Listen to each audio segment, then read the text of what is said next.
Li Ji then helped him up. Coincidentally, this scene was captured by a girl nearby. Such touching male friendship. The girl signaled us to ignore him. Carry on. Carry on. Li Ji gestured that he could joke about food, but not about words. The girl then explained that she had just arrived, and was attracted by their passionate display. Ling Feng and Li Ji were completely dumbfounded by this response. The scene then shifted to the physical assessment base. Although Ling Feng's current body was weak, this simple assessment was a piece of cake for him, or so he thought. The first round was a long-distance endurance test. He imagined himself sprinting forward like a lightning bolt, easily securing first place. The result was as he wished. He broke the all-time long-distance record for last place. The second round tested arm strength and explosiveness. He strained so hard he sprained his wrist. Last place again. The third round tested leg strength and explosiveness. Unsurprisingly, he came in last again. C2 face sneered from the sidelines. Worse than an idiot. Don't embarrass yourself here. Ling Feng was incredibly frustrated. This weak body was much weaker than he had imagined. Wei Zi took out her phone to take pictures, saying, "Let me take a photo to commemorate this."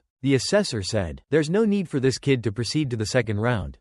But the instructor shook his head. Although this kid has no hope, everyone has the right to participate in the second round. Begin the second round. This round tested the synchronization rate with the grafted device. Ling Feng thought, "Finally, it's my turn to shine." 60 years ago, he maintained an average synchronization rate of over 96%. Although this body's physical abilities were lacking, synchronization rate was determined by willpower. This time, he would show these guys who mocked him the synchronization rate of the strongest warrior. This scene shocked the three instructors on the city wall. Oh no, how could a horseman demon appear here? He immediately shouted to the trainees, "Hurry back to the city." But at this moment, the demon muttered to himself, "This human before me, why does he exude a demonic aura?" Ling Feng, sensing the demon's whisper, instantly widened his eyes. The overwhelming pressure from the horseman demon immobilized everyone. The other three were trembling with fear. Could this be a horseman demon? It felt as if they would be torn to shreds in the next second. The next moment, the horseman demon suddenly extended its long claws and shot a red beam of light towards the four. But just then, several instructors rushed over. "Try touching them. Just try." The demon turned its head and looked back. Interesting humans. In the next second, it quickly wrapped Ling Feng and the others in vines. Then, with a sinister smile, it said, "Bye-bye, humans." It then disappeared into the bottomless abyss. The instructors looked at the hole with puzzled expressions. "Why take the four trainees instead of killing them?" Ling Yin said in confusion. "We triple-checked. Why did a horseman demon still appear?" At this time, the chief instructor, Jin Mao, arrived. "Where are the children? Why didn't you continue pursuing?" His panicked expression was completely devoid of his usual composure. Ling Yang explained, "We lost the trail here. The area ahead is unexplored, and we can't rush in." Suddenly, the chief instructor remembered that Ling Feng was the younger brother of the demon lord Lu Zong.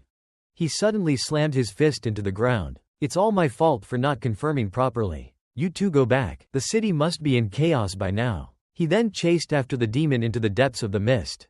Meanwhile, inside a cave, Ling Feng slowly opened his eyes. "Where is this?" Seeing that everyone was still alive, he breathed a sigh of relief. But just then, a voice came from behind him. Hearing the voice, he turned his head to look. It was the demon knight who had brought them here. "Just as I guessed. You woke up so quickly. But I'm curious, why do you have the aura of a demon on you? And it's a higher level demonic aura than mine." Ling Feng gestured to him to come closer if he wanted to know. "Come a little closer." The next second, a surge of Kuang Bao energy suddenly erupted from his body, severing all the vines that bound him. The demon was immediately sent flying. The moment he landed, he pulled out a dagger and stabbed at the demon. "Interesting. You little human are quite interesting. But not enough. This weak body is truly pathetic. But no matter what, I must rescue those three today. This red demon, although its reactions and attacks are strong, has a fatal weakness, its joints." With that said, he charged towards the demon. But the demon simply extended its arm casually. Without that terrifying suppressive force of humans, it instantly immobilized Ling Feng. Then, it pierced his shoulder. But the demon didn't realize that this was Ling Feng's intention. His goal was to plunge the dagger in his hand into the demon's joint and rip off one of the demon's arms. But then the demon suddenly sneered. Then, with a swift kick, it struck Ling Feng in the abdomen. The kick sent him flying. Spitting out a mouthful of blood, he was sent flying and collapsed on the ground. "Human, although you know my weakness, I am a demon. As soon as he finished speaking, the demon's lost arm visibly regenerated. Ling Feng watched all this powerlessly. Could it be that demons have also evolved over the past half-century? Then, the demon grabbed him in its hand. The next second, it opened its mouth wide, attempting to swallow Ling Feng whole. Suddenly, a strange sound came from within him. This net. Immediately after, a powerful energy suppressed the demon. As the orange power core cracked open, Ling Feng's body released a powerful demonic aura. 5, 6, 6. The demon beside him trembled in fear. Then, his brutal body began to rapidly recover. As this terrifying power continued to spread, red, powerful elbows slowly grew out of Ling Feng's body. The next second, an even more powerful force soared into the sky, piercing the heavens in an instant. The entire sky was enveloped by this Kuang Bao de Nen Liang Kuang Bao de Nen Liang. I am the strongest of the 8 riders of the Red River. Your king. A demon rider immediately knelt down. 8 banners king. Our king. Looking at the Lu Yi before him, he said indifferently, "Speak my name." The demon trembled and said, "Why yes, King Qi." Since Wu disappeared, how many King Qi are still left? Meanwhile, Instructor Jin Mao was struggling to find Ling Feng and the others. Not good. It seems there are a few Wookiee demons ahead, and the Wookiee demons ahead also discovered Instructor Jin Mao's presence. Before the demons could react, Instructor Jin Mao instantly appeared behind them. Then, with one punch, he pierced through the Wookiee demon's body. Seeing this, the red Wookiee demon beside him immediately turned and attacked Instructor Jin Mao. Instructor Jin Mao calmly raised his leg high, and with thunderous force, stomped it into the ground. He searched around, but found that within a 10-kilometer radius, there were only these 2 Wu Qi demons. It seems the children aren't here. I have to search elsewhere. I must find them before sunset. Otherwise, the consequences will be dire. But the next second, a terrifying demonic power shot up into the sky, instantly blinding Instructor Jin Mao. Memories from 60 years ago flashed one by one in Ling Feng's mind. Our strongest king. I don't want to die yet. My wife and children are still waiting for me to come home. You won't die. No, I will take you out of here. But the moment their hands clasped, the dying warrior suddenly opened his eyes. But, we all died in battle, yet you're still alive. The next second, Ling Feng suddenly woke up from his dream, and realized it was just a dream. Just then, the curtain was pulled open with a swoosh. Ling Feng, you're finally awake. It was Li Ji, Si Dufei, and the third person. At this moment, Hizzy suddenly stepped forward, and looked at Ling Feng with confusion. Why do you have a few more white hairs on your head? Could it be that the demon dragged you over there, just to give you a haircut? Wait. After being taken to the cave by the winged demon.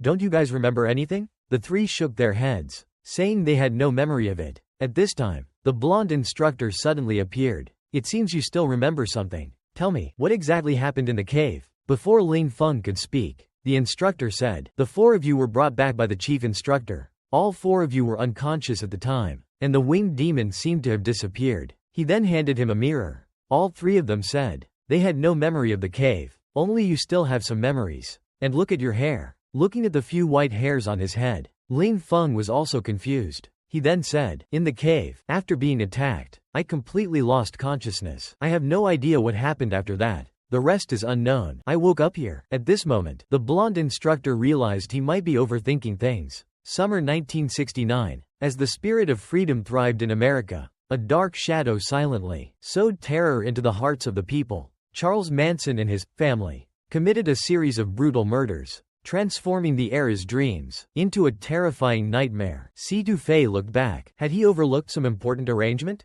But Keiko pulled out a camera. Of course, we need to take a group photo of the team first. Right? Lin Feng agreed that it was a good idea. With a click, the gears of fate began to turn for the 4. Meanwhile, 3 instructors were discussing something. About that sinkhole, were there any signs of a wicked demon burst nearby? Do you suspect those 4 kids did it? Jin Mao said he suspected something strange about Lin Feng. I always smell something indescribable, yet familiar on him. My nose is very sensitive. Maybe you're overthinking it. Let's observe for now. Inside the mission hall, Ling Feng stared intently at the mission panel on the screen. Great. There are 3 A-rank missions. That's 37 points. Jian Zhuang explained rationally. These remaining A-rank missions should be the most difficult, much harder than B or C rank missions, and there's a risk of casualties. Therefore, B or C rank missions are the safest. But as soon as he finished speaking, Si Dufei stepped forward. In that case, let's take them all. The four then rushed towards their mission objectives. Feeling the exhilarating speed brought by the NMI unit,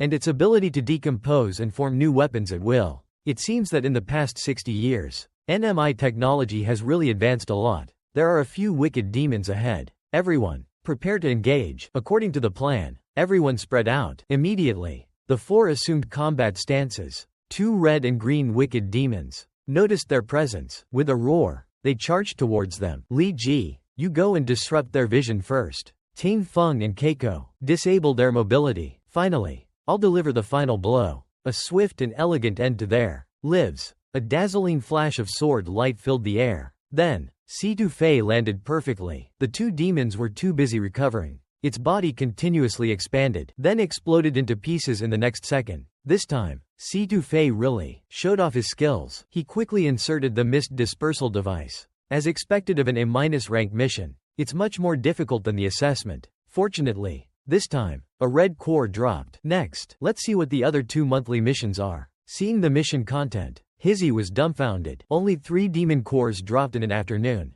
and they also need to capture 3 Wuchi demons alive. It seems that the next time will not be so easy. At this time, Si Dufei stood up. Let's arrange the next mission plan. First, complete the remaining 2 A-rank missions, then continue to take on A-rank missions, and reach the top of the leaderboard in one go. Hearing this, Hizzy rationally agreed. We must not fall behind other small teams. So what are we waiting for? Let's do it. Well, really, I'm already over 50, but I didn't expect to be with this group of young people.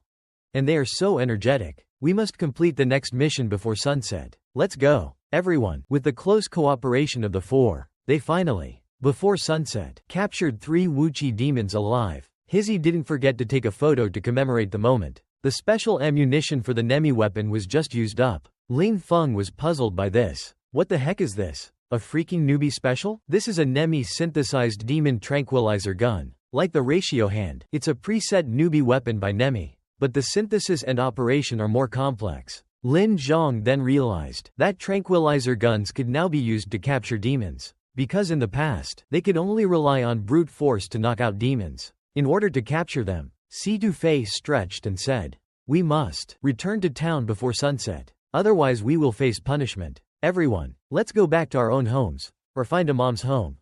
Do you know how much effort we put in to catch these 3 devils? What bullshit rules. I've never seen anything so outrageous in my past life." Hearing this, Si Dufei couldn't help but give him a thumbs up. Well done. At this time, the captain of the Black Gun Squad was cursing. "You bastard. How dare you treat your seniors like this?" Then he roared, "Black Gun Squad, prepare for battle." With that, the squad members rushed over. Seeing this, Ling Feng and the other 3 took a fighting stance. Then let's fight to the end. Suddenly, everything fell silent. The 2 teams were at daggers drawn. But at this moment, the Golden Retriever instructor suddenly appeared, grabbing both of their legs and arms. With a single throw, he tossed them both out. A bunch of fools who don't know what's good for them. It's almost sunset, and you're still fighting in the wild? Do you want to become food for the demons? He then turned to the Black Gun Squad captain. Bullying newcomers and getting beaten up is really embarrassing. Get back and reflect on your actions. Before leaving, the Black Gun captain didn't forget to provoke them. If you have the guts,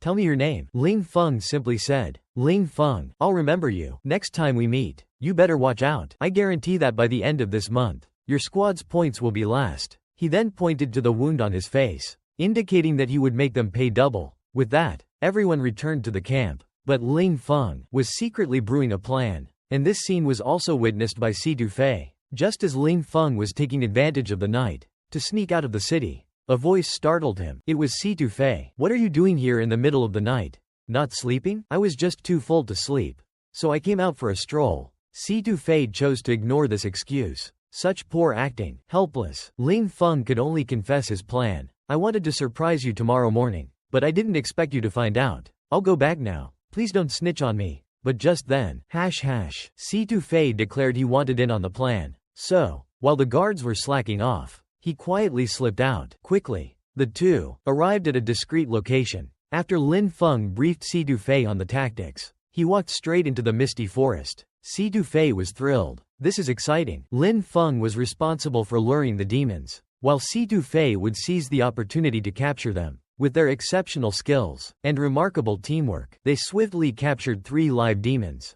Just as they were about to return, a terrifying sound suddenly erupted from above. Found you. Looking up, they saw 2 first-rank demons. Clearly, they were attracted by the demonic aura on Lin Feng. The appearance of the first-rank demons startled Lin Feng. In their current state, they were no match for 2 first-rank demons. At that moment, the town's alarm blared. Several instructors instantly appeared on the wall. It turned out that the blonde instructor had sensed the 2 demons the moment they appeared. Their presence soon searchlights located the 2 first-rank demons. Seeing this, Captain Blue Cat immediately ordered the electromagnetic wall cannons to destroy them. But then, the redhead instructor noticed someone below the wall. The blonde instructor was furious. What are those 2 brats doing there? It was Lin Feng and Si Dufei fighting the first-rank demons. The 3 immediately concluded that the 2 had snuck out under the cover of night to complete the first-level mission of capturing live demons. They decided to rescue them first. With a powerful leap, the blonde instructor shot upwards,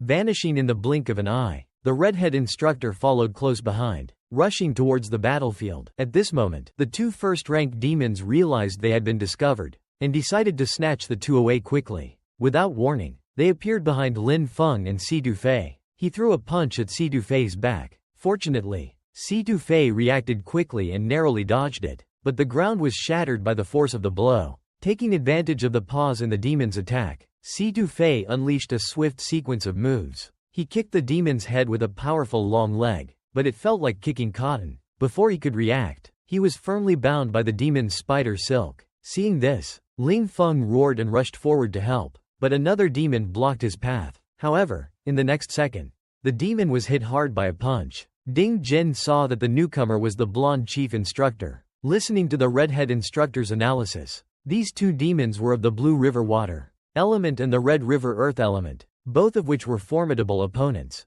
The demon that had just been punched instantly recovered. Seeing this, the blue-haired instructor in the distance immediately ordered the city defense cannons to stand by. At this moment, a subordinate reported that a large number of Wookiee demons were heading towards the town. In the next second, they appeared outside the city walls in droves. Roaring, they charged towards the city gate. Seeing this, the blue-haired instructor immediately ordered all soldiers in the city to enter battle mode. It was then that Lin Feng realized that these demons had no intention of attacking, so Instructor Dong charged out first, preparing to rescue Si Dufei, who was trapped by the demons.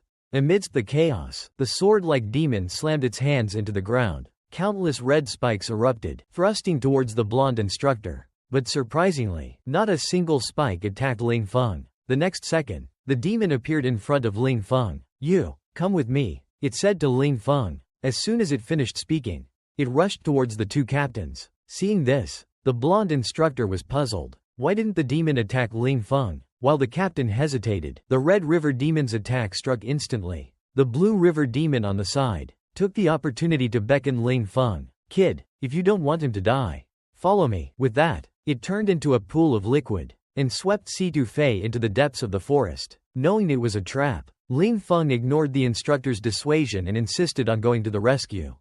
It only affected the team that was subtly guided in front of him. This will never happen again. At this moment, Yi Qi, the demon, continued to taunt Si Dufei. Just as the demon was having its fun, Lin Feng appeared behind the demon, holding a knife. Si Dufei never expected that to save him. Lin Feng would come alone. Lan He and the demon were both excited about this. At this moment, Si Dufei still reminded Lin Feng to leave quickly. Hearing this, the Lan He demon kicked him in the butt. Seeing this, Lin Feng immediately said, "That girl's too spicy, let me." Before he could finish, the Lan He demon transformed into a liquid and rushed towards him. "Ridiculous humans, both of you will die today." As soon as he finished speaking, Lin Feng swung at the Lan He demon, but the demon dodged instantly and countered with a punch. Lin Feng felt that this body couldn't dodge an attack at that speed. The demon then flashed behind Lin Feng and asked, confused, "Why, do you have the same scent as us demons?" Lin Feng didn't answer, but instead thought about how to kill it. Before he could react, the demon's attack came again. Seizing the moment the demon's attack paused, he suddenly slashed at the demon's head, but the demon blocked it with its transformed hand, and accused, "You killed the red demon in the cave." Lin Feng said he didn't have that ability. Hearing this, the Lan He demon was completely enraged. It instantly dislocated Lin Feng's arms, and then kicked him away. He crashed through several trees before coming to a stop. Lin Feng's body felt like it had fallen apart. As the demon crouched down and taunted him, a kunai was thrown at the demon's head. Seeing this, the demon dodged with a flash, and easily avoided it, but he was still kicked by the newcomer. He then performed a 360-degree backflip. Following that, he landed perfectly with a John Woo-esque pose. The ambushed demon was instantly filled with killing intent, instantly launched countless water blades, shooting towards Situfei. Seeing this, Situfei blocked them all with the dagger in his hand, but the water blades that fell at his feet suddenly floated up. And abruptly, like a prison, they frantically stabbed at Situfei's body as if possessed. In an instant, he was bound by the demon and dragged forward. The demon then lifted Situfei's body and declared, "I will torture you to death in the most humiliating way." Ling Feng could only watch helplessly as the demon lifted Situfei high in the air. He felt a deep sense of helplessness. He had been reborn, yet he was once again forced to watch his teammate fall before him, powerless to intervene. Thinking of this, an unnamed rage welled up inside him. He instantly launched several energy blasts towards the demon. Taking advantage of the moment the rider demon dodged the attack, Ling Feng flew in and rescued Situfei, holding him in his arms. He then gently laid down the severely injured Situfei. "Rest well, leave the rest to me." A demonic aura emanated from Ling Xiao, an unclear consciousness. He couldn't explain why, but he felt a powerful force surging within him, as if it were about to burst out at any moment. As the power grew stronger,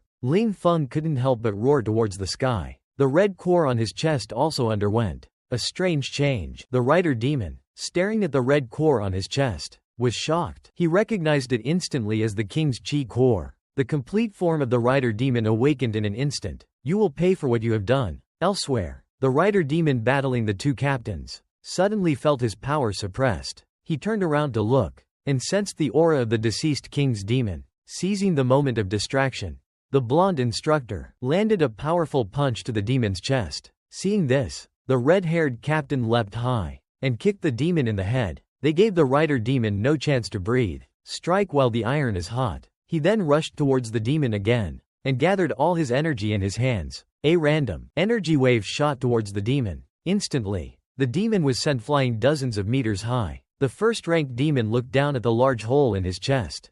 Since he couldn't survive, he might as well self-destruct and take everyone with him. But just as he flew up and prepared to self-destruct, he was suddenly hit by a giant arrow. He fell heavily to the ground. Just then, as the first-ranked demon was falling, a large number of rankless demons scrambled towards the city walls. Captain Bluehair was frantically fighting the demons, but there were simply too many demons. Seeing this, Captain Bluehair cried out, "We can't kill them all. It's impossible." He immediately requested the other two captains to return to the city for support. "The demon horde is approaching. If you don't come back soon, we won't be able to hold them off." Instructor Yellowhair pondered for a moment. The safety of the city was far more important than Ling Feng. The two could only reluctantly prepare to return to the city for support. Meanwhile, the first-ranked demon looked at Ling Feng. "You're a human. Why can you grow a king's?" But Ling Feng didn't answer. Instead, he infused his fingers with green energy, and then channeled it into Situfei's body. In an instant, his wounds were completely healed. Perhaps this was the meaning of his rebirth, to use demonic power to change the future. The demon watched in astonishment at what was happening. It's Muxi energy. Ling Feng vaguely remembered that he had devoured that Muxi first rank demon before. If he devoured this water-type demon before him, perhaps he would gain water-type power. He stood tall on the withered tree, looking down at the first-ranked demon on the ground. He was already anticipating that powerful demonic power. "Do you have any last words? If not, then it's time to end this." Hearing this, the first-ranked demon trembled uncontrollably. "How interesting. After living 2 lives, this is the first time I've realized that demons can also be afraid." Then, with a flash, then appeared before the demon. He disdainfully challenged the demon to use its strongest attack. "I'd like to see just how powerful a demon truly is." The demon asked in confusion, "Are you human or demon?" Lin Feng didn't answer, but attacked directly. However, the demon blocked him with a water blade, controlling it seriously. "I remember, the wood demon Muxi, whom I devoured, also used this move, and since I devoured him, I also possess all of his skills." With that said, he gathered wood element energy in his palm. Countless wooden thorns erupted from the ground, piercing towards the demon. Instantly, The demon was tightly bound. That doesn't seem difficult at all. No matter how much the demon struggled, it was to no avail. It seems I must use my trump card. Otherwise, the consequences will be dire. In the next second, countless water ripples surged towards Lin Feng. Human, your abilities seem to be lacking. Seeing this, Lin Feng could only hurriedly raise his hand to block. The wood element can't decompose itself like I can. It seems you don't understand how to use demonic power at all. Following that, with a fierce kick, he sent Lin Feng flying. Lin Feng didn't stop until he crashed into the deadwood behind him. But at this moment, a wicked smile appeared on Lin Feng's lips. I indeed can't fully control demonic power, but I was once the strongest human warrior. My learning ability is not something a mere demon like you can compare to. Therefore, killing you isn't that difficult. At this moment, the demon realized. Lin Feng, you recovered your injuries using wood energy? How about it? My learning ability is pretty impressive.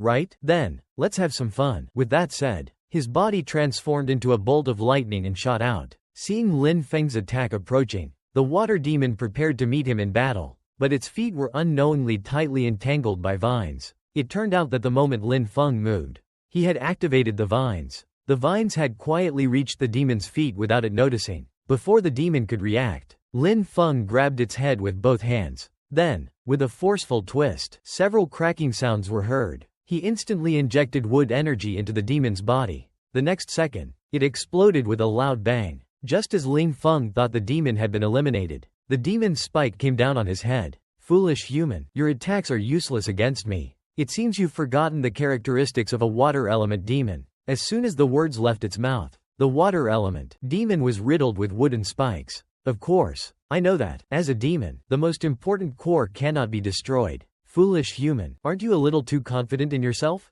Before the demon could finish speaking, Lin Feng had already grabbed the water core in his hand. Even if a rank 7 demon's core is destroyed, it's still a dead end. I'll take your water abilities first, he said, crushing the core in his hand. He drank it down with a gurgle. The taste is not bad, but he didn't realize that the demon's consciousness was eroding his mind. Looking at Si Tu Fei, who was still sleeping, a sinister smile suddenly appeared on Lin Feng's lips. He was going to kill this person, and then devour her. The next second, he reached out his bloody claws towards Si Tu Fei. Just as the claws were about to tear the woman's face, Lin Feng suddenly stopped. Damn it, stop. How can I kill my own companion? I have to take her back. Damn it, get out of my head. At this time, Wang Qi's heart was also shocked. This human could actually resist his will, he said, and slowly dissipated. This is getting more and more interesting. Meanwhile, the humans were already in a fierce battle with the demons. Several demons had already climbed onto the city wall. Li Ji gathered all his strength in his right hand and smashed the group of demons away with a powerful punch. Why aren't Lin Feng and Si Tu Fei here yet? From Wei Zi's mouth, he learned that those two had sneaked out to catch Wuqi demons, but were targeted by 2 rank 1 demons. Their current situation was unknown. Forget about them for now. The most important thing right now is to fight off this wave of demons. Meanwhile, several instructors were also in the thick of the battle against the demons. What's the status of your cores?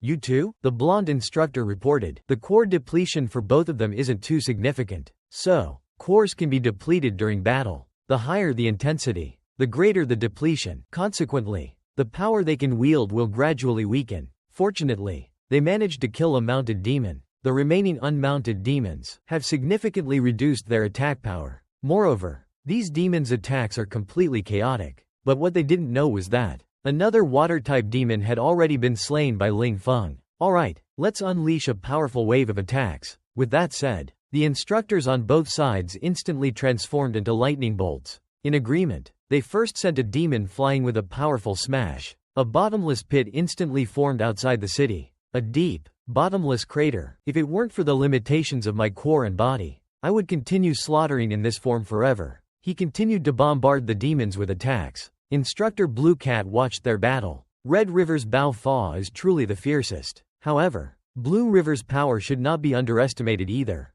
As soon as he finished speaking, he transformed into a stream of light and charged towards the demon horde.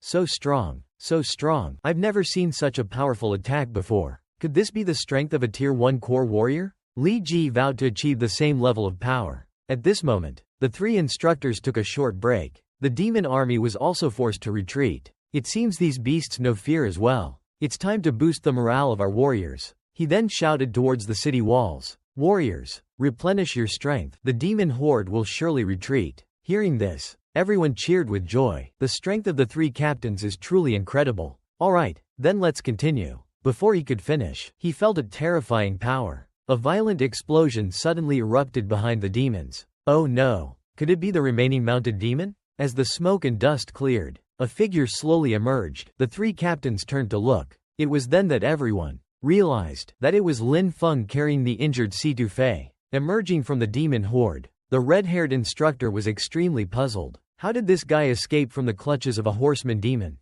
If he just walked over here so brazenly, he might be torn to shreds by this group of demons. Seeing that the demon horde was about to bite off their heads, the three captains sensed danger. Without hesitation, they prepared to go and save them. But Lin Feng just stood there quietly. Then he softly said. Seeing this, the demons were completely dumbfounded. But before they could react, Lin Feng sent them flying with an invisible force. At this moment, the demons looked at Lin Feng, as if they were looking at the Grim Reaper. In the next second, they all fled outwards. Seeing this, the three captains were also dumbfounded. Why did these strange demons suddenly retreat? Seeing this scene, everyone cheered. They all thought it was the three captains' strength that scared away the demon horde. But the blonde captain didn't think so. This matter must have something to do with that guy Lin Feng. Just then, Lin Feng let out a long sigh of relief. Then, with a thud, he suddenly collapsed to the ground. The three captains immediately stepped forward to save him. Meanwhile, Lin Feng's consciousness entered a dark space. On the blood-red lake, a huge skull was floating. Are you enjoying my power? Lin Feng asked in confusion.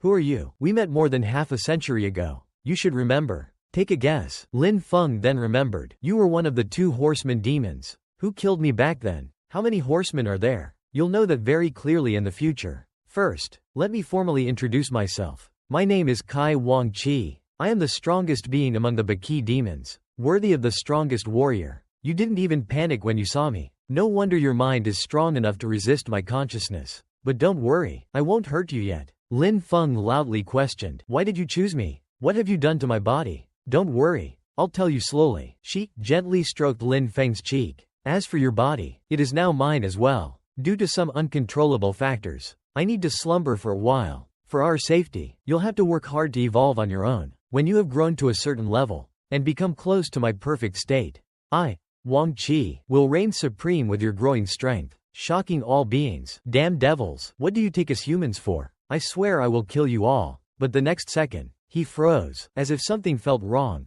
He then realized he was grabbing Situ Fei's collar. Two dark, jiggly breasts popped out. The expression on Lin Feng's face at this moment, even I the narrator, don't know how to describe it. I'll leave it to you all to imagine. Then, with a asterisk slap, Situ Fei cursed and covered her mouth. Just then, a shout of, outrageous, reached everyone's ears. Is this how you treat your lifesaver? It was Situ Fei's father, Situ Zhonggong, the patriarch of the Situ family. One of the 5 great families of Helo's town. Situ Zhonggong. Seeing this, Lin Feng immediately bowed. Greetings, Patriarch Situ. There's no need for such formality. Thanks to you, my daughter's life was saved. Later, let's all celebrate today's defeat of the demons. Big Sister Chow, I entrust my daughter to your care from now on. Don't worry, Patriarch Situ. We will do our best. Instructor Mao looked at Lin Feng and said, come with me, from the warrior assessment to this demon nest incident. But before he could finish, Instructor Lanmao interrupted. Let me handle this. Lin Feng, are you a demon? Hearing this, Lin Feng was instantly dumbfounded. Are you joking? Situ Fei and I just escaped from the demons. Escaped? The 3 of us worked together to eliminate a first-rank demon. Summer 1969. As the spirit of freedom thrived in America, a dark shadow silently sowed terror into the hearts of the people. Charles Manson and his family committed a series of brutal murders, transforming the era's dreams into a terrifying nightmare. The effect of core energy. If it's really as he said, it explains everything. It seems you really are a genius. If that's the case, he might as well go to the Yunwu field and demonstrate his training to everyone. With that said, the two went to the Yunwu field to spar. It seems I have to show my true strength in a fight.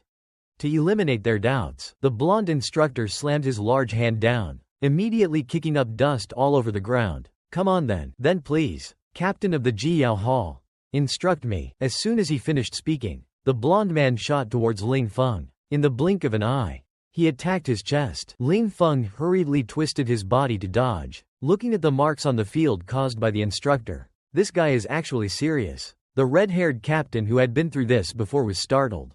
Let's stop here. Oh, the instructor said. Your reaction speed is not bad, kid. But how could he know that this was Ling Feng's limit? He raised his fist, the size of a sandbag, indicating he was getting serious. Ling Feng was dumbfounded. Was he just joking before? Then, with a punch, he smashed the ground into pieces. Fortunately, Ling Feng reacted quickly and dodged, but before he could react, the instructor's two large hands grabbed towards him. The next second, he tightly pinched his neck. Ling Feng immediately realized that this body couldn't dodge. Then the instructor suddenly swung his foot down, instantly flinging Ling Feng away. Seeing this, the other two instructors stepped forward to stop him. The blonde instructor said with disdain, "Is this all the strength you have? This doesn't match a genius at all." Seeing that the instructor looked down on him, Ling Feng struggled to get up. After all, in his past life, he was respected by all soldiers, and called the king. If he couldn't show some real strength today, he probably wouldn't be able to pass. Then he could only secretly use the power of that bastard. The power of the devil within him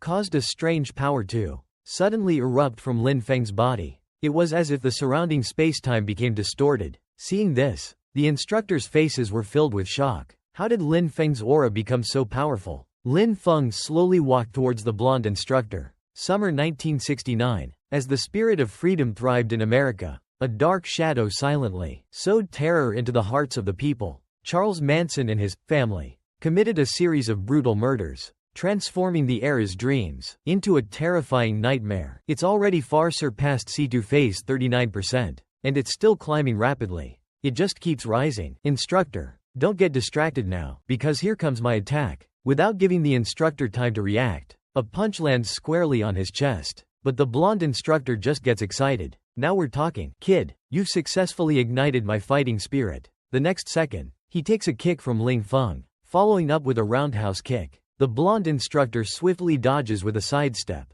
But the next move, a sweeping leg kick followed by a roll, even made instructor Blue Cat unable to help but praise this guy's impressive attacking abilities. But just then, a figure suddenly appeared. The newcomer was C2 Fei's father, C2 Zunggong. The commotion from these two sparring was too loud. I'd like to see what kind of sparks their fight can create. Facing the tidal wave of attacks, Instructor Golden Retriever could only try to find an opening. Heh, kid, I finally caught you. Immediately following, a fist was launched towards Lin Feng, but a sly smile suddenly appeared on the corner of Lin Feng's mouth.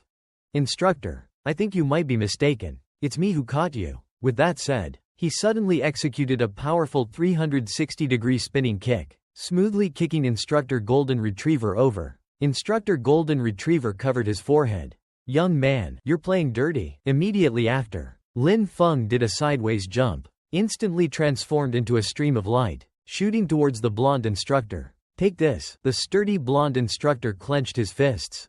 Come on, let me see your true strength. Kid, just how strong are you? The other instructors exclaimed. It seems Tang Tang is getting serious. Before Ling Feng's attack arrived, the instructor slammed his fist into the ground. Ling Feng immediately realized this was the instructor's all-in-one offensive and defensive move. Let's see if you can withstand this demonic power. With that, he transformed his power into a demonic hand and grabbed. In the next second, he crushed the instructor's constructed offensive and defensive system. This scene completely shocked the blonde instructor. It seems I underestimated this kid. Immediately after, Ling Feng vanished into the dust cloud. In the next second, he suddenly reappeared behind the blonde instructor. The two instructors on the side were stunned. This guy actually used the blonde instructor's own move against him. But C2 Shuan had a different opinion about Ling Feng's accomplishment. It should be said that this kid's learning ability is astonishing. Hey kid, don't forget this is my move. But as he spoke, Ling Feng's attack arrived quietly.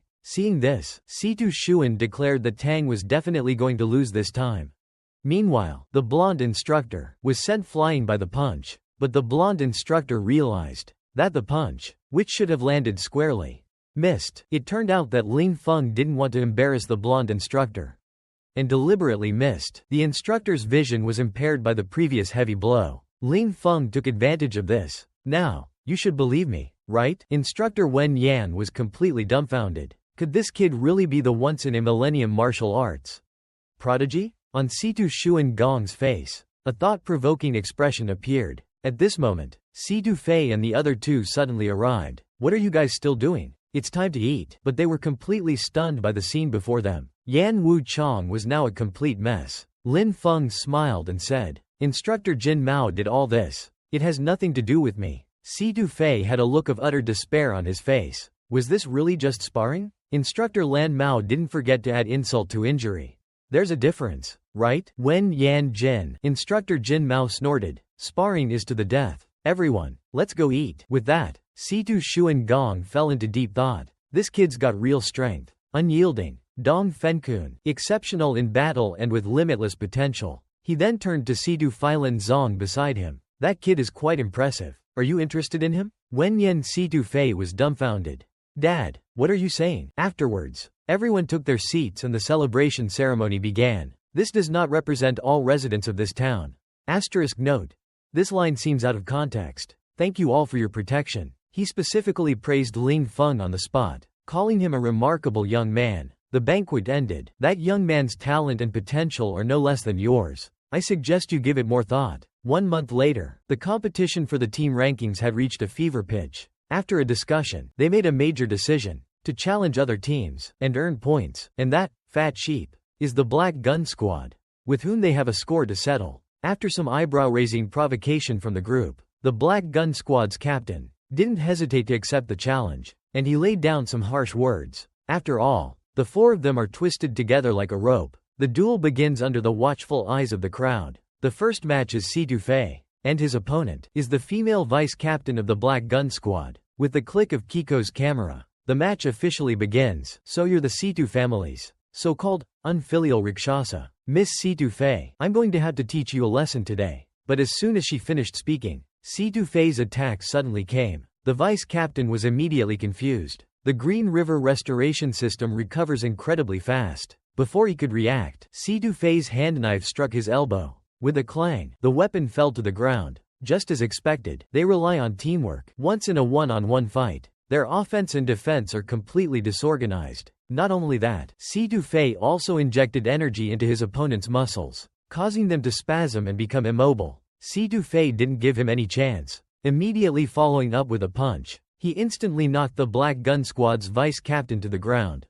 The Situ family specializes in hand-to-hand combat. He then turned and walked away. Xiao Sada, you put up a good fight. Don't forget to give our squad 17 points. Seeing this, the Black Gun Squad captain was instantly enraged. This round, I'll handle it personally. I ask you, who dares to challenge me? Wen Yan Situfei coldly said. Stopping at 27 points. This lady will play with you all a bit more. Wen Yan Lingfeng waved his hand. Leave this guy to me. Get lost. I only fight your captain. You're not qualified for that. Wen Yan Lingfeng shrugged. I don't really care. But if you don't even have the confidence to fight me, don't bother challenging our captain. Since you're looking for a beating, I'll beat you so bad your own mother won't recognize you. The two then went to the competition stage. I've already switched to training air pellets. They still hurt quite a bit though. Wen Yan Lingfeng said calmly. You better aim carefully. Don't miss. Confidence is a good thing. But if you lose, don't say this old-timer bullied you. Then today I'll use these fists to experience your skills.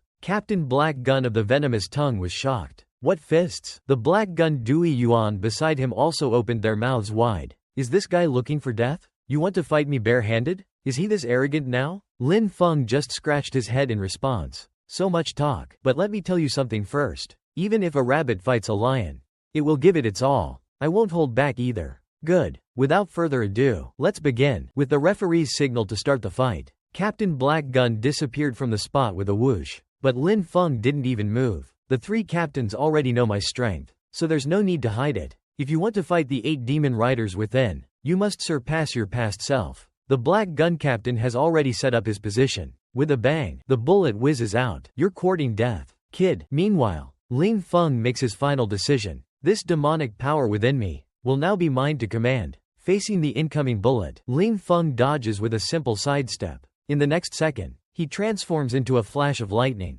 Shooting forward, the sword-shaped black gun is overjoyed. He immediately reloads. With special homing bullets, the bullets in the gun barrel pour out. These sticky, high-speed bullets, even agile blue demons, can't dodge just one hit. Due to its stickiness, It will all hit. But he didn't know that Lin Feng did this intentionally. The purpose was to test his own water elemental abilities. Relying on the decomposing nature of water, he easily dodged the bullet attacks. In the blink of an eye, he arrived in front of the Black Gun Captain. The Black Gun team member beside him excitedly said, "The captain's greatest advantage is that he can store energy within bullets and unleash a powerful blow. Let's see how he can dodge the captain's high-precision burst bullet at this distance." Just as he pulled the trigger, he found his feet firmly bound by vines, and Lin Feng had vanished without a trace. The next second, he appeared beneath him, grabbing the gun. Immediately after, "Everyone, gather around. Get ready to assemble." I presume everyone has a certain understanding of both sides,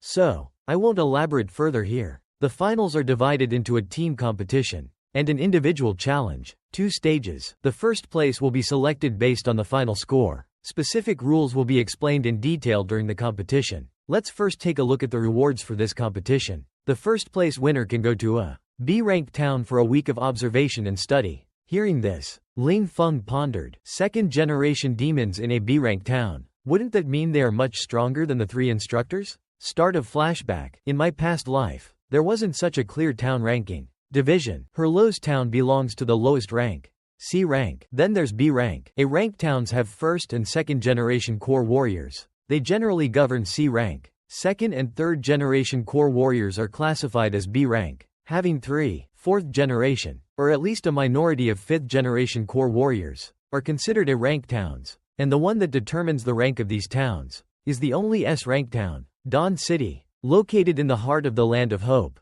it not only has 5th and 6th generation core warriors, but even the strongest 7 flag core warriors. It's also where humanity's strongest fighting force is gathered. I wonder how it compares to the town he used to lead.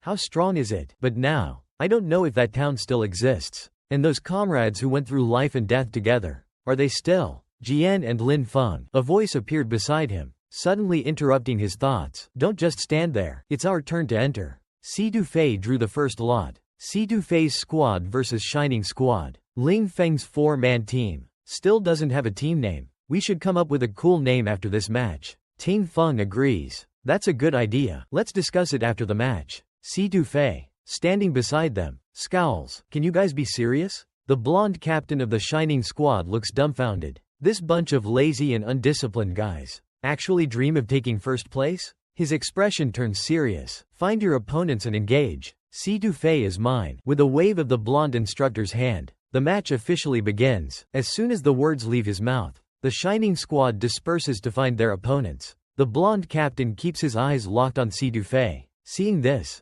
Si Dufei starts to think strategically. This tactic is very effective when there's a significant difference in strength. But it's a pity. Then we'll do the opposite. Group up and attack. Even in his final moments, Lin Zhang saw through their tactics. I have to say, this Si Dufei guy's command isn't bad. The biggest drawback of dispersed combat is fighting individually. If the captain falls, the others will lose all morale. Seeing this, the blonde-haired captain immediately changed tactics. Fall back and defend. Everyone, target Si Dufei. No, don't attack Si Dufei. Fall back. Suddenly, 3 members of the Shining team launched their attack. Maintain formation. Cover each other. Just as they blocked the attack aimed at Si Dufei, Ling Feng and the other 2 charged towards the blonde captain, shouting, "Not bad, huh? Want to take me down? Let's see if you have what it takes." With that said, a catapult appeared beside Si Dufei. Si Dufei was not to be outdone. He took out a small knife and slashed at the flagpole. At the same time, the blonde-haired captain gathered energy in his palm. "Take this, my flashing thunderbolt rat." Seeing this, Si Dufei immediately shouted, "Everyone, close your eyes and defend." Immediately, both teams were blinded by the blinding flash. If used one-on-one, this move could be a powerful weapon. But in a team battle, your own teammates will also be affected. How many times have I told him? This guy still doesn't learn. It seems I have to teach him a lesson before he'll correct himself. Seeing the attack was effective, the blonde captain immediately became excited. "I'll take you out first.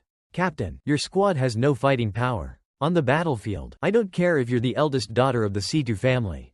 Sister." Taking advantage of Si Dufei's temporary blindness, is about to smash his head. But at this moment, a figure stood between the two. "Haven't you ever thought that your teammates would also be affected?" Shrinking his right foot and raising it high, he slammed his foot onto the blonde captain's shoulder. He actually kicked him so hard that he couldn't stand and kept retreating. Damn it. Only then did he realize that Ling Feng had, at some point, put on aquatic combat goggles. Most of the light was blocked, but his eyes were not affected at all. I'll leave this blonde guy to you. Take care of him. With a whoosh, Si-Tu Fei arrived in front of the blonde captain. If you dare to rush forward again, I'll give you another one. But then he realized that his shoulder had been dislocated by Ling Feng's kick. He couldn't lift it at all. He could only watch helplessly as Si-Tu Fei sent him flying with a punch. You were right just now. We need a quick victory. And Ling Feng effortlessly defeated all 3 other team members. The blue-haired captain shook his head. As expected. Moreover, Ling Feng hasn't even used his superpower yet. Next up, it's the showdown between Si-Tu Fei's team and Xinhua's team. The blonde-haired captain rubbed his sore arm. A word of advice for your Xinhua team. Don't underestimate your opponent, especially that arrogant new Xinhua captain. My heart sank. Everyone, according to the original plan, absolutely do not break formation. Li Zhizhi focused his power in his right hand, then slammed it into the ground. Dust and smoke billowed everywhere. A yellow protective shield appeared on the scene. The purpose of this was to prepare for Ling Feng's grave opera skill. Before anyone could react, they were entangled and immobilized by vines. Where did these roots come from? It seems the water-type skill has taken effect. Water element, wood element. If all the remaining elements are fused, I wonder what will happen. Jian Zhuang, Si-Tu Fei commanded. Use your logic. It's your turn. What will you do? With that, he stomped on the ground and charged towards the Qinghua squad. Team leader Qinghua immediately ordered everyone to disperse. Change the assembly point. Damn it. Our formation's been forcibly disrupted. But in the next second, Si-Tu Fei Weizi's forehead attack arrived instantly. Back up, requesting support. But he discovered that the other team members had already been restrained by Ling Feng, 2 at a time, and with 1 strike from Ling Feng. Both were sent flying with a double palm strike. It was only then that he understood team leader Ma Mao's warning about that guy named Ling Feng. He was the strongest one in the squad. His presence would play a decisive role in the battle. If they wanted to win, they had to watch out for this person. Team leader Xinhua easily dodged the attacks of the 2. Staring at me won't do anything. Next, the red-haired instructor explained the rules of the competition. If it's meaningless, then let the challenge officially begin. As soon as he finished speaking, the 2 team captains, one on the left and one on the right, charged towards Ling Feng like a pack of wolves. Everything went according to plan. It turns out that before the competition, the 2 had already devised a plan to deal with Ling Feng. They had the red-haired female captain wear these special tactical glasses. When the blonde-haired captain used his flash ability, the red-haired captain would use all her skills to attack Ling Feng.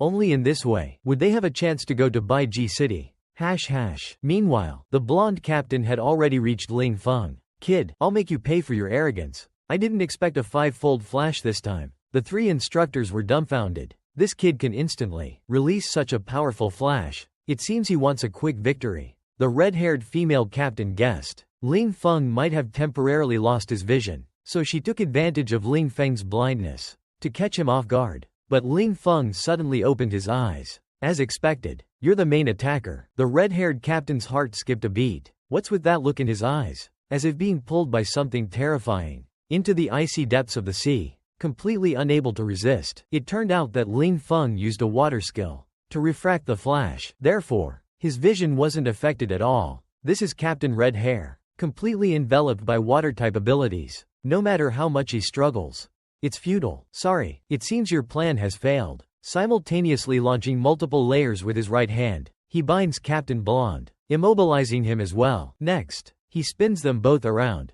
and hurls them away with great force. Due to the flash and smoke, it's impossible to see what's happening inside. Instructor Blonde, worried these kids might go overboard and cause trouble, jumps into the arena to investigate. Opening his eyes, he's immediately stunned. What terrifying power is this? A gigantic figure emerges from the smoke and dust, like a demon spreading its wings to take flight. Seeing this, everyone started guessing. Could this be our captain? But Si-Tu Fei appeared confident and composed. As the smoke and dust slowly cleared, Lin Feng emerged from the midst of it. The 2 team captains were lying on the ground basking in the sun.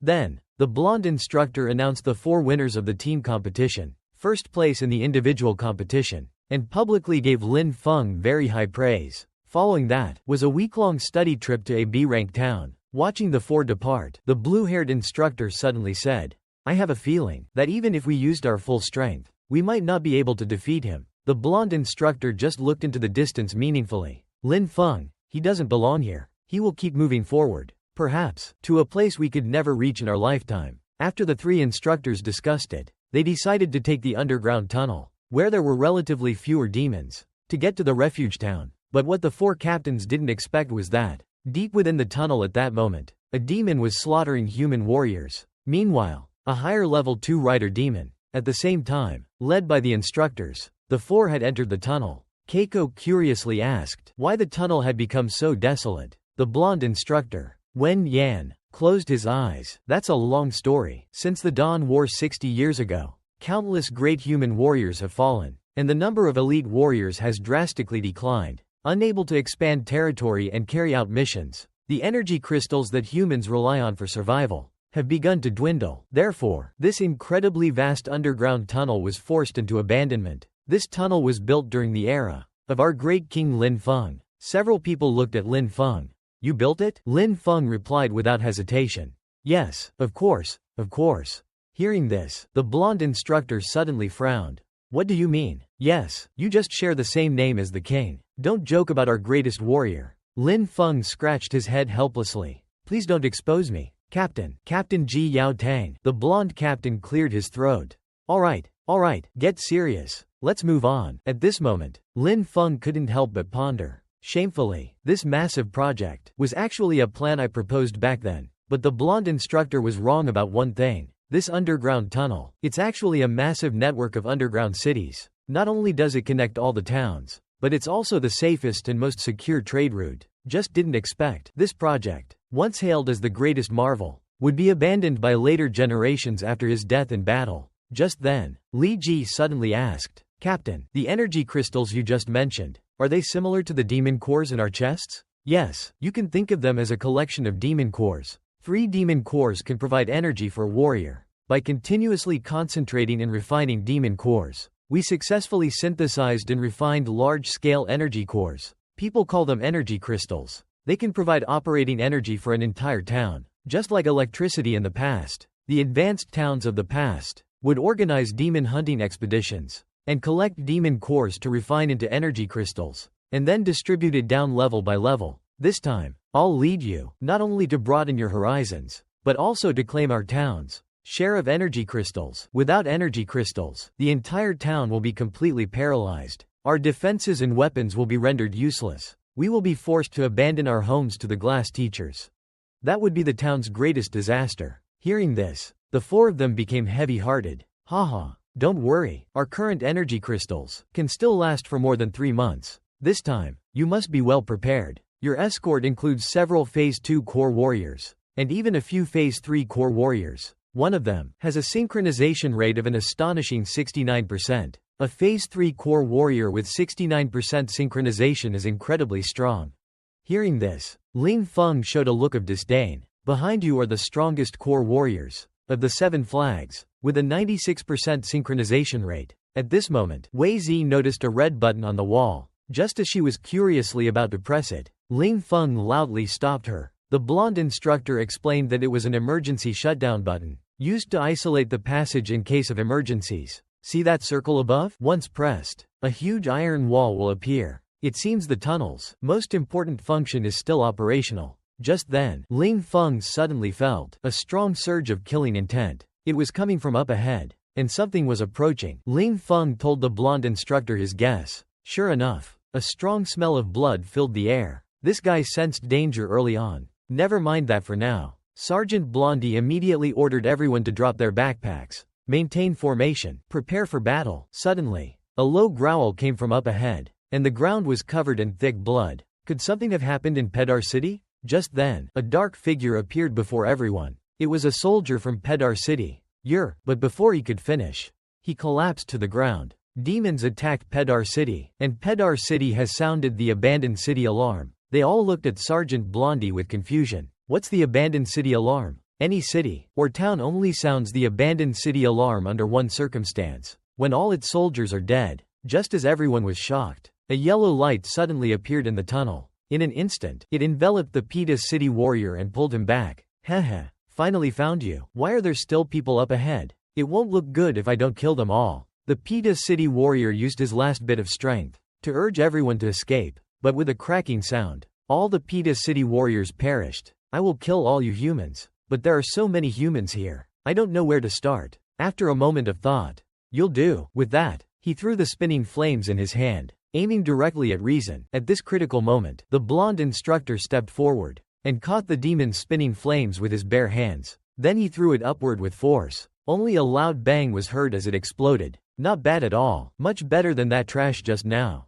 At this moment, the instructor's hands were already burning red. He couldn't take another attack like that. This fire attribute second-rank devil is much stronger than expected. The most important thing now is to protect the children's safety. There's no time to think too much. He then grabbed Ling Feng's eager hands and ordered everyone to escape immediately. Seeing this, the second-rank devil, Jia, laughed. Wanting to escape is impossible. With that said, he activated his magic ring. A huge fireball attacked everyone. At this time, the instructor ordered everyone to quickly pass through, and he prepared to quickly press the grid button. But the devil didn't give him a chance. Instantly arrived overhead. At this critical moment, Ling Feng pushed everyone away and pressed the isolation button. The blonde captain was instantly shocked. Could it be that he wants to? Looking at the slowly descending isolation door and Lin Feng's determined eyes, Si Dufei frantically tried to rush forward to pull him back, but Lin Feng just glanced back slightly.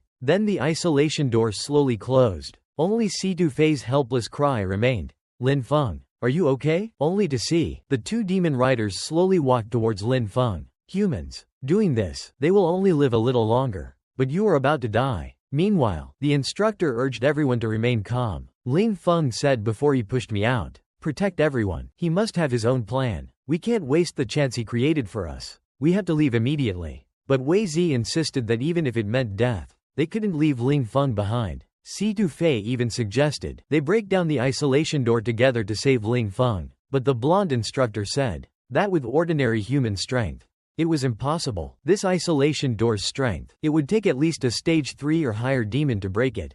And this is meant for a stage 2 demon. Even with the other two instructors, it's no use. Suddenly, the instructor remembered something. There's another way. Go from here to Jicheng town and ask for their help. The power hidden within Ling Feng, it's far more terrifying than they imagined. Therefore, they firmly believe that Lin Feng will definitely come back alive. Meanwhile, Lin Feng seizes the moment when the demon is speaking and throws a punch. With eyes closed, he fiercely kicks the demon away. Finally, he no longer needs to hide his power. I don't know if you're human or demon, but if you had just put in a little more effort, I might have had to transform in front of them. But now, I just want to devour your life attribute. Sensing the strong aura emanating from Lin Feng, the demon can't distinguish whether this is a stage 1 or stage 2. At this moment, Lin Feng summons the wooden puppet vine. With a whoosh, it lashes out towards the demon. Seeing the wood attribute, the demon instantly becomes excited. My fire attribute perfectly counters yours. Saying this,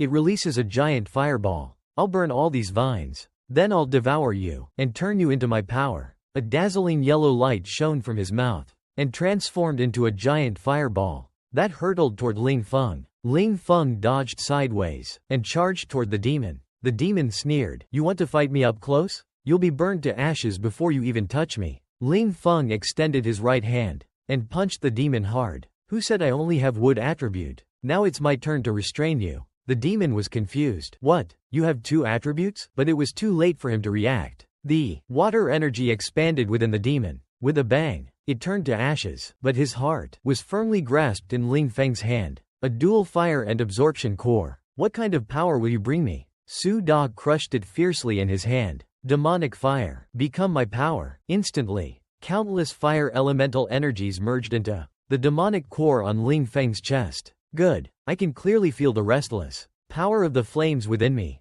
This time, Ling Feng successfully evolved into his second demonic form. Not long after, Ling Feng walked out of the tunnel, but then he saw dead human warriors all around him. A huge secret town had been destroyed. Those 3 banners core warriors were all dead as well. Rest in peace. At least you can finally rest. But just then, a furious roar came from behind. You damned demon. What are you doing to them? In his current state, Ling Feng couldn't explain himself. But at that moment, a figure rushed forward, about to snap the boy's neck. Suddenly, two grotesque demons sprang out. Seeing this, Ling Feng struck, instantly killing the two demons. Damn it, grotesque demons were still hiding in the city. He immediately helped the boy up and began to heal him. Are you a demon or one of us? With those words, the boy died, leaving behind a confused Ling Feng. He didn't even know if this body was a demon's or a human's. But whether he was demon or human, one thing would never change. He would kill all the demons. After a period of frantic hunting, the mountain of demon corpses behind me had grown considerably. Time to test what happens. I thought, when you inject flames into a demon's body, get back to your filthy pile. Beast, I yelled, and with that, I slammed the demon hard into the ground. A startling boom erupted, and a violent explosion ripped through a kilometer radius. Now that's what I call a crowd pleaser. I smirked. A pretty effective demon bomb. I had no idea how the instructor and the others were doing.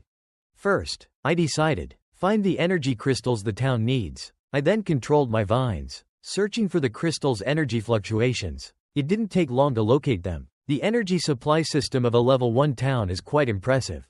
I noted, the radio kept broadcasting, all soldiers, defend the energy crystals to the death. It seemed this place had also seen a fierce battle, so he immediately rushed inside. But when he arrived, he discovered that the warriors guarding the crystals had all been killed. The energy crystals had also been completely destroyed. It seemed the demons' objective was clear. Now, they had to find another town, and obtain energy crystals within 3 months. Otherwise, Hero's City would be in grave danger. After saying that, he hopped onto a 3-wheeled pedicab, and promptly headed out of the city. That was so cool. A new journey begins. The fog in the town grew thicker at night, so, every time he passed a place, he would leave a mark. Suddenly, a figure appeared beside him. Immediately after, it cut the rope on the side. With a few whooshing sounds, several bundles of logs came crashing down. Seeing this, Ling Feng swiftly turned the steering wheel and reversed. Summer 1969. As the spirit of freedom thrived in America, a dark shadow silently sowed terror into the hearts of the people.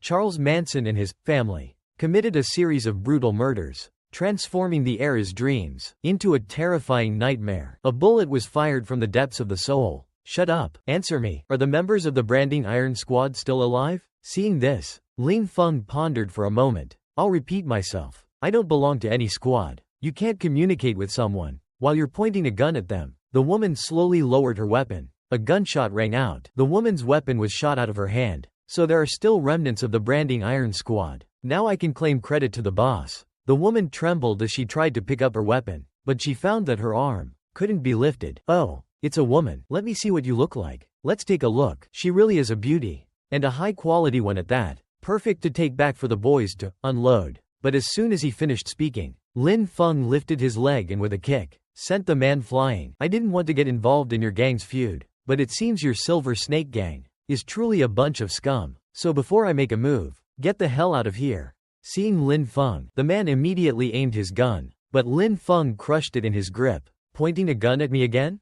I'm really getting annoyed, he said, then flung the man into the air. Get lost. He then crushed the gun in his hand. Afterwards, he treated the woman's arm wound. The woman knelt down to express her gratitude. Lin Feng asked the woman, where's the nearest town from here? The nearest town is New Wei Town, a very small, C-class town, but it's been occupied by the Silver Wolf platoon. A few days ago, we tried to liberate the town from them, but we failed. We initially had a decent chance of winning, but the Silver Wolf platoon's captain recently broke through and became a 3-core warrior. Our captain was only a 2-core warrior, so all my teammates were killed. So, I'm asking you to take me with you. I'll assist you in any way I can. Hearing this, Lin Feng was shocked. In his past life, platoons never crossed boundaries like this. Now, a platoon dared to forcibly occupy a town? The woman continued. The Silver Wolf platoon occupied the town to plunder energy crystals, but I don't know what their ultimate goal is. And they dared to steal the energy crystal?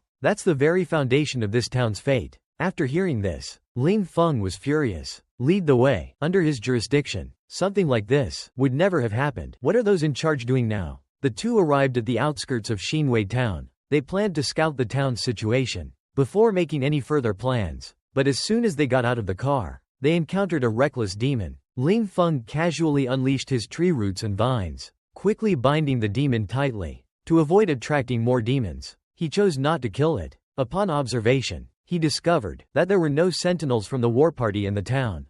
This made Ling Feng suspicious, but in the next moment, a middle-aged man, clutching a child, frantically tries to escape from the city. Before the man can cry for help, a giant hand reaches out from behind. With a loud bang, a demon slams him hard against the ground. A strong young woman is about to pull the trigger and eliminate these scumbags.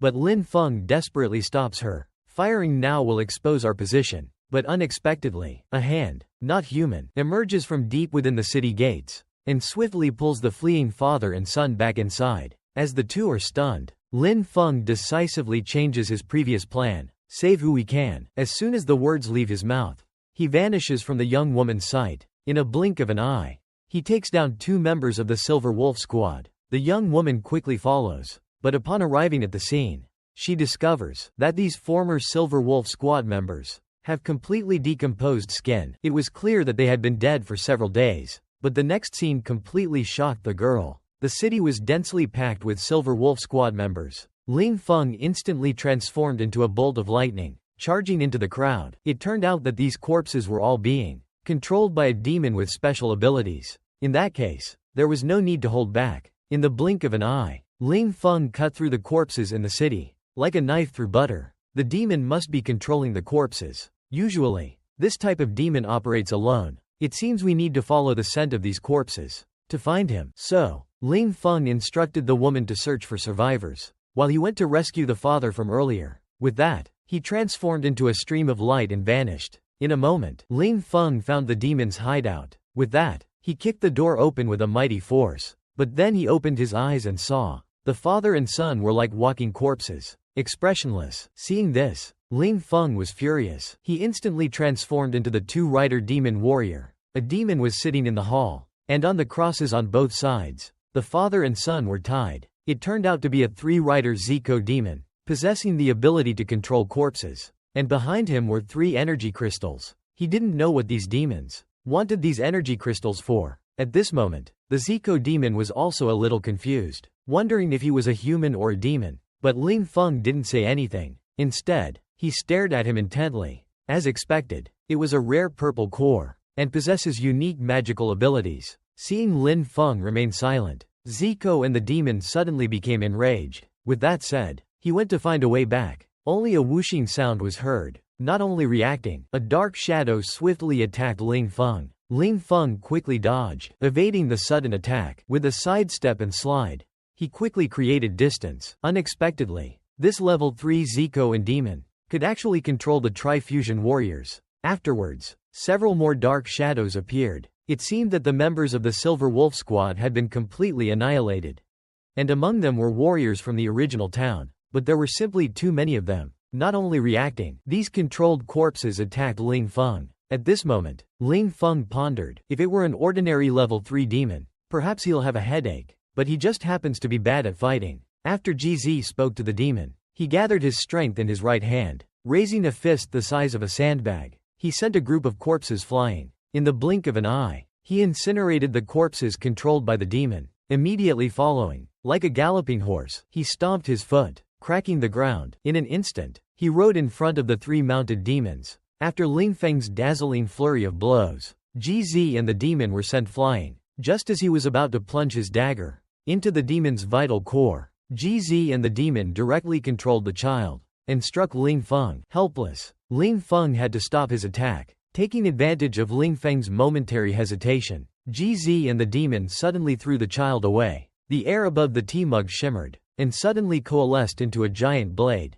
It slashed towards Lin Feng, but he used his water abilities to dodge the fatal blow. However, the giant blade still grazed his abdomen. Seeing this, the demon sneered, "I can not only control corpses, but I can also attack with sharp golden elements." Lin Feng remained unimpressed. First, he muttered, using his wood ability to heal his wound. Watching Lin Feng seamlessly switch between water, fire, and wood abilities, the demon realized he couldn't underestimate him. He ordered the middle-aged man to bring out his secret weapon. "Only you are worthy of forcing me to use this," he growled. He then gulped down a mysterious green liquid. Although Lin Feng didn't know what it was, his instincts screamed danger. Forcing himself to endure, he suddenly lunged forward. intending to interrupt, but around the demon, a shield of energy suddenly arose, blocking his attack. This sudden turn of events sent Ling Feng flying backward with a heavy impact. Just as Ling Feng felt confused, Z and the demon began frantically absorbing the crystal's energy. In Ling Feng's view, this was no different from seeking death, because in his past life, he had already proven that energy crystals were refined and concentrated by humans. The raging energy, whether entering a human or a demon's body, would cause them to explode and die within a certain threshold. But he suddenly discovered that Z and the demon's raging energy suddenly stopped. Could it be because of that mysterious liquid? Impossible. That's definitely not something a demon could create. Just at this moment, the demon roared. Evolution. Suddenly, purple energy surged within the entire room. He actually succeeded in purifying himself using the energy crystal. As the energy dissipated, a voluptuous, four-armed demon appeared before them. With the energy core and the refined energy attribute, Ling Feng realized the situation was getting tricky. The demon beckoned with a finger. Come and play with your grandpa. As soon as he finished speaking, crimson golden bells materialized out of thin air. With a few whooshing sounds, the crimson bells shot towards Ling Feng, appearing before him in a blink of an eye. Then, the demon softly uttered, "Golden wind thorn." The moment he finished speaking, countless sharp thorns suddenly erupted from within the bell. Only then did Ling Feng realize, the four-armed demon has evolved new abilities. Before the spikes could strike, Ling Feng wrapped himself tightly in vines. But in the next second, the demon leapt high into the air, ripping through the vines. With a fierce kick, it sent Ling Feng flying. Ling Feng cried out, as his body crashed straight through the ground. Immediately after, the demon plunged the sharp blade of its foot into Ling Feng's arm. Pathetic human. Every stage of evolution creates an insurmountable gap. It's over for you, but I do quite like you. Become my plaything instead. With that, its right arm transformed into a razor-sharp spike. Without hesitation, it lunged towards Ling Feng's head. Just at this critical moment, the space behind Zico and the demon suddenly distorted. The demon's spike attack stopped abruptly. Then, a slender hand reached out from the space. This plan cannot be ruined by an insignificant little character like you. The next second, a sleek, rounded black figure bent down and emerged from the space. Zico and the demon were instantly shocked. Could it be the Black King Chi? But the black figure ignored them, softly saying, "Compress." In the next second, a purple vortex formed in her hand. Even the surrounding space began to distort. In the blink of an eye, Zico and the demon disappeared. Then, the black-clad woman walked towards Ling Feng with a da-da-da sound, holding Zico and the demon's quadrant core in her hand, looking down at Ling Feng from above. A human body, still as pathetic as ever. How could Wang Qi choose such inferior trash? The screen was instantly crushed by Black Wang Qi's terrifying aura, making it hard to breathe. Just like that red creature inside him. It was the other Black King, the one who killed him before. At this moment, Black Wang Qi finally spoke. Can't even defeat the four horsemen of the apocalypse. If left unchecked, who knows when Wang Qi will awaken. Truly a lowly race. Hearing this, Ling Feng was instantly enraged. What did you say? I said you are a lowly race. And you call yourself the strongest human? Your evolution is far too slow. With that, he lifted Ling Feng into the air with his mind. I don't care what method you use, but you must purify yourself today. Then, take the Four Flags core and forcibly implant it into Ling Feng's chest. Immediately after, push Ling Feng to the ground. Only then did Ling Feng react. Wang Qi unexpectedly stuffed the Four Flags core into his body. The energy contained within the Four Flags core is too powerful. As a result, Ling Feng's chest couldn't withstand this power at all. Wang Qi looked at Ling Feng innocently. Is the strongest human warrior really this weak? He can't even absorb the energy of the Four Flags? At this moment, intense heat began to build in Ling Feng's chest, and it looked as if it was about to explode. Sword Ancestor. Quickly, Wang Qi immediately activated the 8 desolate space lock. Instantly, a furious inferno locked down the space around them. You useless human. Hold on. Ling Feng could only be heard cursing. What kind of evolution is this? But just then, a pair of golden eyes slowly opened. Who dares disturb my slumber? Quickly, the Dark Kai King realized this was the voice of the Lion Kai King. He's back. Have you forgotten what I told you before? Dark Kai King. Then, a red claw slowly extended, smashing the Dark Kai King's space into pieces. You shouldn't interfere with this human evolution. But the Dark Kai King didn't care. With a whoosh, he latched onto the Scarlet Kai King. You finally showed yourself. Do you know how much I've missed you? After saying that, the two demons snuggled closely together. The Black King Chi slowly explained, I've been observing this human in secret, but this time, he simply couldn't resist that newly advanced fourth horseman. That's why. King Chi gently stroked his cheek. A human's body is different from ours. This body needs to undergo constant tempering. Although fragile, it's also full of potential. He had only merged and evolved to the stage of the second horseman. But you directly made him skip the third horseman, and absorb the energy of the fourth, so his body could never withstand it. However, this overflow of the fourth horseman's energy has also allowed me, who was originally dormant, to temporarily awaken. From now on, you are absolutely forbidden from interfering with this human's evolution again. He needs to evolve step by step. Gradually, only then can he become my perfect vessel in the future. Do you understand? Black King Chi. Oh right. During your fake death, the other four kings Chi were restless, but none of them were willing to make the first move. Just as you predicted, a temporary stalemate has formed among the four kings. Before, they feared my power, and joined forces to try and eliminate me. Now it seems that even without me, they can't avoid suspicion amongst themselves. Perhaps, they have forgotten their original mission. Are you alright coming back in? Do they suspect you? It's good that you're still thinking of me. Even if they have suspicions, they don't have much energy to investigate your fake death. So I'm okay for now. Don't worry about me, she said, reaching out to stroke the Crimson King's chest. She whispered softly, I just want to lure back my strongest king. He definitely will return. It's only a matter of time. I have forced this body to evolve to the fourth stage. However, he needs time to adapt to and stabilize the power within him. You must not get involved with this man, lest it arouse unnecessary suspicion and ruin our plans. Hearing this, the Black King showed reluctance on his face. I just wanted to come and see you, even if it's just your vessel. Just then, the girl arrived in this area, searching for Ling Feng. How can there be an 8-chi demon here in the 8 Banners territory?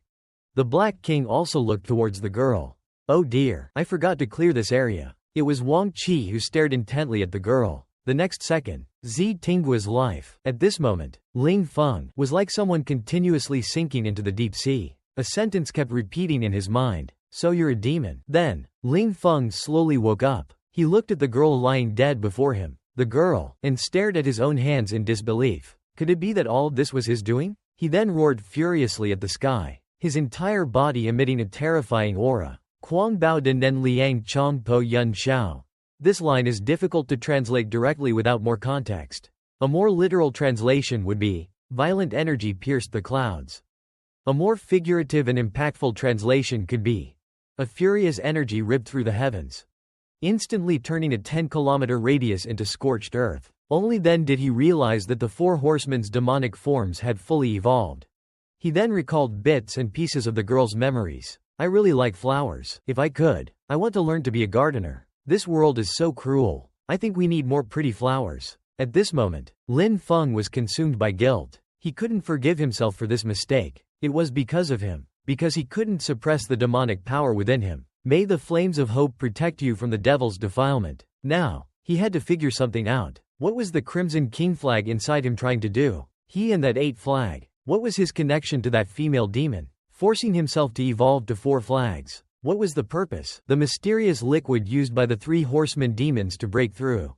How did they obtain it? Something of that level could probably only be produced by the so-called City of Dawn. He had to find the answers quickly. He wondered how Situ Fei and the others were doing. So, he drove towards a small town called Pai Kekardia. Meanwhile, Stifler and his team had successfully arrived at the town of Brian. Sorry, we can't send any support. This man was the weapons and combat commander of Brian. Kurt, we just received intel that Padashan was attacked by a high-level demon nest. I'm afraid that your soldier named Lin Feng is most likely dead. The blonde-haired instructor suddenly spoke up. But sir, that soldier possesses a unique talent. We have no shortage of young soldiers with unique talents. His tone softened slightly. While I can't send direct reinforcements, I can at least dispatch some scouts passing through the area to assess the situation. Thank you, sir. I still have some matters to attend to. Commander Shi, I wonder if this demonic tide will affect the demon hunting competition. If you're interested, you can stay a few more days. The future of the 3 warriors behind you may be greatly impacted. Bu Tong then turned and left. At this moment, Keiko suddenly asked, what is the demon hunting competition? The blonde-haired captain immediately explained. It's a competition that only Dawn City can hold. By hunting demons of different levels, they select the new generation of powerful warriors. Dawn City will also grant them special rewards. It's a grand event held regularly, and the aspiration of all warriors. Unfortunately, the warriors of our town aren't qualified, but I believe we will have the opportunity to participate in the future. This is an ancient divine sword passed down for 10,000 years. Even the current strongest, even the 7 elite core warriors couldn't budge it. A fraction of it rests in an old warehouse, untouched for 30 years. Yet, the man, with just a glance, decided he must have it today, no matter the cost. For when he touched the legendary sword, a powerful resonance surged within him. Beside him, a woman scoffed. A level 2 warrior like you? Don't be delusional. But the next moment left her utterly stunned. With a single hand, the man drew the sword, picking up from the last episode. She sighed. If Ling Feng were here, he'd be fascinated too. But the thought of the high-level demon attack on Peta City cast a shadow over her. Her mood plummeted. Si Tu Fei could only stare blankly out the window. The blonde instructor sighed. All we can do now is wait for the scout's report. You can observe and learn here for a while. There are many excellent warriors here. Inside the Nicodia City reception room, we have verified the news you brought. Just as you said, Peta City has fallen to the Demon Legion. We have also sent a message to Heroes City for you. We believe you will receive a reply soon. As for your other request, I'm sorry, we cannot provide you with energy crystals. The one speaking is Barris, the military commander of Nicodia. These things are generally allocated by the higher level cities. You can report to Dawn City and request a reallocation. It seems we must go to Dawn City, then, and investigate that mysterious green liquid while we're there. But with his current identity, even entering Dawn City would be a problem. Lin Feng immediately offered, saying he would go as a representative of Helos City. Barris considered it for a moment, tapped his cigarette ash, and said it wouldn't work, unless you're a captain, or have authorization from Helos City. However, if a higher level city vouches for you, it might be possible. Hearing this, Lin Feng immediately sat up. You mean you could vouch for me? Barris said he could, but with a condition. You've heard of the Dawn City Demon Hunting Competition, right? If you participate as an auxiliary member, a vanguard, and help us gather information during the competition, I'll agree to vouch for you, but I can't guarantee your safety. Vanguards are the members who gather the first demon intelligence in the competition. Summer 1969. As the spirit of freedom thrived in America, a dark shadow silently sowed terror into the hearts of the people. Charles Manson and his family committed a series of brutal murders, transforming the era's dreams into a terrifying nightmare. But he seems very confident in himself. Could it be that he has a trump card? Ling Feng looked up at Nami, who could transform into a large sword. Darius was instantly stunned. This equipment requires at least a 3-core warrior to operate. Forcing it will make it unstable, and you could easily injure yourself. But Ling Feng unhesitatingly removed his own demon core. Suddenly, a golden light erupted, so bright that Barris couldn't open his eyes. Does this guy also have a special understanding of Nami? He actually activated it successfully just like that. I've heard before that some warriors possess high talent and can seamlessly operate high-spec nano wings. Seeing it today is truly surprising. At this moment, Ling Feng said, "This weapon feels quite comfortable to use. Do you have a real battlefield here? Thinking to die at the hands of a demon? This new inner suspension technique needs a warm-up first. Are you sure you want to go alone? There might still be a stray demon or two. If it's too much, I can go with you." "No need for that. I can easily handle a couple of stray demons." "Well, you're an interesting guy. Confident. Courage is a rare and valuable quality in a warrior. But be careful. I have other things to do. So I'll be going now." Thinking, suddenly acting tough. "Of course I can't let you come with me, because I not only need to test the new inner suspension, but more importantly, I want to see what kind of power the 4-rider form possesses." Soon, a demon appeared behind him. Soul quickly dodged to the side. The nano greatsword instantly materialized in his hand. With just a whooshing sound, the demon was sliced in two. It's so much more satisfying using a greatsword. There have been too many frustrating things lately. This time, I'll use this greatsword to have a good killing spree. He then stomped on the ground, appearing above the demon in the next second, with a few flashes of sword light. Each swing of the greatsword sent demon blood and body parts flying. Summer 1969. As the spirit of freedom thrived in America, a dark shadow silently sowed terror into the hearts of the people. Charles Manson and his family committed a series of brutal murders, transforming the era's dreams into a terrifying nightmare. Then I, as a weapon master, must uphold my honor, and more importantly, for the sake of Heroes City.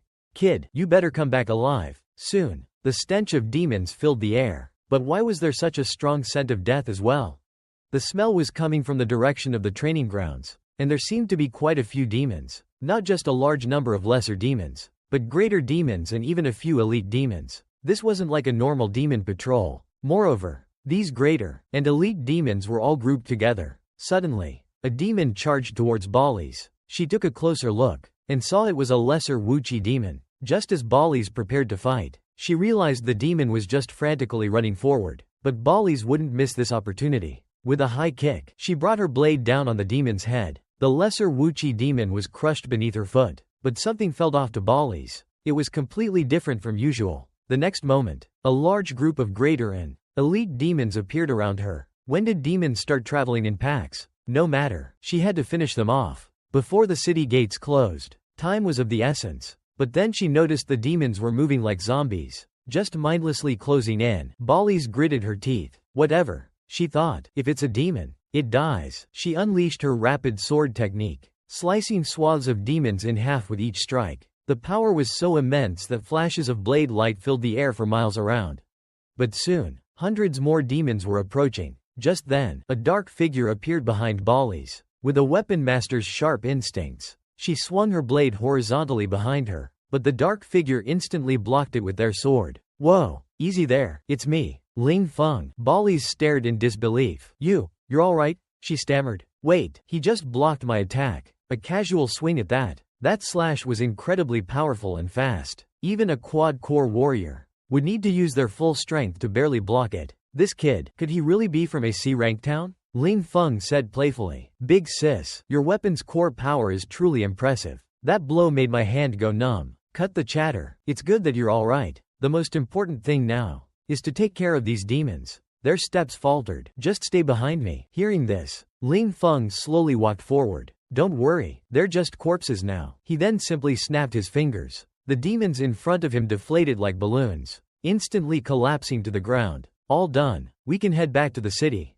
Big sis. Seeing this, Barris was stunned. What did this kid do? She then grabbed Ling Feng by the collar. You're clearly a Red River power warrior. So why can you control these demon corpses? How did you do it? However, Ling Feng gently brushed Barris's hand away. Sorry, we're just partners. I don't need to explain to you. Barris fell into deep thought. Having some hidden abilities in this apocalyptic world was quite normal. Well, I can tell you this much. I can only slightly control dead demons. In that case, I won't ask any more questions. We'll depart for Dawn City tomorrow. That's great. Big sis. We need to resolve the energy crystal quota issue 142 0 hours 3 minutes and 28 seconds. 900 to 0 hours 3 minutes and 29 seconds. 500 in Hilo City quickly. Barris thought to herself. Now I'm looking forward to seeing 145 0 hours 3 minutes and 32 seconds. 800 to 0 hours 3 minutes and 33 seconds. 500 how this kid performs at the demon hunt gathering.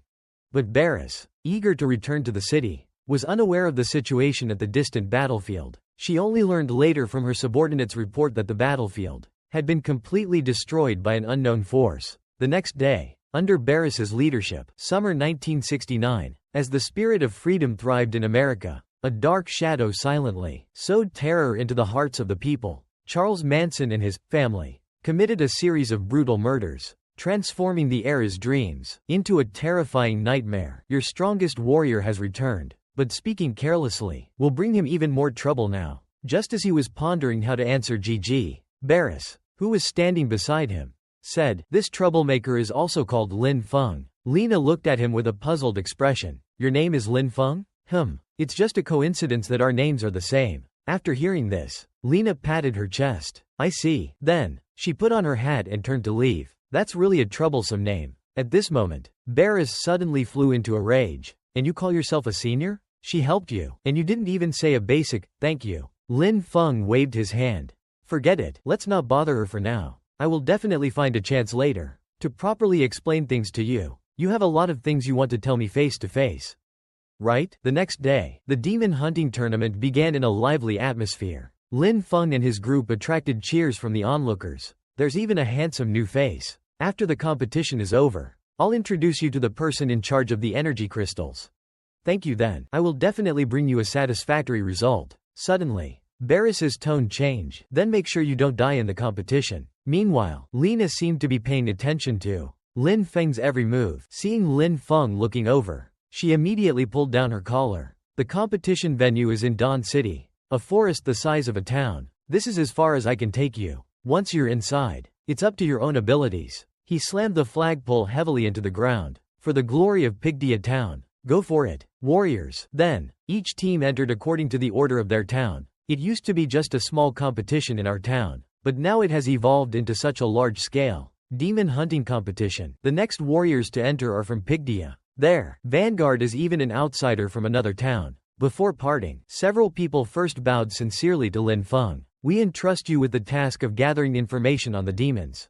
We will always remember your sacrifice. They all put on a sad expression. Perhaps, they believed that being a pioneer was a suicide mission. At this moment, the pioneers from each town were fully equipped and ready to go. The host began to speak. First of all, I would like to pay you my highest respect. To be able to stand here in this capacity already demonstrates incredibly admirable courage. You are all aware of your individual missions. Please be sure to prioritize your own safety. What awaits you next are demons and risks of unknown levels. Now, let us give a warm welcome to our highest judge, also one of the greatest warriors of the new 6 heroes, the strongest restorative warrior, with a series of heavy footsteps. A dark-faced, green-haired, unimpressive-looking man slowly walked out. He was the dual-core green recovery warrior, Van Dillen. A dual-core rider is so damn cool. If only he were my husband. The whole crowd was chanting Van Dillen's name. Then, Lin Feng's eyes widened. Dual-core warrior. It seemed that the technology that was still conceptual in his past life had now been realized. Dual-core meant double the power. If the synchronization rate was high, it could even unleash unexpected strength. Because a warrior's power came from the demon core, the higher the synchronization rate, the more it could stimulate the hidden power of the demon core. But the body also had to withstand a greater impact, like a kind of power crush. This was also the reason why some core warriors had low adaptability and low synchronization rates. In his previous life, human technology could only develop a single core grafting device. Now, the new 6 heroes of this life not only possessed dual core grafting equipment, but also possessed greater power. Meanwhile, everyone bowed to him, but Lin Feng stood there calmly, thinking about the current situation of the 6 heroes. A chill ran down my spine. Van Dillen seemed indifferent to this. You are all remarkable warriors. Knowing the dangers of the vanguard position, you still stand here bravely. If you return safely, I will personally award each of you a tri-flag core. As a reward, everyone bowed in gratitude, but Lin Feng remained standing. A teammate next to him whispered, "Bow quickly," but Lin Feng just scratched his head and chuckled, looking straight at Van Dillen. "Sorry, my old back's been acting up lately. Can't bend down." Van Dillen didn't say anything, but stood there quietly. Then he blinked, a slight smile appearing on his lips. This completely baffled Lin Feng. What the hell? At me? A dude? And with such a damn creepy smile? Just then, the rabbit host hopped over. Next up, please welcome one of our greatest new 6 heroes, Mr. Van Dillen, to present a demonstration of hunting a 4-limbed demon. Let's give a big round of applause for Master Van Dillen. Now, vanguards, please follow me and leave the stage to Master Dillen. Lin Feng scoffed. The new 6 heroes these days have to resort to this to display their prestige? Absolutely ridiculous. Van Dillen looked at the rabbit host. Are you the new referee? Yes, Master. It's an honor to meet you. Hearing this, Van Dillen brought his face close to the hosts. Get over here. You'll be replaced shortly. And stop calling us the new 6 heroes. That new is quite irritating. If it weren't for this audience, I would strip you naked and pulverize your insides with a single punch before I resort to murder. Get lost. Van Dillen then created an earpiece from energy. Now, allow me to represent all number 6s. The demon's palm began to crack and ooze blood. With a bang, the palm exploded into a bloody mist. You're not qualified to fight back yet. How can a mere Green River soldier be so aggressive? Normally, a green core represents a restorative medical warrior with limited combat ability, but the power this man is unleashing is beyond a demon's understanding of humans. Even if I die, I'll take you down with me. Let me correct you on that. Although I am a Green River soldier, I am a dual-core Green River soldier of the 6 heroes. What? You humans have actually learned tissue regeneration? But before he could finish, a giant claw swept over. The next second, Van Dillen used his energy rope to sever the demon's other arm. He then thrust it directly into the demon's mouth. "You're a chatty demon, aren't you? Let's start with your mouth then." With a final scream, the demon's body exploded into a green mist. With the demon's blood, let the curtain rise on our demon hunting competition. At this moment, the audience's passion was ignited. They all chanted, "6 heroes! 6 heroes! 6 heroes!" Ling Feng watched as Van Dillen emanated powerful energy fluctuations. Judging by his energy flow, the dual core provided energy that was more than double that of a single core. They complemented each other, resulting in an even greater power. If the 6 heroes are this strong, how terrifying is the so-called Xing Wang? Then, Van Dillen bowed to the crowd. "Let's welcome our vanguard back to the arena." The passing vanguards bowed in return, but Ling Feng remained unmoved. Just as they passed each other, Van Dillen suddenly stopped and softly said, "Wait." Hearing this, Ling Feng grimaced and looked towards him. Then Van Dillen suddenly said, "You seem to have some dissatisfaction with me." Hearing this, Ling Feng's eyes immediately sharpened. "You misunderstood. I'm used to before going on the field, keeping myself alert at all times. Do you know what the vanguard position means? He is really an interesting warrior. I will continue to pay attention to you. I hope you won't disappoint me then." Hearing this, Ling Feng instantly became angry. "Who do you think you are? When I was messing with the eldest son of the devil, your parents were probably still playing with mud." Then the vanguard operation began. The so-called vanguard is before the team operation, the eyes that scout this forest. Your mission is based on the strength of each team to find the optimal combat route, and before the specified time ends, successfully hunt demons and obtain magic powder. There are not only a large number of ordinary demons in the forest, but also some 1-star riders, 2-star riders and a small number of 3-star riders, randomly distributed in various places in the forest competition area. It requires the vanguards of each team to carefully check the battlefield route, and not to actively provoke demons. You must pay attention to your own safety. At this time, everyone discussed, do these things need to be reminded? 1 or 2-star riders can barely cope, but encountering a 3-star rider is hard to say. In short, after everyone goes in, they will be like mice. Act cautiously, keep a low profile. At this time, Ling Feng noticed that these 2-core warriors only have the core of 2 cores. But they are far from having the strength of 2-core warriors. Perhaps because of their young age, they lack experience and the responsibility of being a captain. They appeared childish and naive. On the contrary, they don't have the agility of 1-core warriors like Instructor Huang Mao and the others. They are in resource-scarce towns, relying on deathmatches, step-by-step honing their fighting skills and awareness. At this time, some vanguard warriors have begun to become fearful. Finally, let me remind everyone that every competition will have a special Huan Jie segment, link, part. Within the competition area, there is an imprisoned 4-star demon. If your team is strong, perhaps we should consider him as a target. If anyone successfully hunts the 4 horsemen of the apocalypse, the match ends immediately, and that squad wins. Just like in the previous life, the 4 horsemen arrangement remains, but no squad should be risking it. With the sound of the match starting, everyone rushed towards the forest. Lin Feng stomped, cracking the ground with a bang, and shot into the forest with a whoosh. The 4 horsemen are his target this time. Not long after entering, Ling Feng slammed on the brakes. Most of the vanguard had planned conservative routes in advance. It seems they have no intention of seeking out the 4 horsemen. After all, the 4 horsemen are not something these young warriors can handle. They could easily lose their lives. Meanwhile, in a mysterious observation room, immediately retrieve the data on these warriors. Assistant Wen Yan Hazy slowly stepped forward.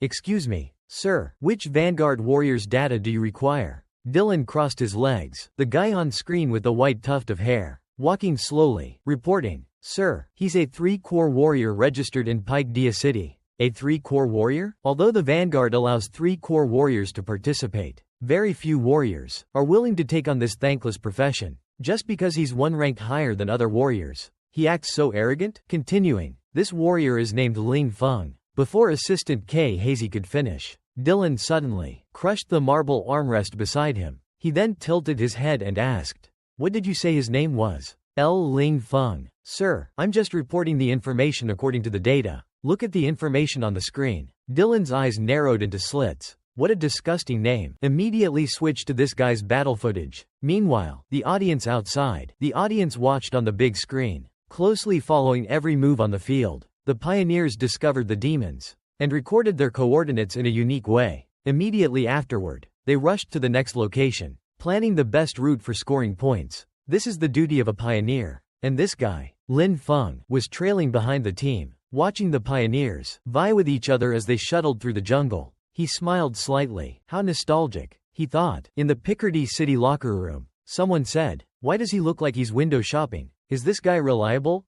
Another asked. "Commander, take a look at that guy named Lin Feng." Barris sat on the sofa, looking arrogant. "I see him," he said. He recalled what Lin Feng had said before leaving. "Barris, I won't plan a conservative route like the other pioneers, but I can guarantee that Picardy City will win." His confident expression at the time showed he wasn't joking, and his powerful performance on the practice field before he even dared to support me. Barris licked his lips. "But that just makes me more interested in you." During the scouting, the team marked several one-star demon gathering spots. Try to stay away from these coordinates. There are also a few 2-star Red River demons. If you encounter a 3-star demon, run for your life. As they fled, they reminded Lin Feng, "Brother, run, there's a 3-star demon over there." But that direction was precisely Lin Feng's path. Therefore, he had to eliminate it. Tang Yun reported through the communicator. "It's a 3-star wood elemental orchid demon." The audience outside was worried. Isn't this young man afraid of death? He saw a 3-star demon and didn't run? Damn humans. You've imprisoned us here for so long. It launched a flat attack at Lin Feng. "Human, die." Lin Feng dodged easily with a leap. These demons are all imprisoned here. But as the vanguard, he has already slain 5 tri-cavalry demons for the team, guessing that Barris and the others should be able to see the team's points. The situation in the Pygdea preparation room. Everyone was completely stunned by this maneuver. Their mouths agape. Lin Feng then looked towards the high stands. The quad cavalry demon should be at the highest peak over there, right? And the highest one in the audience stands should be the dual core of Shin 6 Hao, the recovery warrior, Handy Dylan. And at this moment, Dylan couldn't help but ponder. This guy's ambition is truly grand. I'm really curious. Could it be that your team's goal was the quad cavalry demon all along? Was this the team's decision, or your personal one? Watching Lin Feng step by step towards the quad cavalry demon, Barris looked at the live broadcast screen in confusion. Strange. How does he know the quad cavalry demon's location? Could it be that guy is planning a route to kill the quad cavalry demon for the team? Seeing this, the warrior beside Barris said, "Our strength is simply not enough to defeat a quad cavalry demon. Commander, was this your decision?" Hearing this, Barris broke out in a cold sweat. He didn't know what this guy was planning. "Don't you cause me any trouble." But recalling the promise he made before the operation, he felt relieved. Crossing his legs, he puffed on his cigarette on the sofa. Seeing Lin Feng with his giant sword arriving at the quad cavalry demon's cage, but neither attacking nor leaving, the audience below wondered what Lin Feng's next move would be. Pygdea City's vanguard seemed to be observing the surroundings and formulating a plan in his mind. They believed he would probably leave soon. It seemed they would be the first team to depart. But Lin Feng's next action left everyone dumbfounded. Even the host in the studio was. Summer 1969. As the spirit of freedom thrived in America, a dark shadow silently sowed terror into the hearts of the people. Charles Manson and his family committed a series of brutal murders, transforming the era's dreams into a terrifying nightmare. Then let's start with you.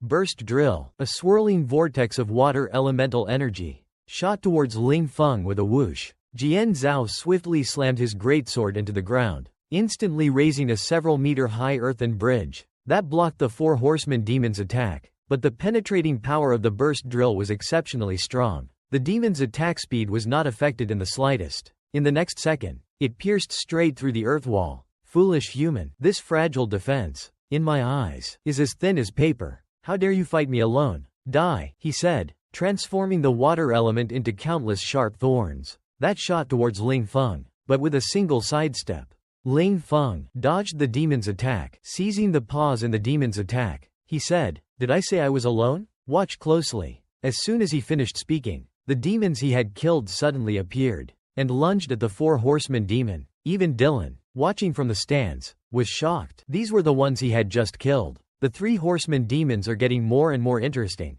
The 4 horsemen demon was also caught off guard by this sudden attack, instantly transforming into a stream of fire and water. He dodged the 3 horsemen demon's attack, He managed to stabilize himself with great difficulty. This is clearly the smell of demon death. So, you can actually control demon corpses? You thought this was an ability exclusive to you demons, didn't you? But I'm too lazy to explain it to you slowly. There it is. This kid finally used his ability to control demon corpses. The audience in the arena couldn't help but exclaim in astonishment. Are we seeing things? What in the world did the vanguard of Pygdia do? Those 3 horsemen demons are actually fighting for him. A human warrior can actually control demon corpses? This completely overturned everyone's understanding. With Ling Feng's command, several 3 horsemen demon corpses shot towards the 4 horsemen demon. Ignorant human, you think you can defeat me with just a few 3 horsemen?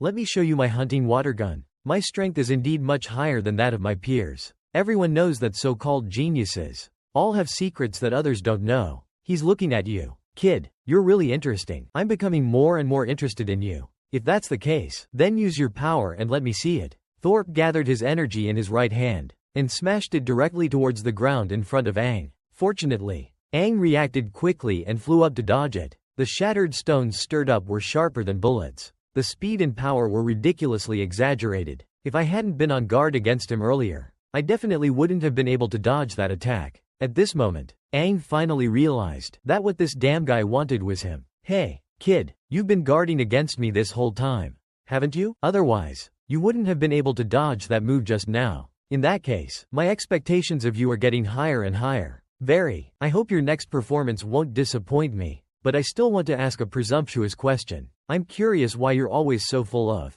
hostility towards me. Hearing this, Ling Feng slowly said, there are 3 reasons. The first, and the thing I hate most about you, is your condescending attitude, he explained while his attacks never ceased. After speaking, he paused for a moment during the fight, but at some point, Dylan had quietly come behind him. Second, do you want to say that you hate the demonic aura on me? Aang instantly dodged to the side. As expected, it aroused his suspicion. Using the power of the demon within him would make this guy notice. However, he was currently only using 50% of his strength, but the oppressive feeling under this absolute strength wasn't as direct as Bucky's demonic power. It had been a long time since he had felt this. Then Dylan leaned close to Aang's ear and whispered, and the third reason is that I really hate your name. Aang gritted his teeth. You hate my name? To put it bluntly, you still hate the former Aang, which means you hate the former king, right? Thinking of how he once, for the sake of future generations, led the strong ones into a decisive battle against the demons,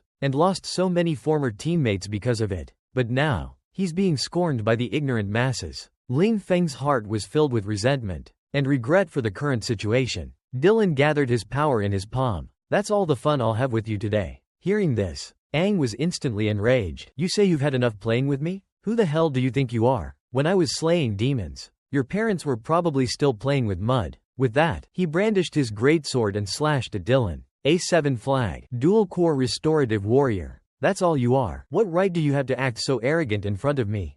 After the frantic collision of 2 absolute forces, the area 5 kilometers around them was instantly turned into scorched earth. Fortunately, the arena has a protective barrier. Otherwise, the spectators in the stands would have faced unimaginable consequences. About a minute later, after the smoke and dust cleared, Dylan was seen staggering backward. A trace of blood trickled from the corner of his eye. Dylan assumed a fighting stance and looked into the smoke and dust, fearful of another attack from Aang. The next second, Aang slowly walked out of the battlefield, holding his greatsword and looking at Dylan with an indifferent expression. The commentator on the field couldn't help but exclaim, "Unbelievable! This vanguard actually withstood Lord Dylan's attack. The aura he exudes is like a demon from hell. It's truly impossible to determine this vanguard's true strength." Meanwhile, Dylan quietly activated his healing and recovery skills. Even he hadn't expected that this ant in his eyes could actually injure him. Although it was just a minor scratch, there was no denying the strength of this person. If he's not eliminated today, he will surely become a great threat in the future. Thus, a sinister thought arose in his mind. It seems the only option is to kill you, and then tell everyone that it was because he had the aura of a demon on him.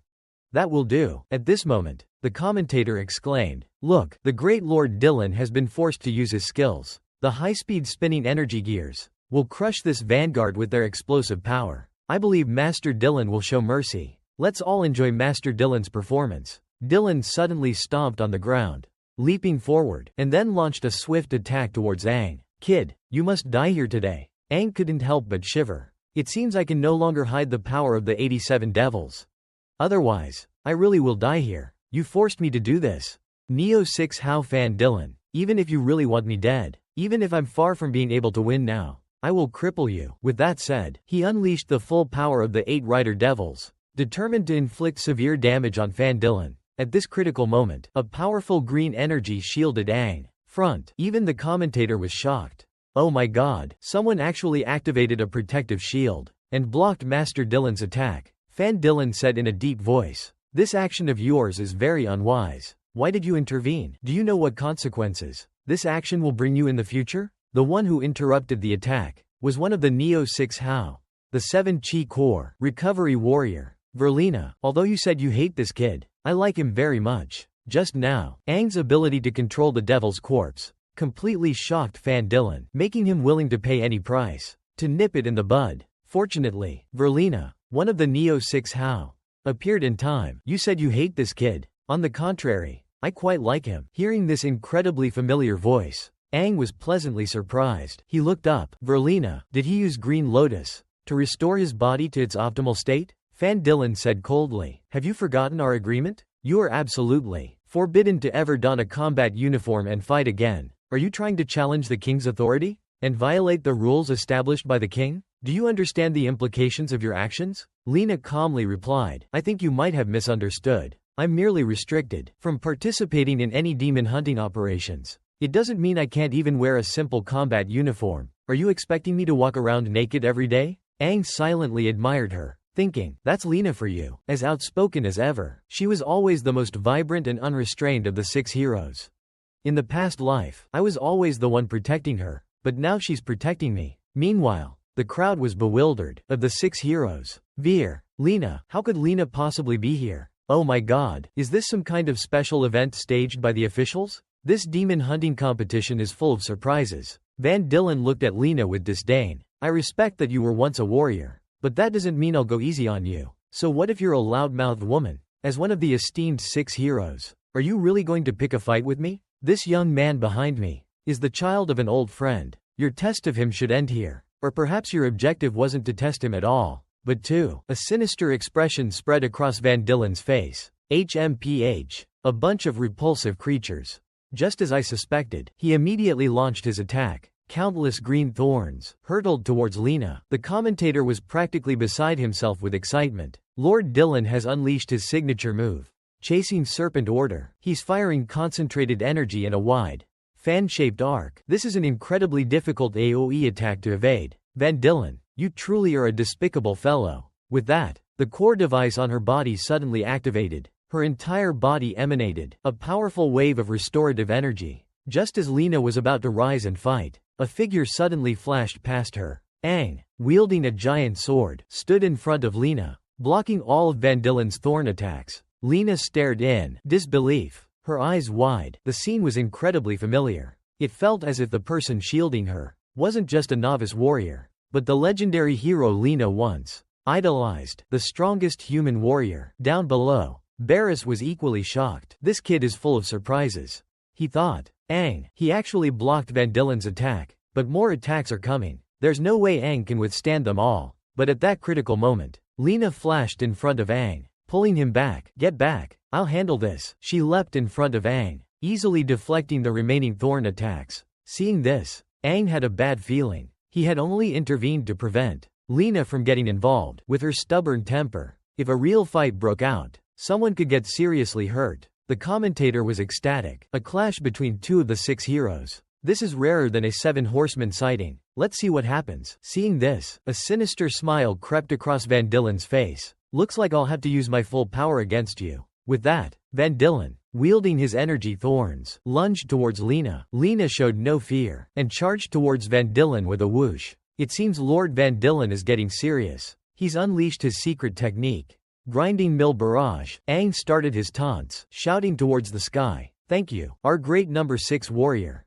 Van Dylen. Seeing this, Van Dylen suddenly stopped his attack, freezing in place. Lena looked back in confusion. Great Lord Van Dylen, thank you for teaching me so many combat techniques. Seeing them stop, Aang smirked to himself. That sonic attack really worked. Then he raised his voice. The great Dylan warrior, in his busy schedule, and for sharing your combat experience with this younger generation. Wu Bei is truly grateful. I would like to express my sincere gratitude to Lord Dylan. This sudden scene stunned everyone present. Barris was also puzzled. What is this kid up to? The audience sighed. What a missed, wonderful duel between two seven-flag warriors. Jian Zhuangnang became even more excited. May I ask the great Lord Dylan, are you satisfied with my performance today? He stopped and waited for Dylan's reply. The crowd began to discuss. Don't be ridiculous. Two seven-flag warriors fighting. Would be a war-level duel. Be content with seeing Lord Dylan fight twice. You guys, on the field. The sound of praising Lord Dylan was endless. This is our great number 6 warrior. Let's cheer for the great Lord Dylan. Dylan was dumbfounded. Then he narrowed his eyes and smiled faintly. You got quite a trick up your sleeve. Kid, this makes it difficult for me to continue. Doesn't it? Ling Feng said lightly. No, I'm really grateful for your guidance. Lord Dylan, believe me, this junior will definitely not disappoint you in the future. Ang Chong let out a sigh of relief. This flattery tactic really worked. Otherwise, it would be difficult to say what would happen if they really fought. Lena also smiled faintly. Forget it, I'm not in the mood to fight anymore. Let's call it a day. Your performance was quite surprising. Kid, not bad, not bad. You passed the test. You're a very excellent young warrior. Please keep working hard. Congratulations to Pacadia City for winning the championship of this Lemo competition. As soon as he finished speaking, the sound of congratulations to Pacadia was endless. Barris was also dumbfounded. This is ridiculous. We, Pacadia, just won the championship like this? And this Lemo competition is also the first time in history. The fastest and most unexpected one was the miracle created by Pioneer. As the match ended and the two passed each other, Lena tentatively whispered, "Meet me at the old place." At this time, on TV, everywhere, the results of the demon hunting competition were being broadcast. Aang was lifted high by the people of Pigdia. You kid really have guts. You won the championship for our Pigdia city. Do you know how much reward I can get when I go back? Shorta put his arm around Aang's shoulder and pressed his head against his chest, excitedly saying, "Tonight, I can satisfy all your requests." Seeing this, the soldier next to him reminded, "Stop it, Commander. Aang is almost suffocated by you. You're choking me." After separating, Aang coughed awkwardly a few times, and then looked at Barris. "Do you still remember what you promised me before?" "Of course I remember. I'll arrange for you to meet the person in charge later." "Thank you." The commander then patted his cloak. "If it's convenient, can you prepare some coats for me?" The admirer next to him immediately asked, "Do you have an important date?" Wen Yan Aang smiled faintly. "It's like meeting an old friend, and I won't participate in things like the celebration." Then he came to the place where the two had agreed to meet. "Miss Lena, is there anything you want to talk to me about?" Wen Yan Lena looked back. "You really came. I'm curious. Before, that person said your name was Aang. I only told you to meet me at the old place, and only he and I know this place." She slowly walked towards Aang. "Could you really be our former king? Answer me. Look, we used to stand here, overlooking the town below." She slowly opened her arms. "I really like this place. That familiar feeling is back." Then, memories came flooding back. "From now on, this place will be our secret base." Wen Yanang lightly flicked Lena's forehead. "Still thinking about secret bases at your age? Lena, do you think you're still a child?" "You flicked my forehead again. That'll make me stupid. Every girl dreams of having a secret base. Besides, you dummy. Besides sand demons, you don't understand anything." Okay, stop it, I promise. Okay, but honestly, this place is really quiet." They both gazed silently into the distance. Suddenly, Lena turned and pointed behind her. "Dummy, look what this is." With that, she used her energy to carve into the stone. "Lena and Aang, I've decided. Dummy, from now on, this is our secret base. Just the two of us. You mustn't tell anyone." Thinking of this, Lena's eyes filled with tears. "Is that you, Aang? Do you remember our secret base?" Wen Yanang froze. He wanted to shout to Lena, "Your king has returned," but the words caught in his throat. Lena wiped her tears. "Sorry, I was just thinking about someone I lost. I was testing you. Sorry I scared you. You really look like him. He was very important to me." Seeing Lena like this, Aang felt conflicted. "You were reckless in the competition. If I hadn't stopped you, you might have died. Consider this repayment for your help at the statue. Now we're even." But just then, Aang softly said, "Lena." Lena's eyes widened in shock. "What did you just call me?" Aang didn't answer. Instead, he gently flicked Lena's forehead. "You still remember the secret base? After all these years, you're still the same child you were back then." At this moment, he realized the Aang of the past had returned. Tears welled up in his eyes. The next second, tears of joy streamed down Kai's face. "Ah, silly. Don't cry. I'm so happy to see you alive and well." He let out a heavy sigh. "Aang, it's me. I'm back." But as soon as he finished speaking, Lena, as if seeing a long-lost lover, lunged at Aang frantically, knocking him to the ground. Then, she buried her face in Aang's chest and sobbed, "You're finally back. How did you come back? Do you know how much I missed you?" There was a time when Lena was feeling wronged. She would also cry on Aang's chest like this. Now, the two were reunited where their dream began. Immediately, Aang recounted his rebirth to Lena. "You're saying you traveled from 60 years ago to now? And there are 8 demonic riders in the ancient king's monument? But isn't the highest demon level only 7? Aang slowly explained. "Don't understand? Yeah, I haven't figured it out myself. It sounds ridiculous even to me. In short, I who should have been long dead, traveled across half the world to the present, and inside me, there's a strange presence lurking." Lena looked at Aang with a smile. "Like you said, no matter what, as long as you're alive, that's all that matters." Suddenly, Aang changed the subject. "Lena, what I don't understand is, why do the people in this city have such hostility towards us? We risked our lives for all of humanity, but now they hate us so much. We risked our lives for all of humanity back then, and now they hate us so much." Lena sighed softly. "If I had to explain, it's all because of you. In the Dawn War, you led the warriors to the ancient king's monument. Most people tried to stop you. Don't rush in. Even the representatives of the logistics warriors came to stop you, because the situation at that time was rarely in our favor. Everyone's opinion was to maintain the current balance, but you didn't listen to anyone's advice. You resolutely led the warriors into the valley. But soon after, news came back that you had died in battle within the valley.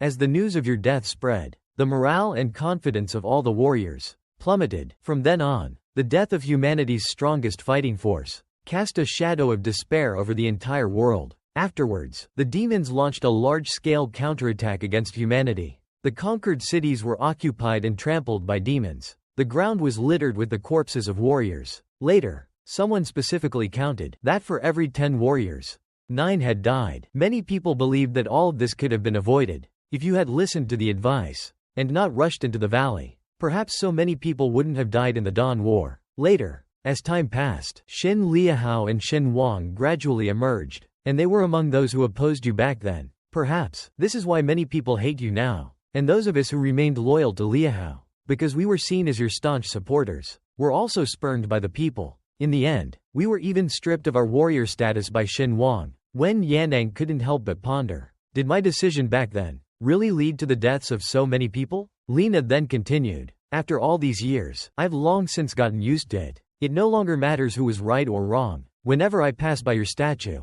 I always stop and linger, and recall the past. But, seeing you alive in this strange way, I'm truly happy. Let the past be the past." Wen Yanang suddenly flew into a rage.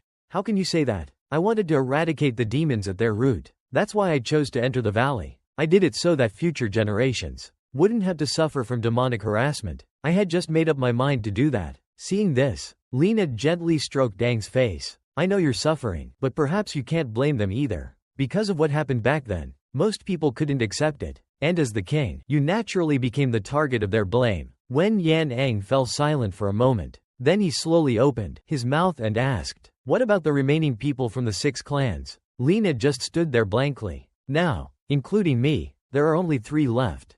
The others, the 3 of them also perished in the ensuing battle. Once 1/6 of the Yellow River, the Earth's tranquility, Daddy Anran, was also severely wounded. Because of this, he later voluntarily resigned from his position, and eventually secluded himself in a certain town. I had also planned to leave this place filled with sorrowful memories. But His Excellency, the former river-stopping phantom, because he resisted Xingwang for you, had his hands and feet broken by them, and was thrown into the dungeon to die." Wen Yanang said, gnashing his teeth. "What did you say? They dared to treat him like that? Those damned bastards. Why didn't you unite with those supporters to resist Xingwang? We thought about resisting, but in the end, we gave up. He is simply too strong, because he is the only 3-core, 7-flag warrior. I believe that even in his prime, Lan he wouldn't necessarily be his opponent. You must have noticed it too, right? The current Xingwang is far superior to the past. Our 7-flag, dual-core warriors. Even if what you say is true, we can't just stand by and watch to die in the dungeon. We must find a way to rescue him."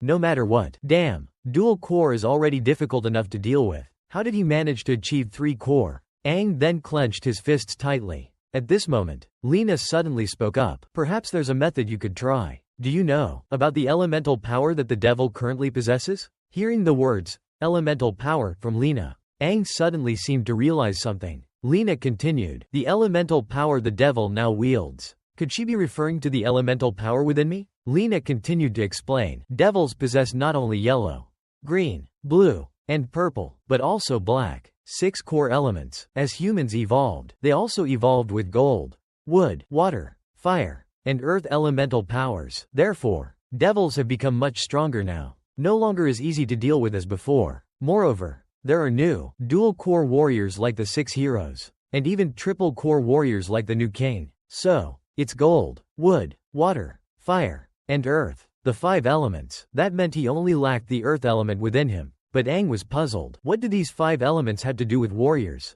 Lena looked at him speechlessly. You used to be the strongest human warrior. If a warrior can successfully fuse with the power of the elements, Aang's face was filled with shock. You mean, warriors can now fuse with the power of the 5 elements? Could it be similar to his ability to control the elements? 4-element warriors and 5-element warriors have a clear difference in strength. Those powerful 5-element warriors, in order to fuse with more elements, desperately fight for those precious fusion cores. And the place where these fusion cores exist is Dracula's Magoo castle. I believe you should still remember this special place. Aang's eyes suddenly sharpened. Of course, I remember. That's a nightmare I can never forget. It was where he led countless human warriors to fight against the devils. That place buried not only countless devil corpses simultaneously, it serves as a somber and hallowed resting place for his fallen comrades in arms, a testament to their sacrifice. Thus, it was christened with the poignant and evocative name, Bone Burial Castle, a name that whispers of bygone battles and the heroes who fell. Decades after the cataclysmic and epic-defining Dawn War, several decades following the cessation of hostilities, a fortuitous and serendipitous discovery was made, quite by chance and unintentionally, that a peculiar and previously undocumented species of demon had manifested within the castle's dilapidated walls. A new and potentially dangerous threat. Furthermore, the most astonishing aspect of this revelation was that even the weakest among these demonic entities possessed the formidable power of a weapon-level combatant. Distinguishing these demons from their infernal brethren, setting them apart from other demonic entities, was a unique and striking characteristic. Upon their chests, embedded and suspended in midair, each possessed a mesmerizing fusion crystal, a pulsating gem that radiated an otherworldly energy. Through the power of this extraordinary crystal, through its arcane properties, human warriors were granted the extraordinary ability to assimilate and harness the elemental forces of nature, to wield the very elements themselves. However, this power was not universally attainable. It was a privilege reserved for the select few. Not all warriors possessed the necessary fortitude and resilience to undertake such a fusion. Based on the accumulated knowledge and experience of humankind, based on countless trials and observations, only those warriors possessing a weapon core or higher, individuals with exceptional combat prowess, coupled with an extraordinary and almost superhuman level of physical resilience and endurance, could successfully withstand the immense strain and successfully merge with the elemental forces contained within the crystal. Aang listened intently, absorbing every word with rapt attention as Tan Shou elaborated on the intricacies of elemental fusion. In essence, Aang surmised, seeking clarification, you're suggesting that possession of a fusion crystal grants the potential to merge with, and subsequently command and manipulate, all 5 elemental forces: metal, wood, water, fire, and earth? Nonsense, Hu retorted incredulously, interrupting Aang's train of thought. You naive fool, the notion of a single individual mastering all 5 elements is preposterous. Utterly absurd. The 5 elemental forces, metal, wood, water, fire, and earth, exist in a delicate state of perpetual interplay. A harmonious yet dynamic balance of creation and destruction, of mutual generation and counteraction. Such a feat has never been accomplished.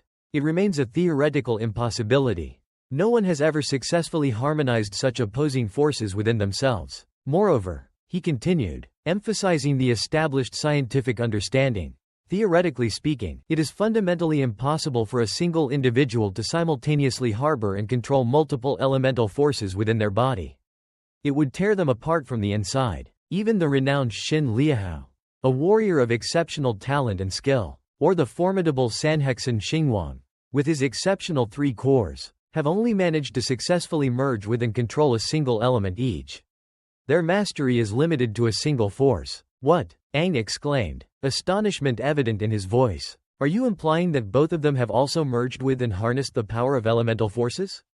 That they too wield such incredible power? If that's the case, then why, during our confrontation with Fan de Lune, during our fierce battle, did I not detect even the slightest trace of elemental energy emanating from him?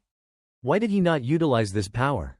Aang questioned, perplexed. Because he exercised restraint. Hu explained patiently. He held back his true power. Had he unleashed the full force of his elemental abilities, had he not held back, the protective barrier surrounding the arena, the very structure designed to ensure the safety of the spectators, would have been unable to withstand the immense power and would have crumbled, potentially injuring or even killing innocent bystanders. That fellow is acutely conscious of his public image. He meticulously cultivates his reputation. He would never risk harming innocent civilians. Had he engaged you from the outset with the full might of his elemental powers, had he unleashed his full potential from the very beginning of your duel, I suspect you wouldn't have even had the slightest opportunity to retaliate.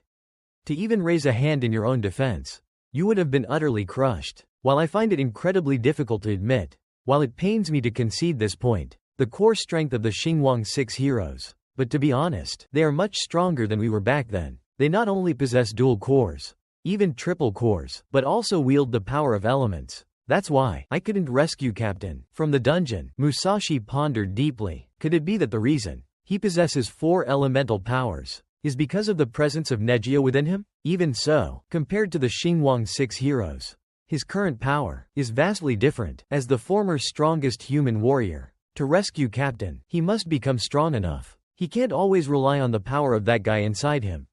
Ah, I understand, Reina. It seems it's time to visit Dagora Magura Castle. In other words, Reina was instantly puzzled. Aren't you only a 4-in-1 warrior now? As for the 4-in-1 and 5-in-1 being a watershed moment in strength, that's something he himself established back then. But in this life, I think I have the ability to no longer abide by these rules. I must break through these limitations. The scene changes. Captain Barris, who was partying at the bar, was called out. Plans have changed. After communicating the energy crystal signal, he was about to leave. Barris straightened his clothes. You young people are so full of energy. I promised you I would do it. And I will. Wen Yanong glanced back at him. I'm afraid you'll get carried away. He then prepared to get up and head to the combat department to request a rescue. But just then, Aang spotted several familiar, robust figures. Barris looked puzzled. Why did you stop, kid? I thought I heard Aang's voice. He then widened his eyes and looked behind him. Is that man Aang? Hearing this, the blonde instructor looked back and it was indeed Aang. Great, he's alive. Suddenly, the editor, like Situfei, burst into tears. Seeing this, the group immediately stopped and pounced on Aang like hungry dogs on food. Great, we finally found you. Hizzy burst into tears. Note: Wu Li Lala doesn't have a direct English equivalent, implying unintelligible crying sounds. The instructor pulled up his arm. I can't believe you survived. And you're even stronger than before. Lizzie looked at Aang with deep affection. I was so lonely without you. You seem to have grown taller. Kid, it turned out that they were following the commander of Bryan City to observe the competition. They heard about you on the way, so they came looking for you. And they actually found you. Moreover, the blonde captain had already negotiated the energy crystal reallocation issue. That was good, saving Aang the trouble of going to negotiate himself. Seeing this, Barris looked disappointed. It seems I won't be needed for now. He then waved his hand dismissively. You must be Aang's companions who were separated from him. I won't disturb your reunion if there's nothing else. Before leaving, the blonde instructor thanked him for taking care of Aang. Barris waved his hand. Don't mention it. It should be me in Picardy City. Who should be thanking Aang for his help? He left. A voice of reason reminded him. Go check on Situfei. Since we separated, he's barely eaten anything. He took out a photo he had taken. He always has a gloomy expression, and he seems distracted when he speaks. Situfei was currently standing quietly by himself, as if waiting for something. Aang slowly walked over. Captain, Soldier Aang reporting for duty. I'm sorry, I made you worry. Situfei gritted his teeth. He then lightly punched Aang in the chest. Bad, bad, remember this. No matter what happens, you must never leave the team without permission. Aang smiled slightly. Yes, Captain Situfei. As they were catching up, a green figure suddenly appeared. It was Verlina, who had been watching Aang the whole time. Seeing them laughing and talking together happily, Verlina couldn't help but sigh. This scene is just like us back then. After Aang reunited with his lost companions, the instructor arranged for Situfei to accompany Aang to Bogula's ancient castle. But that night, within the desolate confines of a forsaken city, a metropolis ravaged by demonic forces and overrun by hordes of infernal creatures. Aang, summon your inner strength. Find the resilience within. You must persevere. You must endure. You must fight against the encroaching darkness. Escape is within our grasp. We are on the verge of liberation. We will soon break free from this infernal prison. We have finally obtained it. After countless trials and tribulations, we have secured the prize we so desperately sought. Victory is ours. Succumb not to the allure of slumber. Resist the seductive embrace of sleep. You absolutely must remain vigilant. You must fight against the encroaching unconsciousness. Stay awake. Our instructors, our mentors, our comrades, they anxiously await our return. Their hopes pinned on our survival. Do not let them down. Our egress is imminent. Our departure is at hand. We are so close to freedom. I implore you. I beseech you. Resist the overwhelming urge to succumb to sleep. Stay with me. After enduring such hardship, after overcoming so many obstacles, we cannot allow our efforts to be in vain. We must not falter now. We mustn't. But before he could complete his desperate plea, his words were cut short. Aang's hand fell limply to his side, his grip loosening its hold. He succumbed to the darkness. The elemental crystal he clutched in his hand slipped from his grasp, rolling away with a soft clatter, a sound that echoed in the oppressive silence. The elemental crystal, a source of immense power, a conduit that allows human warriors to harness and assimilate the elemental forces of demons, lay abandoned on the ground. Suddenly, without warning, a demonic entity materialized before them, emerging from the shadows with malevolent intent. Pathetic human warriors, the demon sneered, its voice dripping with contempt. To think that you possess such a valuable artifact, such a potent source of power as an elemental crystal. Your audacity is astounding. Therefore, it declared with chilling finality, your fate is sealed. Death awaits you. With these words, it transformed, becoming a blur of motion, a fleeting shadow that lunged towards the two unconscious figures with predatory speed. Ga, the demon cackled, its laughter echoing ominously in the desolate surroundings. Your insignificant lives, your fleeting mortal existence, shall be extinguished here and now. Prepare to meet your doom. In an instant, the demon sent Situfei and Aang flying through the air with a brutal force that sent them crashing to the ground. Your life force is surprisingly resilient, the demon observed with a hint of surprise. To think you still possess the capacity for movement after enduring such an impact. Impressive, but ultimately futile. With a surge of adrenaline, with every ounce of remaining strength he could muster, Situfei, in what he believed to be his final moments, his life ebbing away, reached out desperately, attempting to grasp Aang's hand, to hold onto him in the face of impending oblivion. Forgive me, my friend, he whispered, his voice barely audible. I am too weak. My strength has failed me. I have failed to protect you. I have fallen short in my duty. I have dishonored myself. If fortune should grant us another life, if destiny should allow it, I pray that we may meet again, that our paths may cross once more in a future lifetime. I hope for a future where I can redeem myself. Farewell, my friend, he murmured, his voice fading into a whisper. Until we meet again. But then, in a sudden and unexpected turn of events, Situfei's eyes snapped open. His gaze filled with a mixture of confusion and relief. Tears streamed down his face, a mixture of icy coldness and the lingering warmth of exertion, mingling with the sweat that plastered his hair to his forehead. His chest heaved with ragged breaths as he gasped for air, his lungs struggling to keep pace with the frantic beating of his heart. It had all been a dream, a terrifying and vivid nightmare from which he had finally awakened. He was alive. But why am I so worried about him? Silly, why think so much? It was just a nightmare. But why does it feel so real? Even the feeling of being stabbed by a demon. She let out a long sigh. Forget it. Don't think too much about it. I'm all sweaty. I'd better take a shower. But just then, Aang suddenly pushed open the door. What's wrong, Faye? I heard you yelling next door. Are you okay? Seeing Yin Wang in front of her, she was stunned. Again, Those two dark little bunny rabbits. Angrily, Si-Tu-Fei hurriedly grabbed her nearby clothes and threw them. Don't look. Don't you know you should knock before entering a girl's room? Then, Aang was met with a burst of violence from Si-Tu-Fei. Following the outburst, the door slammed shut. Aang knelt down, bruised and swollen. What did I do to deserve this? I'll never care about you again. And I got beaten up for nothing. The next morning arrived in a blink of an eye. Aang had been waiting at the door for a long time. You're finally done getting ready. Si-Tu-Fei grinned at Aang. Captain, did you sleep well last night? We have a long journey ahead of us today. Hearing him ask, Si-Tu-Fei didn't even bother to turn her head. Thanks for your concern. It was just a strange dream. Such an embarrassing thing happened in the middle of the night. How can he still act like nothing happened? I really want to slap him. Good, Aang said, spreading out the map in his hand. Our current location is this C-rank town is the only way to Dracula's tomb castle. If all goes well, we'll reach our destination by evening. It's said that to enter the Burial Valley Castle now, you first have to pass a strength test by the gate guards.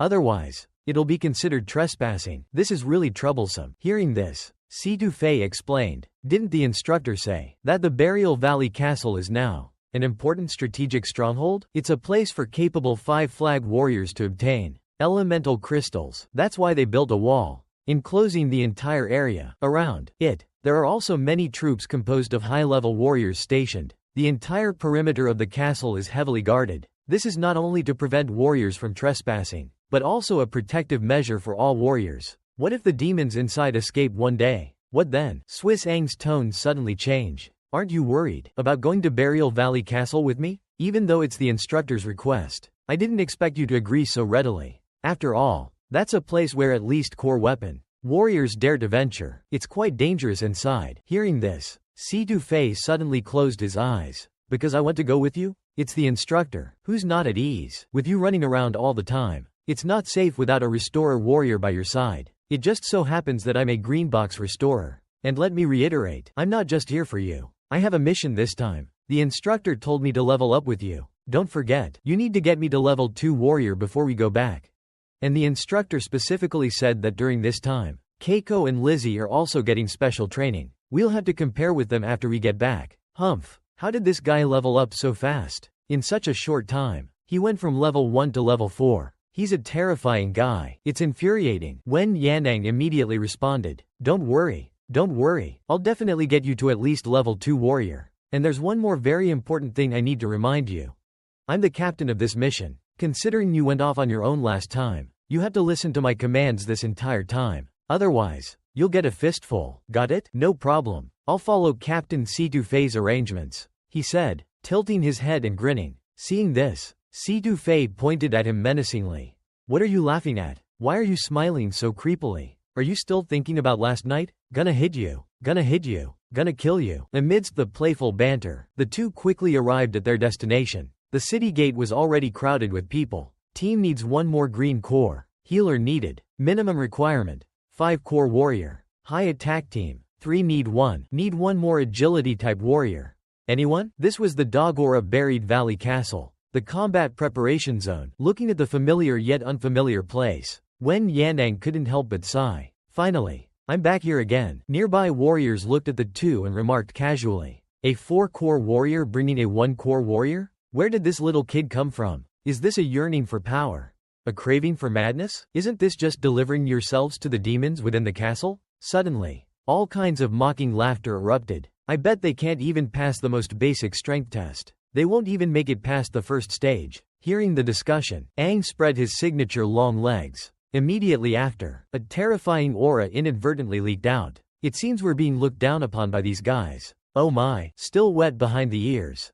And already trying to play the hero and bring a girl. Don't you even know your own strength? Don't embarrass yourself. Wen Yanang just glanced back coldly, but remained silent. The charming man beside him couldn't help but sneer. A mere 4-flag warrior trying to act tough? Didn't your parents teach you to be down to earth? The giant axe warrior behind him chimed in. I think so too. A 4-flag warrior bringing a 1-flag warrior to the Bone Burial Castle to search for elemental crystals? You probably won't even know how you die. Hearing this, Si-Tu-Fei's face was filled with anger. Where did this trash come from? Aang grinned and said, it's fine. It's best to ignore this kind of low-level provocation, but I advise you to speak less. It was then that the surrounding crowd realized that this person was young Master Wu Tuo of the Mir family from Eura City. Unexpectedly, he also came to the Bone Burial Castle to compete for the elemental crystals. And the guard behind him, wielding a giant axe, was actually a 6 or 7 core warrior specifically hired by the family. And this guy is on the bounty list. Although this guy is a bit of an idiot, his strength is extremely powerful. Moreover, he has already used the elemental crystal to successfully fuse and adapt to his elemental power. With this guy's protection, I estimate that this elemental crystal most likely belongs to young Master Yuto. Yuto slowly spread his hands. I am from the town of Eula City. Young Master Yuto of the Mir family. You must have heard of it, right? Our Mir family is the most powerful warrior family in Eula City. He then said to Situ Fei arrogantly, "Hey, white-haired girl, listen to my advice. This burial bone castle is not a place for someone of your level." Situ Fei's face was filled with anger. "You're looking down on me? Who do you think you are?" Yuto didn't get angry, but instead grabbed the nurse's chest hard. "I suggest reading the original comic here. You're a Green River recovery class, right? Your young master, happen to have, on my right hand, a vacant spot in my private medical room. I'll make an exception for you today," he said, glancing at Situ Fei. Wouldn't it be wonderful if she agreed? Left embrace, right embrace, but Situ Fei completely ignored him. This guy is a complete idiot. Erlang was also speechless. Their reactions completely enraged young Master Yuto. "Don't you know about our Mir family? I think you're quite pretty. Just invited you out of courtesy. Don't push your luck." Hearing this, concubine Situ finally exploded. "Who are you to talk to me like that? You're just a retard who relies on his family's power to act recklessly." By this point, young Master Wula was completely enraged. "You bitch. You dare call me a retard? Do you have a death wish?" But Situ Fei was not about to back down. "You fatherless bastard, a retard who always brags about his family. You were probably a waste even in your mother's womb. You bitch. You dare insult me? Repeat what you just said, if you have the guts." He then shoved the nurse in his arms away. "You think I can't crush you with a single finger? So what if I call you a retarded waste? Situ Fei, may not be strong enough yet, but I've never been afraid of anyone." She threw her bag aside. "You pervert. You actually have the nerve to be angry? I'm cursing you. You natural-born piece of shit. I'm going to fight you today." At this point, young Master Wula could no longer bear the insults. "You lowly warrior dares to act wild in front of me? You must be tired of living. Today, I'm going to teach you a lesson," he said, reaching out his hand to grab Situ Fei's chest. But in the next second, a whooshing sound pierced the air. Suddenly, someone appeared and grabbed young Master Wula's dirty hand. Then, with a handsome spin, he stood directly in front of young Master Wula. "I'll call you young Master Wula out of respect, but please behave yourself." Hearing this, young Master Wula was furious. "Who the hell are you? If you don't move, this young master won't mind taking care of you too. Think carefully. You were the one who provoked me today. If word of his fighting gets out, it will affect your mill family's reputation. I'm afraid it won't look good. Besides, causing trouble here, the guards probably won't let you in," he said, increasing the strength in his hand. "Please reconsider, young Master Ula." But young Master Ula's temper flared. "Reconsider what?" Just as young Master Ula was about to lose it, a voice suddenly reached his ears. "Young Master Ula, that kid's right. The warriors who come here all have some skill. If you get a bad reputation as soon as you arrive, it won't be good for you or your family," he said, placing a hand on young Master Ula's shoulder. "There's no rush to teach them a lesson. There will be plenty of opportunities later. The important thing now is to enter Bone Burial Castle. Inside Bone Burial Castle, anything can happen. Do you understand?" Young Master Ula. Hearing this, young Master Ula looked to the side, seemingly understanding. Then he grinned. "This young master won't bother with you two losers today," he said, flinging Aang's hand away. "Let's go." Before leaving, he didn't forget to threaten. "Just you wait, kid." As they departed, the giant axe-wielding man couldn't help but think to himself, just a measly 4th stage core warrior. Once inside Bone Burial Castle, you'll be at my mercy. I'll see just how strong you really are. Then he suddenly stomped his foot on the ground. Instantly, the power of the earth element surged beneath his feet, lifting the gravel on the ground along with it. Immediately after, it transformed into a red lightning bolt and shot towards Aang with a whooshing sound. The moment he activated his elemental power, Aang had already sensed it. In the blink of an eye, he tightly grasped 3 pieces of gravel in his hand. A tiny sound caught Situ Fei's attention. "What's wrong?" When Yan Aang said it was nothing, Just a few mosquitoes. Alright, let's go get tested. I believe we can definitely pass smoothly. It turned out that Aang was able to block that attack, because he activated the hard skin of the gold element within his body. Otherwise, that attack would have pierced through his palm. At this moment, the giant axe-wielding man was also shocked. That kid actually used only one hand to block my hidden earth element attack. Let's not talk about his terrifying reaction speed. Just his keen observation skills are not something an ordinary 4-element warrior possesses. He then reminded the Yuto teenager in front of him. It seems we need to change the list of strong contenders for the elemental crystal. I underestimated that kid just now. It seems he is the most threatening contender for the elemental crystal. I can't see through that kid's strength at all. His strength is definitely more than just 4 elements. So, just in case, once we're inside, the first thing to do is find a chance to kill those two. Wen Yan Wula gave an affirmative answer. Let's do as you say. Meanwhile, Aang and Situ Fei went to take the synchronization test. Their synchronization rate was surprisingly reached an astonishing 54% and 42%. Little did they know, Aang, as a former human warrior, had a synchronization rate that once exceeded 96%. To avoid arousing suspicion, he deliberately kept his synchronization rate at 54%. This little girl's previous synchronization rate was only 39%. Now, not only has she advanced to a 1-core warrior, but her synchronization rate has also increased to 42%. This speed of improvement is quite terrifying. Seeing their synchronization rates, the examiner was in a dilemma. Although there's no level requirement, one of you is a 4-flag Red River warrior, and the other is a green flag 1-core warrior. With this level configuration, entering Buried Bone Castle might not be a good idea. The lowest level demon inside is level 3. A 4-flag warrior can barely handle it, but for a 1-core, it's wishful thinking, he said, looking at them with a troubled expression. Let me reiterate, are you sure you want to enter Buried Bone Castle to compete for the elemental crystal chamber? Aang responded without hesitation. We are certain. We have sufficient self-preservation abilities. She is an excellent healer for our squad. She is also an agile and skilled warrior. Therefore, we reiterate to you our determination. Situ Fei narrowed his eyes and looked at Aang.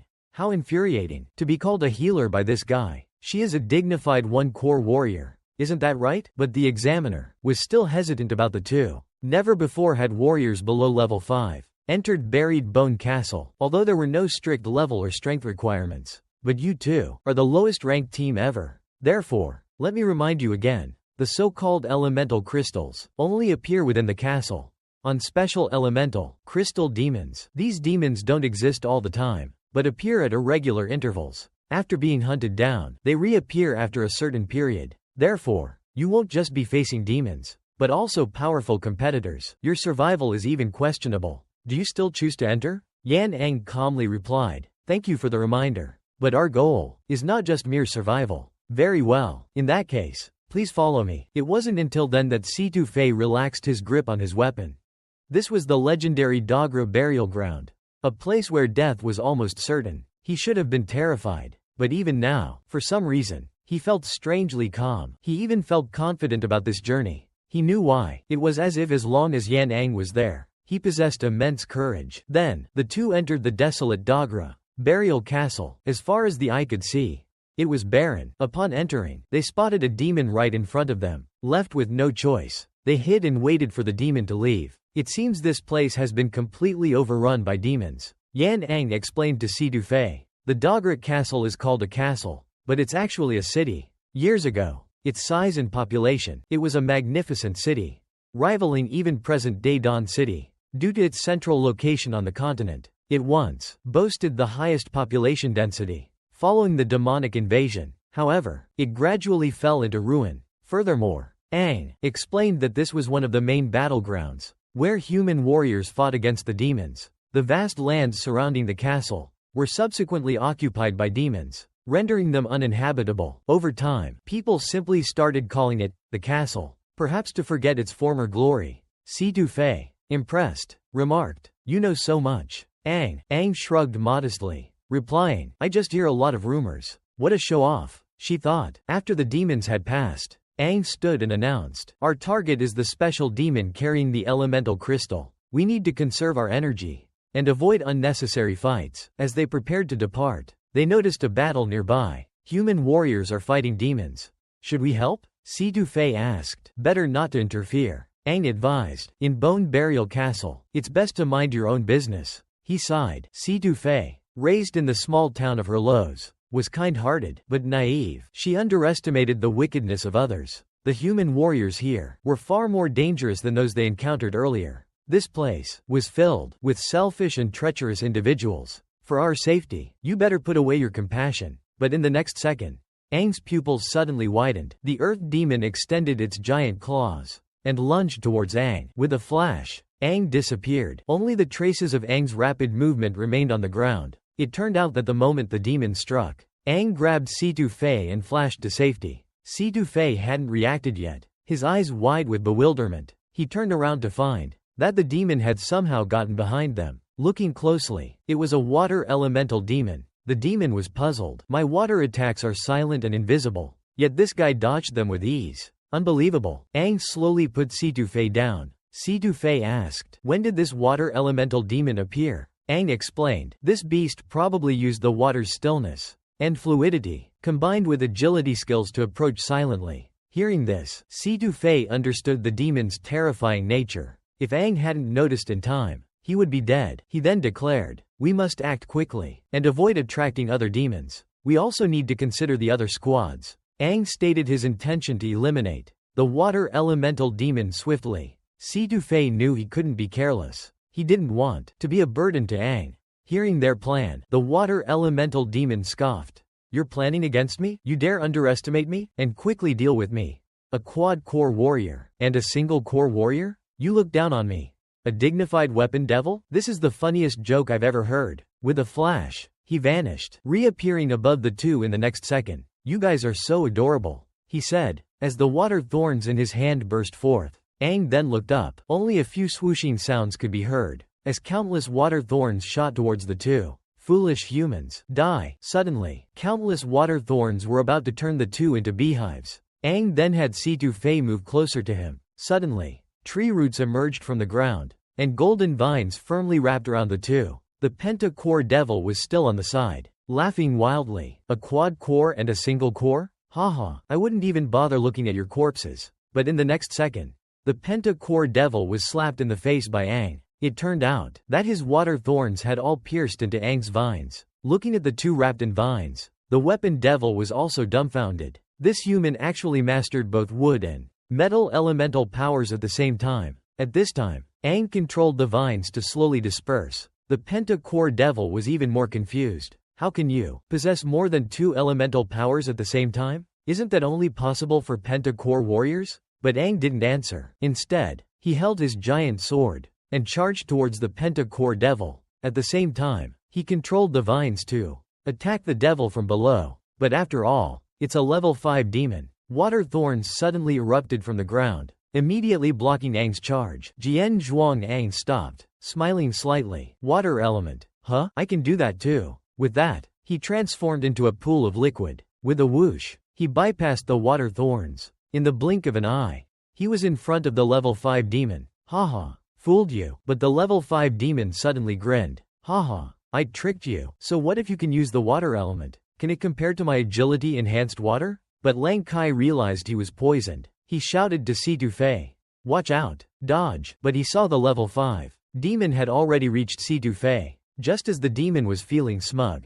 the green core on Si Dufei's chest suddenly activated. He kicked the level 5 demon in the back. At the same time, Aang arrived with his greatsword. Si Dufei reminded him to aim for the demon's chest. With a mighty swing of the greatsword, suddenly, Aang pierced right through the level 5 demon. He then used the greatsword to prop up the demon's body. Hey, looks like we work well together. He then looked at the core in the demon's chest. Si Dufei took it without hesitation. Your level 5 blue core will make this little hex warrior very happy. He then kicked the demon to the ground. Don't worry, just like you said, I can't be bothered to even look at your corpse. After they killed the level 5 water demon, seeing Si Dufei's performance, Aang couldn't help but praise him. Your speed and movements were pretty good. The camera slowly zoomed out from the core in the demon's body. Don't forget the grand plan. My Situ family is a martial arts family with a 100-year legacy. This is just a basic maneuver. To avoid long nights and troublesome dreams, Aang suggested that they must leave here quickly. But at this moment, Si Dufei noticed the wound on Aang's face. Let's find a place first. And I'll help you recover from your wound. Wen Yanang smiled slightly. It's just a small injury. Do you think I'm that fragile? We agreed before we set off. Taking care of you is my responsibility. No matter what, it's what I have to do. Otherwise, I have no reason to exist. That's serious. Huh? As expected of Situ Fei. The unfilial Rakshasa. Alright, I'll listen to you this time. Let's also take the opportunity to adjust our condition. But just at this moment, a black mark attacked from behind Aang. Aang was startled. It turned out to be young Master Wula's 6 Chi warrior guard. He was wielding a giant axe, bringing it down towards Aang's head. The air seemed to be torn apart. Only the afterimage of the axe could be seen flashing by. The ground beneath Aang was also shaken into a large crater by this force. He thought this blow would definitely kill Aang, but at the instant the giant axe fell, it was easily blocked by Aang with his sword. Aang then looked back. I didn't expect you to find me so quickly. The 6 Chi guard increased the force in his giant axe. It seems my judgment was correct. Although you look like just a 4-core warrior, your strength should be far greater than 4-core. Aang neither denied nor confirmed, but swung his greatsword forcefully, pushing the giant axe away. Sensing the terrifying power erupting from Aang, the 6 Chi guards were about to unleash their elemental breath attacks. But just at that moment, Situ Fei was struck by a surge of green energy. In the next second, he was completely paralyzed. It turned out to be the one next to young Master Wula, the Tri-Harmony restorative nurse. He took advantage of Situ Fei's focus on Aang to make his move. Only then was he able to successfully administer the paralyzing toxin and immobilize Situ Fei. This was the paralyzing technique unique to restorative warriors, although typically used to treat wounds. Once introduced into an opponent's body, it would instantly incapacitate them. Yan Aang smirked slightly. You abandon your duty of protecting the precious young Master Wula to sneak attack me? Do you think this is wise? This is the Valley of the Fallen Gods. Die here, and even your corpses might never be found. Wula slowly emerged from behind. Indeed, not even your corpses will be found. So stubborn even in the face of death. Are you afraid of losing face in front of your woman? These words were like a thunderclap. When did I become his woman? So angry. So angry. What nonsense is he talking about? But now was not the time to be angry. Forget it. I'll endure it for now. Wula then slapped the nurse hard on the buttocks. I'll reward you well later. The nurse's face flushed crimson. Then, gripping Situ Fei's chin. As for you, he looked at Aang. I want you to watch him die. No one has ever dared to refuse me. No one. Young Master Wula, you ignite within me an inexplicable and irresistible urge. A primal instinct. To extinguish your life force. To eliminate you from this existence.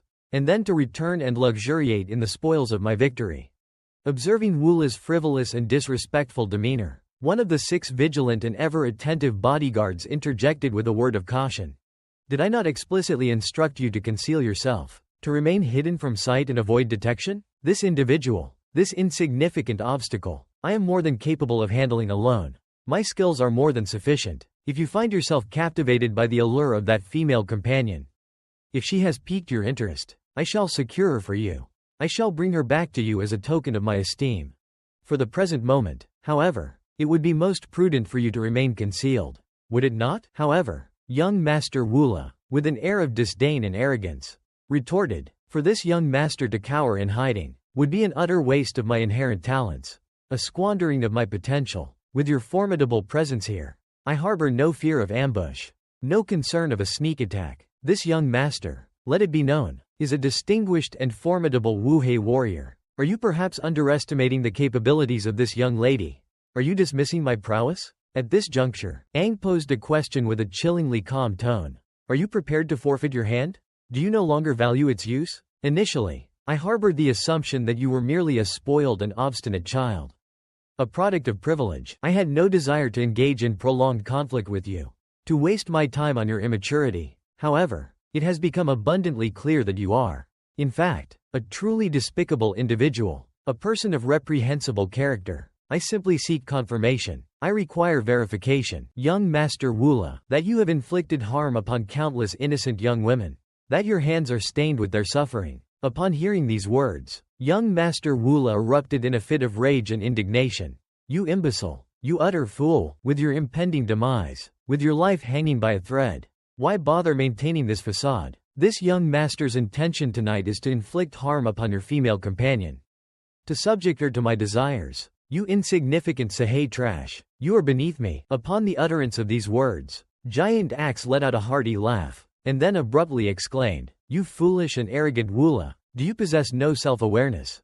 No understanding of your own limitations and insignificance? Your so-called Wuhei warrior status was merely achieved through the relentless efforts and countless connections of your influential and powerful father, who pulled strings and manipulated circumstances to force your undeserved promotion. You haven't even faced a single demon in solo combat. You are nothing but garbage. A waste of space. I, on the other hand, am a genuine and rightfully earned Luguo warrior. Were it not for the exceptionally generous compensation offered by your esteemed Mir family, an offer too enticing to refuse, I would not tolerate your repulsive and loathsome presence. You insufferable and clueless little whelp. I've been holding back for so long. I don't know how many times I wanted to tear you apart, but I held back. Young lady, before you left, the master specifically instructed that once you're out, everything must be done according to my instructions. Please don't overthink it. Sixth Harmony warriors are just doing their job for the money. So if young Master Woola gets killed, so be it." Before he could finish, a shadowy figure attacked Woola. Oh no, how does he have the aura of the fire element?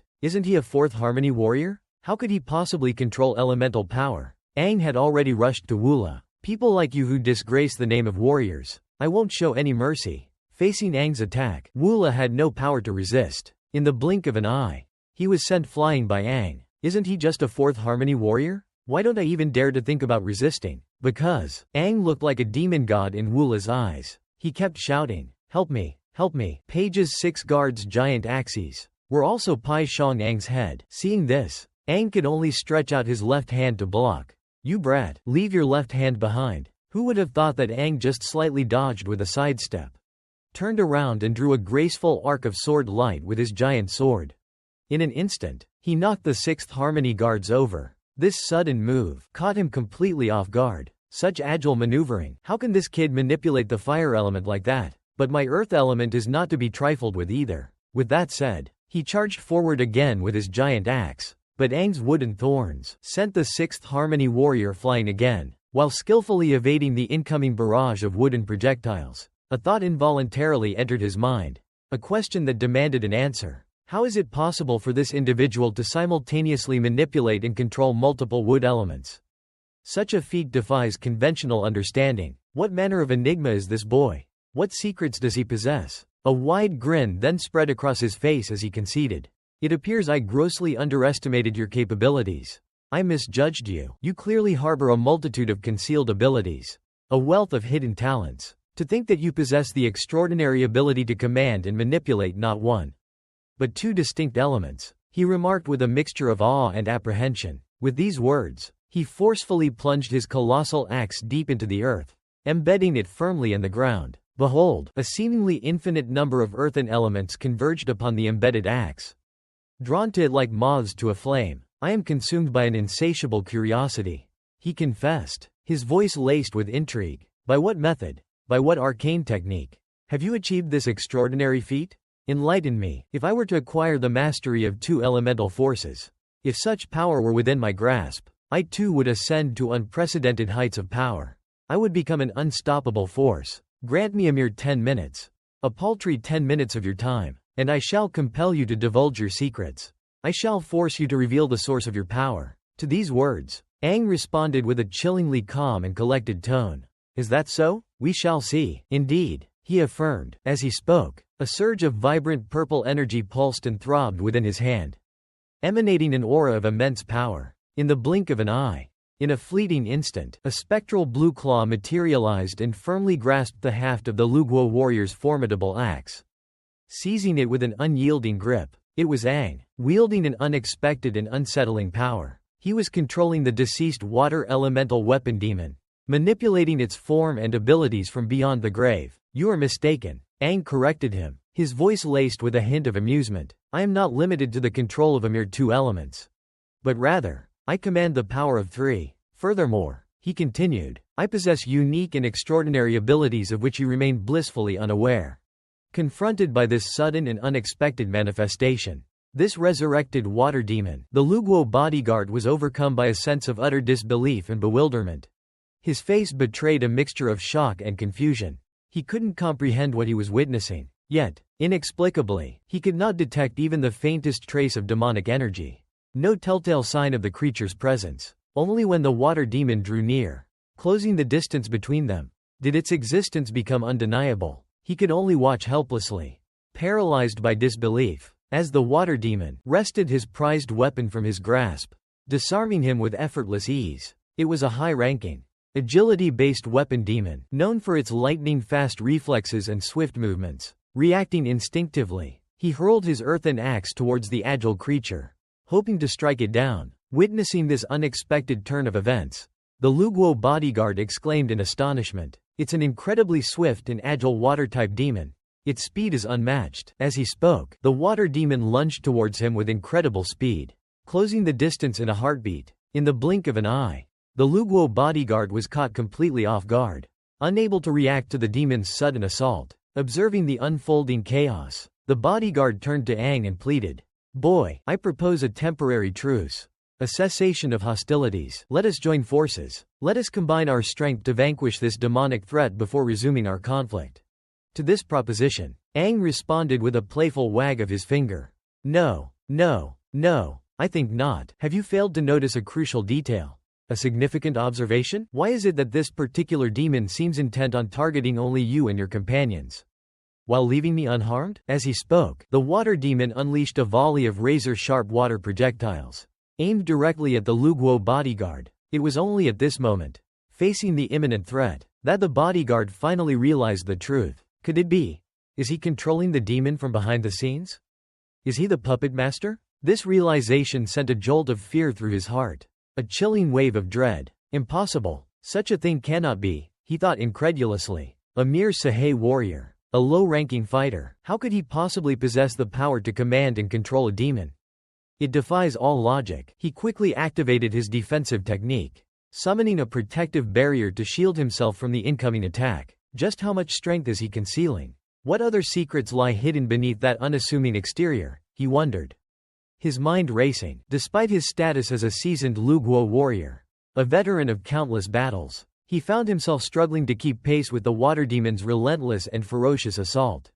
He was barely able to defend himself. He was being pushed to his limits, his skills tested to their utmost. This behemoth, this formidable creature, possesses considerable strength, he acknowledged grudgingly. He is indeed worthy of the hefty price paid by the esteemed family that employs him. He is a formidable opponent. With a sudden burst of speed, the Luguo bodyguard extended his right hand. Reaching out with surprising agility, he bellowed a commanding shout.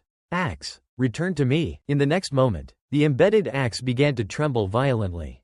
Vibrating with intense energy, slowly but surely, it began to extract itself from the earth, pulling free from the stone that held it captive. As the intense battle between man and demon raged on, reaching a fever pitch, the spinning axe, now free from its earthly prison, hurtled towards the water demon with terrifying speed. A whirling blade of destruction. In the blink of an eye, it descended upon the water demon's exposed back, seemingly poised to deliver a fatal blow. However, even in the face of this imminent threat, the water demon, under Aang's expert control and guidance, relied on its innate agility and fluid movements, its inherent grace and dexterity, to effortlessly evade the deadly attack, slipping through the axe's trajectory with seemingly impossible ease. The Luguo bodyguard was clearly faltering, his efforts proving insufficient against the demon's superior agility. He had pushed his axe to its maximum velocity, its speed reaching its absolute limit, but with that cunning boy manipulating the demon from afar,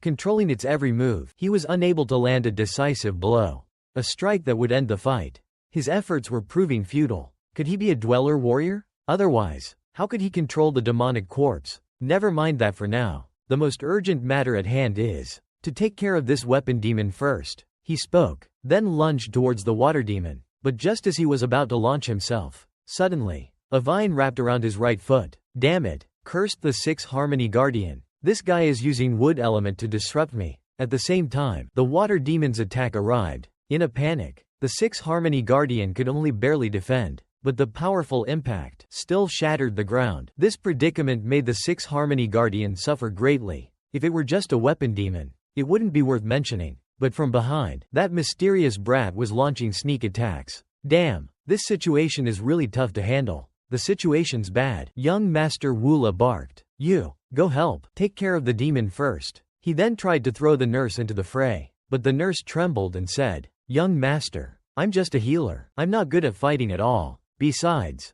I need to use paralysis to help you restrain this woman, don't I?" But what they didn't notice was, Si-Tu-Fei's hand had somehow started to move slightly, but at this moment, young Master Wula couldn't care less. Why should I care about a single core warrior? If something happens to me, you won't get a single penny, and you might even lose your lives. Go, my dear. With that, he shoved the nurse forward. But then Si-Tu-Fei suddenly spoke. I truly feel sorry for you. As a warrior, shouldn't you strive to fight? Must you lose to a man? As soon as she finished speaking, the nurse was paralyzed by Si-Tu-Fei's skill. Si-Tu-Fei continued, I am a Green River recovery warrior. I've mastered the knowledge of healing. By simply reversing the energy flow, I can unlock your skill. Recovery can save lives, but it can also take them. You don't understand this principle. As soon as he said this, the nurse lowered her head in shame. This girl is a genius in recovery. As soon as he finished speaking, the nurse led young Master Wula away. Then Si-Tu-Fei slowly said,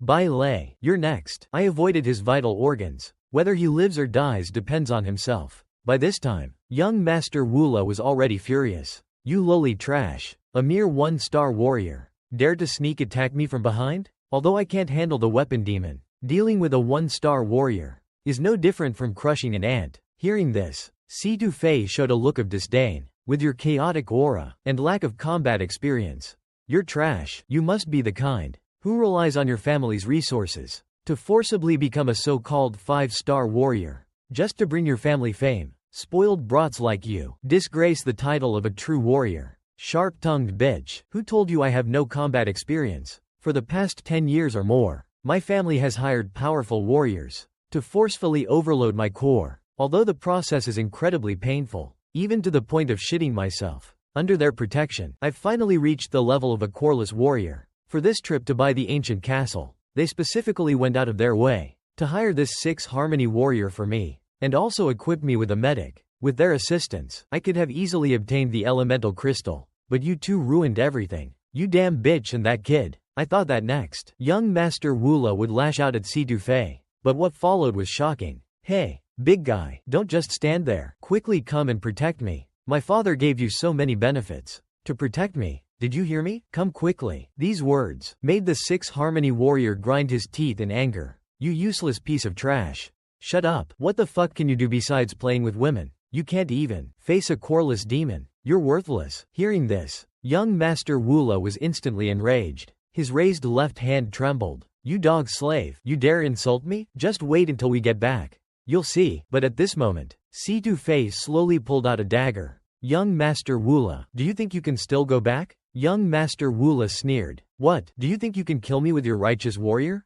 In the next second, Si-Tu-Fei, like a ghost, circled behind him. Then, he took his dagger and fiercely stabbed young Master Wula in the back. The pained young Master Wula grimaced and yelped like a dog. Come on. Chaotic energy surged throughout his body. In a panic, young Master Wula threw a random punch, but Si-Tu-Fei nimbly dodged it. However, young Master Wula clutched his head, crying out in pain. Unstable energy flickered on his face. Si-Tu-Fei realized that this kid had no idea how to use his energy. If he recklessly activated the weapon core now, this terrifying energy, as instructor Wang Mao said, if a warrior is hit by the core energy's backlash, they would become even more out of control. When encountering such a warrior, one must immediately distance themselves. Otherwise, it could cause accidental injury or even serious injury. If he were in this situation, he must calm down and regain control of the energy, guiding it back to its familiar operational path. Otherwise, if the energy went berserk, the only outcome would be self-destruction. In that case, it seems this fate is quite suitable for you. Young Master Wula. Si-Tu-Fei charged towards young Master Wula with overwhelming force. With a whoosh, Si-Tu-Fei transformed into a stream of light. Seeing this, young Master Wula barked and brandished his knife. He actually dared to take the initiative to provoke him. Infuriated, young Master Wula swung his dagger at Si-Tu-Fei. Let me show you my high-speed substitution kill. Countless blue energies converged on the dagger. The attack launched itself towards Si-Tu-Fei's face with the suddenness and ferocity of a viper's strike. But Si-Tu-Fei, refusing to succumb to intimidation or fear, met the aggression with equal measure. Brandishing his dagger with lightning-fast precision, he engaged young Master Woola in a furious exchange of blows. A whirlwind of deadly combat. Young Master Woola, with a sneer of disdain curling his lip, scoffed at his opponent's audacity. "I am a distinguished Blue River agility-type warrior," he declared haughtily, emphasizing his superior lineage and combat specialization. "You, on the other hand, are a mere Green River recovery type. A pathetic excuse for a warrior. What makes you believe you can even compare to my superior skills and abilities? You are delusional, not to mention," he added with a condescending smirk, "you are a mere Yi-He warrior. The lowest of the low." By now, Situ Fei's face bore evidence of the fierce struggle, adorned with several cuts and bruises. Yet, undeterred by these superficial wounds, he continued to channel potent Green River energy into his dagger, imbuing it with a vibrant glow. Years of rigorous agility training instilled in him by his father since childhood honed his reflexes and speed to a razor's edge, while young Master Woola possessed the raw power of a Wu-He warrior. His attacks lacked finesse and precision. His movements were wild and chaotic. Lacking any discernible strategy or technique, he simply swung his weapon blindly, relying on brute force rather than skill. Situ Fei, with a mere duck and a weave, effortlessly evaded Woola's clumsy attacks, making him look foolish. This display of agility infuriated young Master Woola, causing him to erupt in a fit of rage. "How is it possible?" he roared in frustration. "A lowly Green River warrior like you, dodging my attacks with such ease? Unacceptable." Now, Situ Fei thought, seizing the opportune moment, capitalizing on the brief moment of distraction caused by Woola's outburst, Situ Fei's dagger found its mark, piercing deeply into Woola's shoulder with unerring accuracy. Even with a higher core and greater strength, Situ Fei lectured, his voice dripping with disdain. "Without the knowledge and skill to wield it effectively, your power amounts to a mere fraction of its potential. A paltry 1% at best." With these words, he unleashed a relentless flurry of attacks upon Woola's body, each strike finding its mark with precision and force. The pain was excruciating, sending waves of agony through young Master Woola's body, causing him to cry out in anguish. The chaotic and unstable energy swirling within him became visible on his face, a testament to his inner turmoil. "I am the esteemed young master of the Nier family," he roared in fury, his voice laced with desperation. "You shall all pay for this transgression with your lives. You dare defy me?" With that declaration, he wildly swung his dagger at Situ Fei in a blind rage. His movements erratic and uncontrolled, Situ Fei, with a swift sidestep, effortlessly evaded the clumsy attack. Then, with a sudden burst of speed, he created distance between them, putting himself out of range of Woola's wild swings. "I never anticipated he would lose control to the point of self-destruction," Situ Fei thought, observing Woola's escalating frenzy with a mixture of surprise and concern. "The speed at which he's approaching critical mass is alarming." He abruptly plunged his dagger deep into the ground, anchoring himself firmly in place. At this distance, evasion is no longer a viable option, he realized grimly. "My only recourse is to rely on the combined strength of my protective shield and the stability provided by my grounded dagger to mitigate the impending onslaught of raw, untamed energy that is about to be unleashed." At this moment, young Master Woola completely lost control, and roared in fury. Frenzied electrical currents crackled around his body. Seeing this, Aang and the 6 guards all stopped their attacks, and turned to look in young Master Woola's direction. Suddenly, a blue energy beam shot up into the sky in the distance. "That idiot," cursed one of the 6 guards. "He actually got himself blown up by a righteous harmony girl." Then, a huge explosion echoed through the sky. Immediately, a shockwave with a radius of 100 miles formed, centered on Woola. As the smoke and dust slowly cleared, a crater a kilometer deep was left in the ground. Situ Fei thought it was his shield that had withstood the impact, but then he looked up, and realized that at some point, Aang had used his gold wood elemental power to create a lightning barrier in front of him. "Well done, you actually managed to break the defenses of a 5-core warrior."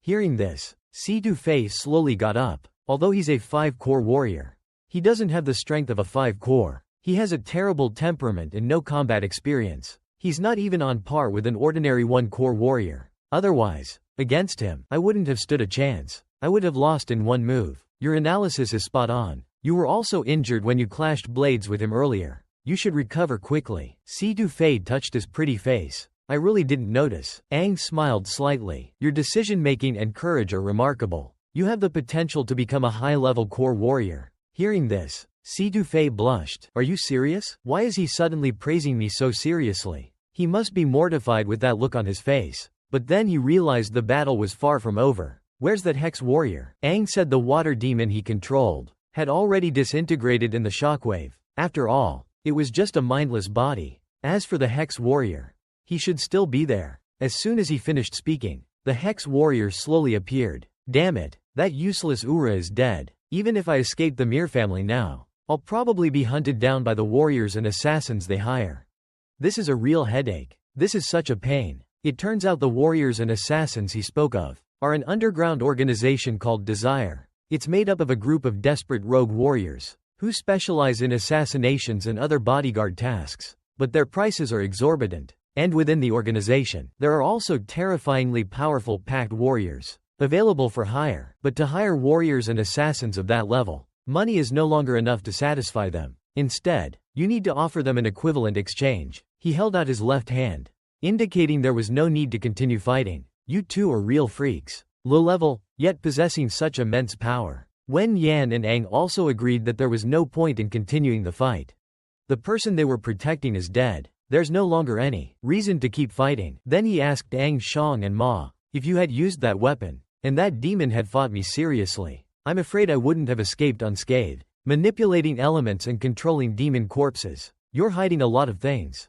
Kid, what kind of power is backing you to be able to train such a powerful warrior? Aang explained himself. I'm just a 4-core warrior with special abilities, right? Even if I were to fight you to the death with all my might, I would still be in danger. Special abilities? As expected of a rare, genius-type warrior. He had heard of this before. Some warriors possessed powerful talents and abilities that ordinary warriors lacked. But I'm really curious. Since you've already mastered the elemental tribe, why are you here searching for elemental crystals? These should be useless to you now. Wen Yan Aang smiled faintly.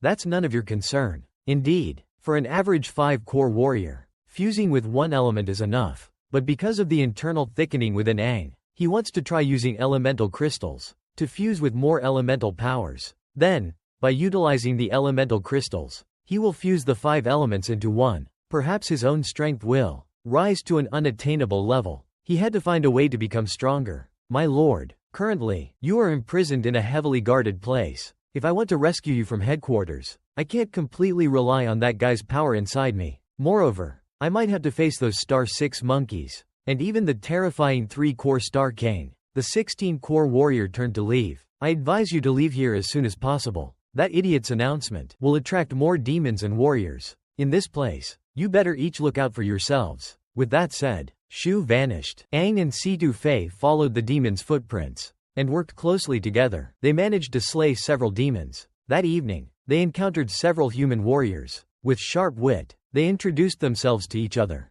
Aang thanked them for their hospitality with a handshake. Situfei was completely baffled by this scene. Night fell quickly. Exhausted, Aang stood guard beside Situfei. You sleep first. I'll just take a nap later. But Situfei slowly began to speak. Your combat power, your ability to negotiate with people, and your experience in dealing with all kinds of enemies, it's unbelievable. At the same age, where did you gain such experience? Wen Yan Aang sighed softly. Perhaps, I was born knowing how to handle these things. Yes, that's it. At this moment, Situfei slowly closed his eyes. Judging by your behavior, you're like a brat with an old man's soul. Wen Yan Aang looked up quietly at the sky. Perhaps. The next day, just as dawn broke, a huge sound was heard. Situfei was startled awake. There seems to be fighting over there. Aang replied. Not only that, but there are also powerful demonic energy fluctuations. That energy fluctuation seems to be in distress. It seems like quite a few human warriors are chasing it. It must be that elemental demon. Follow me. I have a way to find that demon first. With that said, the two of them sped off in the direction of the demon.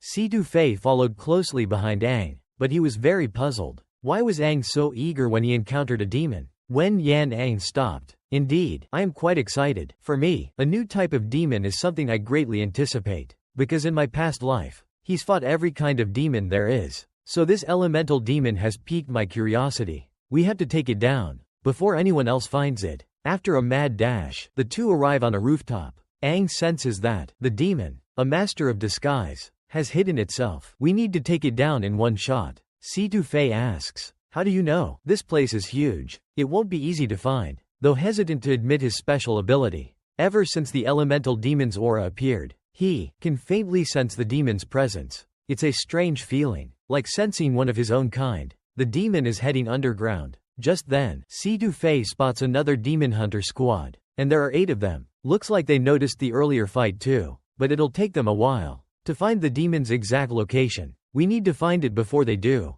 and kill it. He grabs Fei's arm. We'll have to take a shortcut. Suddenly, Fei freezes. A strange feeling rises within him. The next second, Aang yanks him away, running towards a bottomless pit. Fei clings to Aang's back like a bat. He holds on tight. The demon's in the castle's basement. This is the fastest way to get to him. I've gotten a better understanding of how to use elemental power, so I thought I'd give this a try. Nearing the bottom, Aang releases wood vines to slow their descent. Quickly, just below the black hole, crisscrossing giants formed, slowing down the gravitational pull as they fell. This is so exciting. Fei had already squeezed his eyes shut in fear. After landing, it was pitch black. Fei, Qinghai Aang. Where are you? Aang forced out a few words. You, can you get off me first? Hearing this, Fei's face instantly turned red. With a thud, he jumped off. Even Aang didn't expect this kid to have such a hidden side. The demon is right ahead.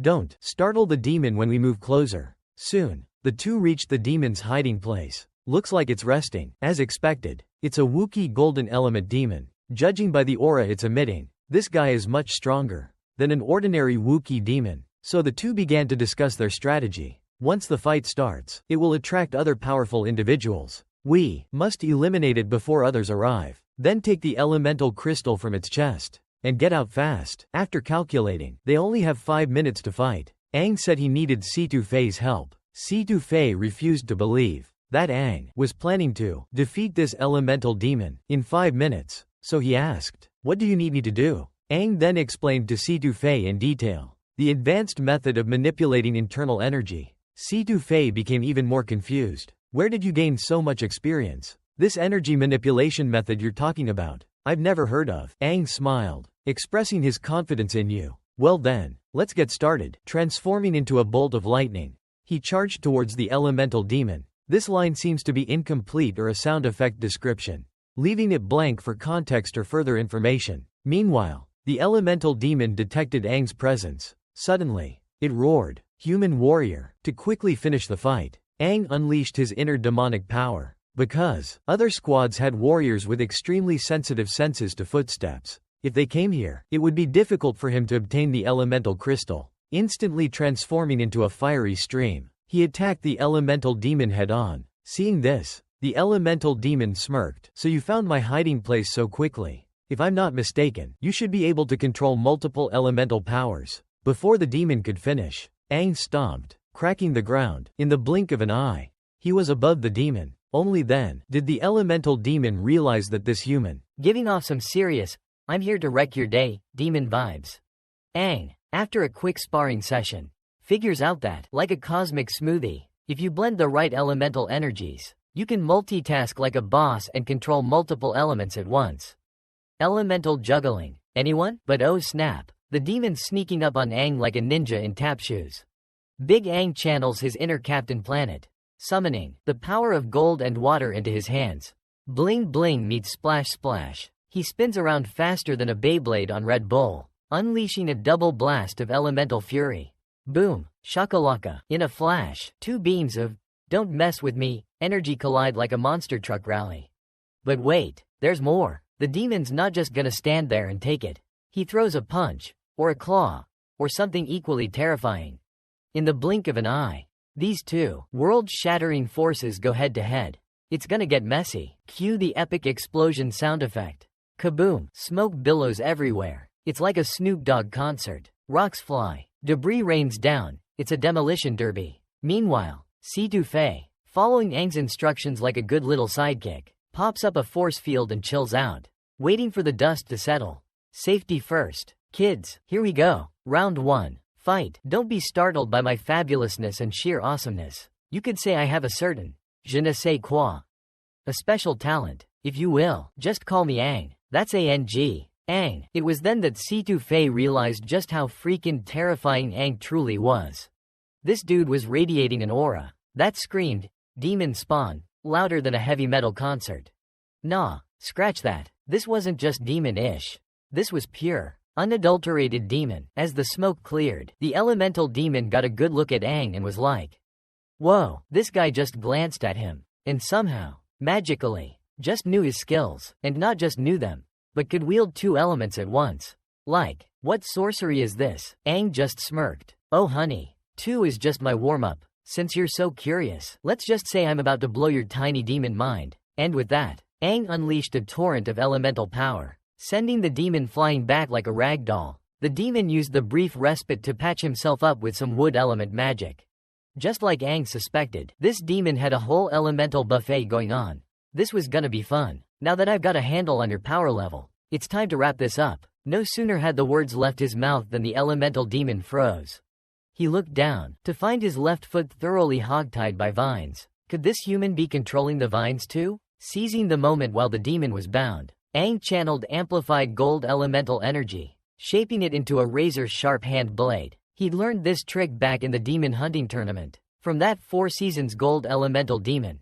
Good times. Meanwhile, the elemental demon busted loose from his viney prison. Alright then, let's see whose elemental power reigns supreme. I'm betting all my spiritual energy on this. In a flash, 3 golden shields materialized out of thin air, forged from pure gold elemental energy. Aang grinned. Showtime. Finally, you're focusing your energy, he yelled to C2 Fei. Now's the time. The elemental demon was totally clueless.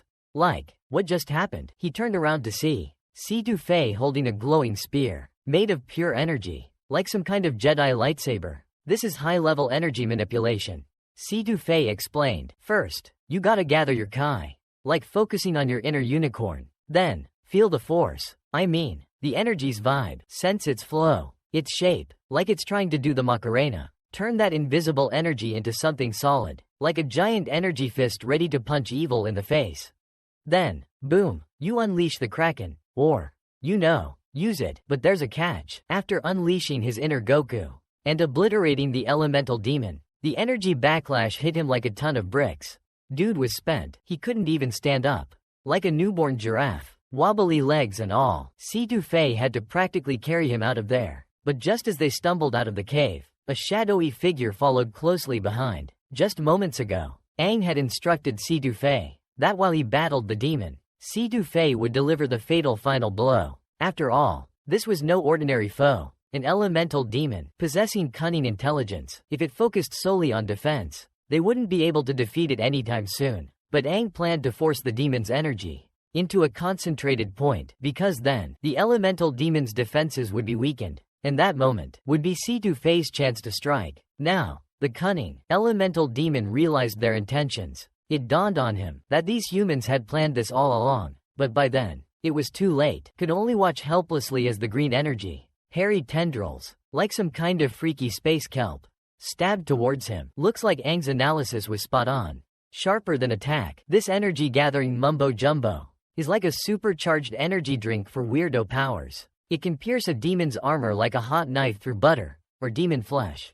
When the demon went all in, using all its juice to counter Aang, it basically left its defenses wide open. Rookie mistake. Elemental demon tried to patch itself up, like some demonic duct tape, but no dice. Fail. Strike while the iron's hot. Or in this case, while the demon's leaking green goo. Aang wasn't about to let this golden opportunity slip through his fingers. He went full throttle, straight for the demon's squishy bits, reached out with his own grabby hands, demon claw style, and snagged that elemental crystal right out of the demon's chest. Bling. No crystal? No demon. Simple as that. The demon went kaput, lost its mojo, dropped to its knees like a bad habit. Elemental demon. Dead as a doornail. Even in death, it was probably wondering, why couldn't I use my magic healing band-aid? Too late, buddy. To make sure this chump kicks the bucket in a way that makes sense, Aang slowly explained, laying down some knowledge. See, his attacks are all about healing vibes.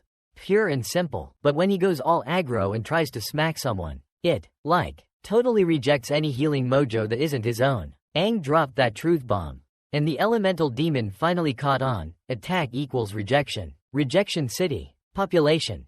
This demon. So you played me like a fiddle. The demon croaked, and with that dramatic exit line, he went down like a sack of potatoes, leaving behind a pile of magpie bridges?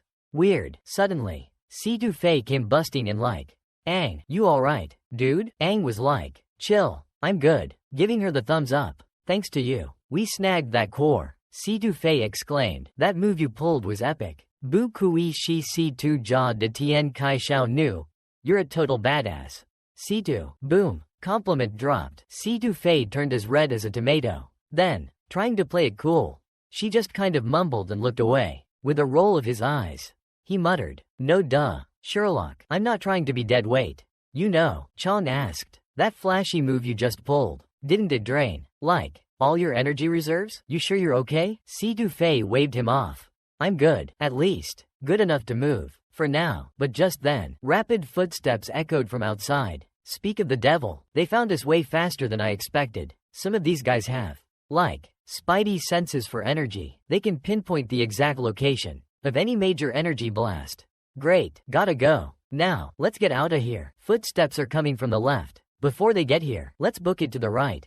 Quick." But in the next second, Aang's heart sank. Then, bam, straight down to his knees. He went, and oh boy, did he technicolor yawn, a mouthful of blood, just like in the movies. Staring at the crimson puddle, Situ Fei was like, what just happened?" So, like a good buddy, he rushed over to prop Aang back up. No demons jumped him, no warrior whacked him. So what in the world was going on? Aang was all shaky, trying to pull a get up like a champ, even digging his fingers into the ground like he was trying to plant himself.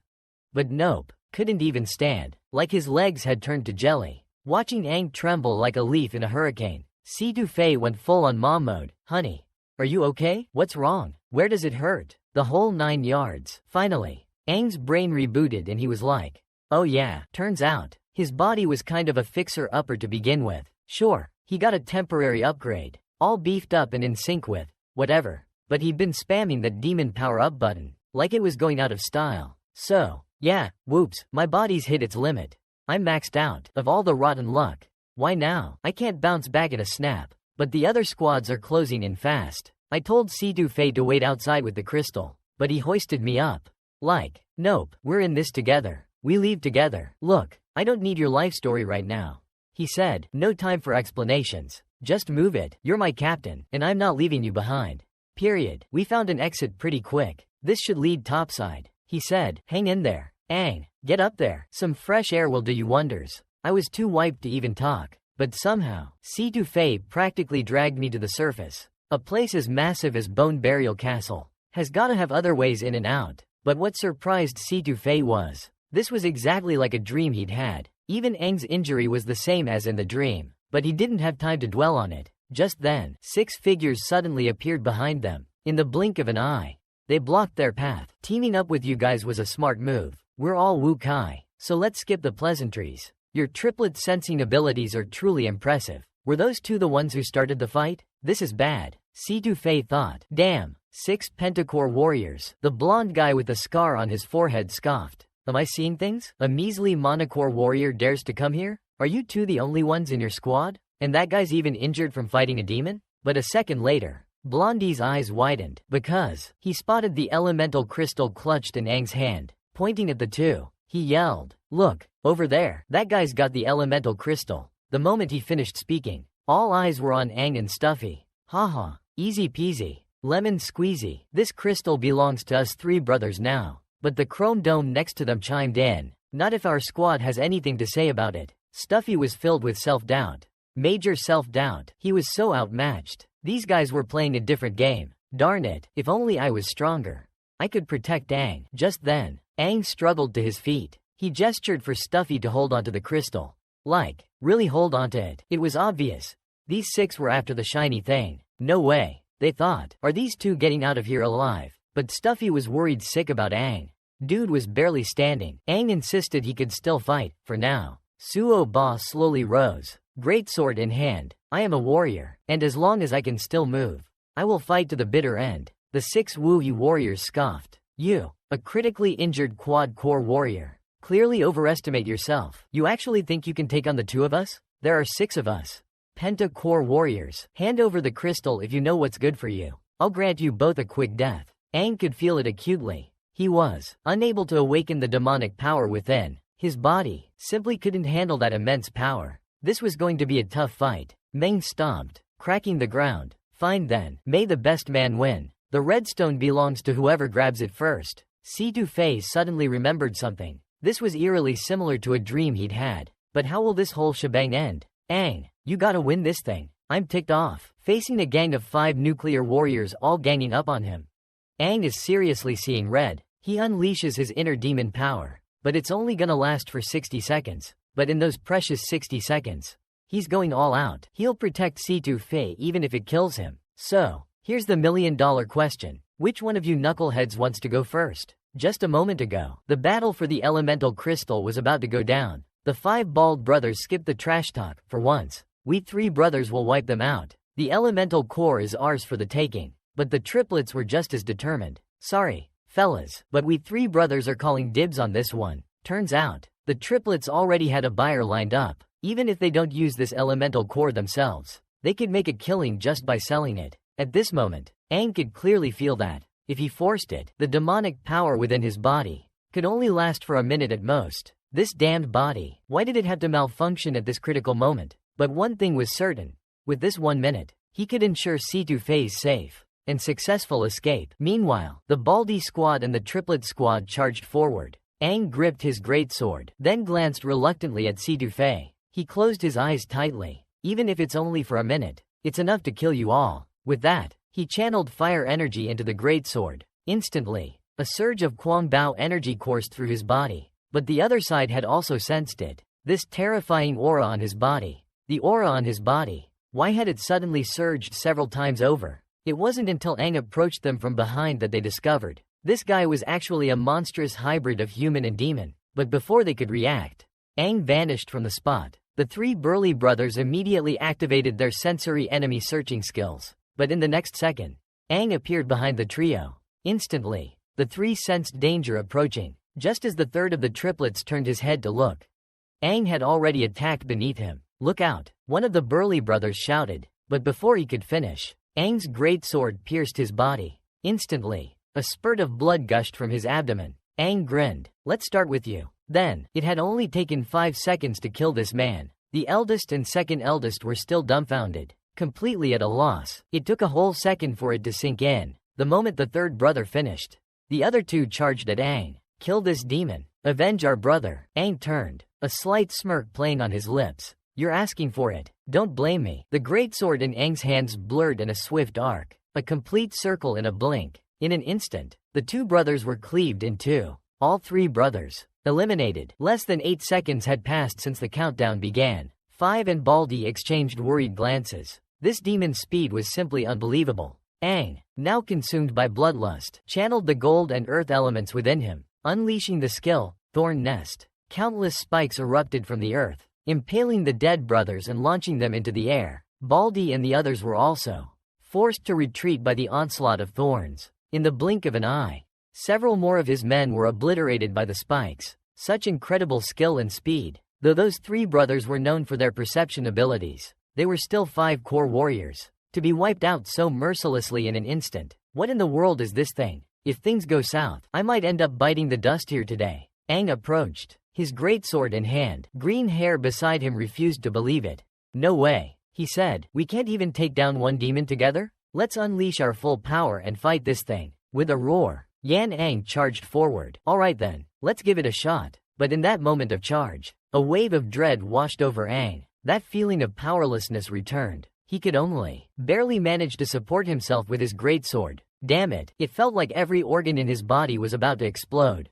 Blood spurted from his mouth like a busted ketchup packet. Tick-tock, 36 seconds left on the clock. In the distance, Si-Tu-Fei was all like, oh snap, things are getting real. He watched the chaos unfold. Dang, looks like Aang's about to lose his cool, and maybe a lung or 2. Meanwhile, 5 and Baldy finally noticed Aang was, well, let's just say, not feeling so hot. This is my chance, thought Baldy. I can totally snag that core thing. Snatching that warrior chick's core should be a piece of cake. But this dude with the metal skin, he's a wildcard. Total loose cannon. Might explode at any second. Strike while the iron's hot, or in this case, while the dude's coughing up blood. Let's kick him while he's down. Finish him off. Waste this chump. Baldy charged at Aang like a bull seeing red. Or maybe just a really shiny bald head. Aang gritted his teeth. You wanna dance? Huh? It's gonna cost ya. He slammed his giant weapon into the ground. And bam! Instant force field. Like a 30-foot bubble of, nope. Beefcake Wu and Baldy were practically giddy with excitement. Peeved. A measly little protective shield like this? Child's play. I could smash this thing with my bare hands. Okay. Maybe not bare hands. While I'm attacking, Baldy strategized. The rest of you keep pounding on it with your best skills. Non-stop barrage. The three of them went at it like a pack of rabid badgers on a caffeine high. But the shield remained stubbornly intact. Not even a scratch. Not a single freaking crack. Wu and Baldy realized this shield was tougher than a week-old steak. Unbreakable, but for some reason, it was absorbing their attacks, almost like it was hungry for them. What in the Sam Hill is going on here? Wu scratched his head, or at least, where his head would be if it wasn't so shiny. Suddenly, a horrifying thought struck them like a ton of bricks. Oh, snap, it's a trap. Everybody, stop, abort mission. But just then, Aang let out a sinister chuckle. Well, look who finally caught on. Don't y'all think it's a little late for that, fellas? With that, he jammed a giant thingamajig deeper into the ground. Let's just say it was big and important. I'm just gonna return all that lovely energy, right back at ya. He roared with triumphant laughter. Mwahahaha. The energy backlash was insane. It instantly sent Baldy and his crew flying like ragdolls. Under the energy's impact, their bodies started to, disintegrate slowly. Gross. Suddenly, this crazy, swirling ball of energy exploded outwards, shooting this terrifying beam of pure power straight into the sky. A squad in the distance saw this crazy energy explosion. Whoa, what was that? That kind of power. It's gotta be the element crystal. They booked it towards Aang's location. As the smoke cleared, there was this massive crater. A mile deep. Baldy and his goons were toast. Literally. Extra crispy. Aang was there. Hands on his knees. Barely kneeling. Dude was wiped. Big boy Stu flew over to him. All worried. Dude, you okay? Wen Yanang smiled slightly. He then withdrew the large object from his hand. Barely managed to control the scope of the energy explosion and its density. As long as you're alright. That's all that matters. As soon as he finished speaking, he collapsed backwards. The sturdy C2 face swiftly flew forward and caught Aang. Aang, pull yourself together. I'll get you out of here. Aang forced his eyes open. Faye, you go first. Don't worry about me. The energy surge just now has attracted more warriors and demons. The robust C2 Faye gestured. Don't speak. This time, no matter what, I won't abandon you. You hold the crystal. I'll carry you. You can't always fight alone. Leave the rest to me. Hold on tight. I'll get you out of here. But then C2 Faye started to get a creepy feeling. Like this whole scene was straight out of that weird dream he had. Things are about to get wild. Buckle up. C2 Faye's transformation into black and white Faye? Total freaking mayhem. C2 Faye finally manages to drag Aang to safety. But then things go sideways faster than a greased pig at a county fair. It's like a replay of his dream. Only this time it's in freaking HD. Two demons pop up, and C2 Faye's thinking, well, this is how it ends. But plot twist. What happens next? Even he didn't see coming. You wanted her. You got her. The queen you've all been waiting for. Black King Chi, making her grand entrance, looking like a total boss babe. Just now, the second C2 Faye walked in the door. His spidey sense went off like a klaxon. This is exactly like that crazy dream I had. Hang in there. Aang, I'm gonna get you out of here. I promise. Don't you dare fall asleep. C2 Faye was running on fumes. Totally wiped out. But he gritted his teeth and kept dragging Aang along. We got it. We got the crystal. You're gonna be okay. Aang, stay with me. You gotta make it. You're the only reason I'm still going. Open your eyes. Please. Aang, I'm begging you. We finally made it. But before he could finish, Aang's hand went limp in C2 Faye's. He slumped to the ground with a thud. No. Why? C2 Faye struggled to pick up the crystal. He couldn't process what had just happened. He didn't know when it all started. Probably when Aang started fighting back. All of this was exactly like the scene from his dream before. So, next, two demons should appear above him. As expected, two demons were now staring down at him. Before C2 Faye could react, they appeared right in front of him, exactly like in the dream. Seeing this, C2 Faye paused for a moment. Then, he suddenly sped up, carrying Aang on his back. He charged towards the exit. But in the blink of an eye, the demons were upon him. A mere lone rider, actually trying to claim the elemental crystal for himself? But even so, Si-Tu-Fei still shielded Aang protectively. One of the demons then stabbed Si-Tu-Fei in the back, sending him flying. Looking at the two lying on the ground, the demons couldn't help but laugh. He couldn't believe these two clowns actually made it this far. And they even got their hands on the elemental crystal. Talk about humans catching cicadas while the demon roars in the background. Classic. Meanwhile, Si-Tu-Fei stared at the gaping hole in his chest. His heart, skewered like a kebab by the demon. Ouch. Yeah, that's not gonna buff out. He's toast. But Aang, stubborn as a mule, still tried to crawl up. The demon just casually flicked him back down with his foot. Like swatting a fly. This guy's still breathing. What a tenacious little cockroach. But here's the weird thing. This dude reeks. Like, seriously funky. Makes my demonic nostrils curl. Even now, though, Si-Tu-Fei was worried about Aang. What a softie. Don't touch him. The demon just rolled his eyes. Like, seriously? You're asking me? I can't stand the stench of this guy. How about we play heads up?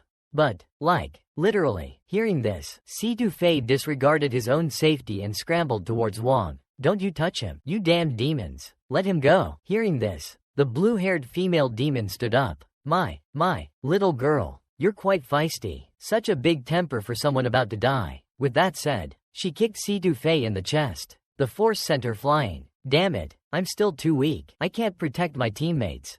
I can't even protect Aang. I'm sorry. Aang, he could only watch helplessly as the two demons tormented Aang, but he still softly said, "Don't touch him. Damn it, I have to protect Aang. It's all my fault. I'm too weak. I'm not giving up. If only I were stronger." But just then, meanwhile, in a nearby space, a swirling vortex of dark energy materialized out of thin air. Like poof. As the vortex spun, everything around it froze. Time out. Then, click-clack, the sound of high heels echoed through the room. Someone's making an entrance. This is such a drag. A voice sighed. It was the Black King Chi. Back for more. Second cameo in this comic?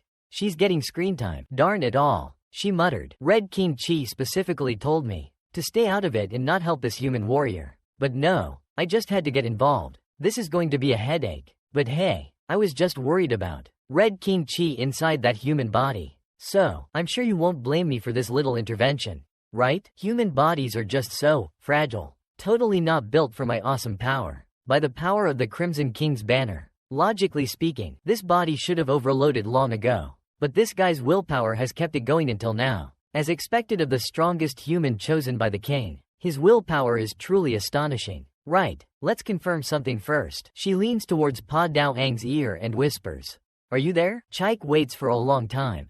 But there's no response. How annoying. It's rare for me to come see you. But you're still asleep. You haven't woken up yet. She turns around and looks at Si-Tu-Fei, who is floating in the air. She then walks towards Si-Tu-Fei and stares directly into his eyes. This girl has a power fluctuation that's very familiar to me. Now this is interesting. His abilities seem even stronger than I anticipated. Plenty strong. But sadly, with his current puny human form, he simply can't unleash the power he's supposed to possess. The Black King widened his eyes in sudden realization. A daring idea popped into his head. Since Wang Chi ordered me not to directly help that kid, couldn't I just be indirect? Black King, you brilliant genius. He raised Si-Tu-Fei high in the air. Let me purify you and grant you rebirth. I sense the fluctuations of time and space within you. He gaped, his small, cherry-like mouth wide open. Then, he planted a kiss on Si-Tu-Fei's lips. Perfect. I'll give you all of my power. The green core on Si-Tu-Fei's chest slowly turned black. As the blackness intensified, a subtle transformation began within his blood. With the core completely blackened, the black core of the four flags was revealed,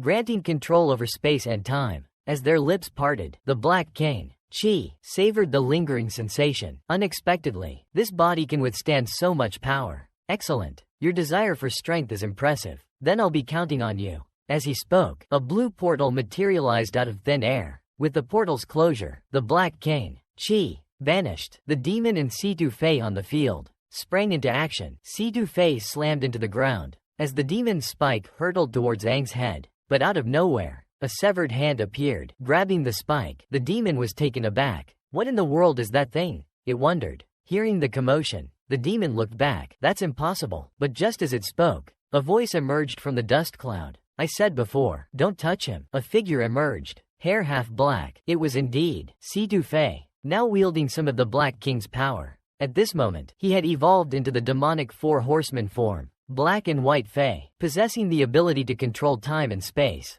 He's evolved. Situ Fei has finally evolved into Black and White Fei, a being with the same constitution as Aang, but unlike Aang, and the explosive power of the Red King piece. This was more like the Black King piece's control over time and space. Faced with the attack of two monstrous demons, he simply raised a hand, ever so slightly, and the vicious creatures instantly split in two. Sorry, I'm not one of you. I am a demon warrior, the Black and White Queen. Just moments before, when Situ Fei obtained the demonic power of the Black King piece, he immediately warned the two demons not to touch Aang, but the demons, unimpressed, simply stared at where the Black and White Queen stood. At that moment, the Black and White Queen revealed her true form. Try touching him again. I dare you. As she spoke, a black claw reached out from thin air. The two demons were instantly taken aback. Like, whoa, hold up a sec, because they sensed a familiar aura radiating from Black and White Concubine. Like, wait, are you one of us? Black and White Concubine sashayed forward like, honey, please, I'm not in the same league as you demonic dumpster fires. The demons thought she was just frontin'. All talk and no trousers. Listen, whoever you think you are, today's your expiration date. Boom. Water demon throws a watery haymaker, aiming straight for Black and White Concubine, but she just stood there. Didn't even flinch. Total boss move. She just slowly extends her right hand, and bam, a freaking cubic energy force field appears right above the water demon's head. Smash. Water demon goes down hard. Ground and pound. Suddenly, the demon gets it. Light bulb moment. Wait a minute. You control space? No fair. Dang it. I'm stuck. Can't move. But don't get cocky. Lady, that little trick isn't gonna kill me. I've got more hit points than that. The monochrome concubine grinned wickedly. Did someone tell you there was only one? Open your peepers wide and get a good look. Suddenly, countless cubic blocks materialized, hovering menacingly above the demon. With a swift downward wave of her hand, a series of asterisk thuds echoed as the cubes plummeted with pinpoint accuracy onto the unsuspecting demon. As the dust settled, only a gaping chasm remained where the demon once stood. Talk about a hole in one. The other demon trembled, his bravado replaced with a healthy dose of fear. After all, he'd just witnessed his buddy get cratered without leaving so much as a smudge. Not even a demon dust bunny. Poof. Gone. The concubine's eyes turned icy. You're next, she said with a chilling calmness. Prepare to be cubed. Forget fighting back. This demon was all about self-preservation. He scrambled backwards, desperate to avoid a similar fate. She looked like a harmless human. But this lady radiated pure, unadulterated, don't mess with me, energy. Didn't even dare to think about resisting. Suddenly, the demon spoke. Hold on a sec. I'm super confused. Who the heck are you two? Your powers. You're clearly one of us. And a rare spatial ability at that. But this sidekick of yours, he's got something that's giving me the serious heebie-jeebies. Spill the beans. What in the world are you? Hearing this, Black and White Princess coldly replied. We're humans. Human warriors. Hearing this answer, the demon was totally incredulous. Human warriors? Yeah, right. The demon burst into laughter. That's a good one. You almost had me going there. Do you even believe that yourself? Just a moment ago, you went from 1 chi to freaking 4 chi instantly. No sooner had the words left his mouth than the demon's head was split in two. Like a bad watermelon. You were so annoying. With the demon dispatched, the two were left alone. Awkward. Black and White Concubine gently caressed Aang's cheek. Smooth move. You always saved me, protected me. Now it's my turn to return the favor. Damsel in distress no more. She eyed the elemental crystal lying on the ground. Shiny. Space hand activate. Because why not? The crystal zipped into her hand. Like magic. Or space hand. She placed it on Aang. Power up. We can get out of here now. Finally, as the warning lights of Bone Burial Castle flashed. Because of course they did. Two guards nervously watched the situation unfold. Is that a disco? After checking their fancy tech Y device, human detected. Well, that's reassuring. It's a warrior returning from the burial valley. Welcome back, champ. As the gate slowly opened, creak, a pair of woman's feet came into view.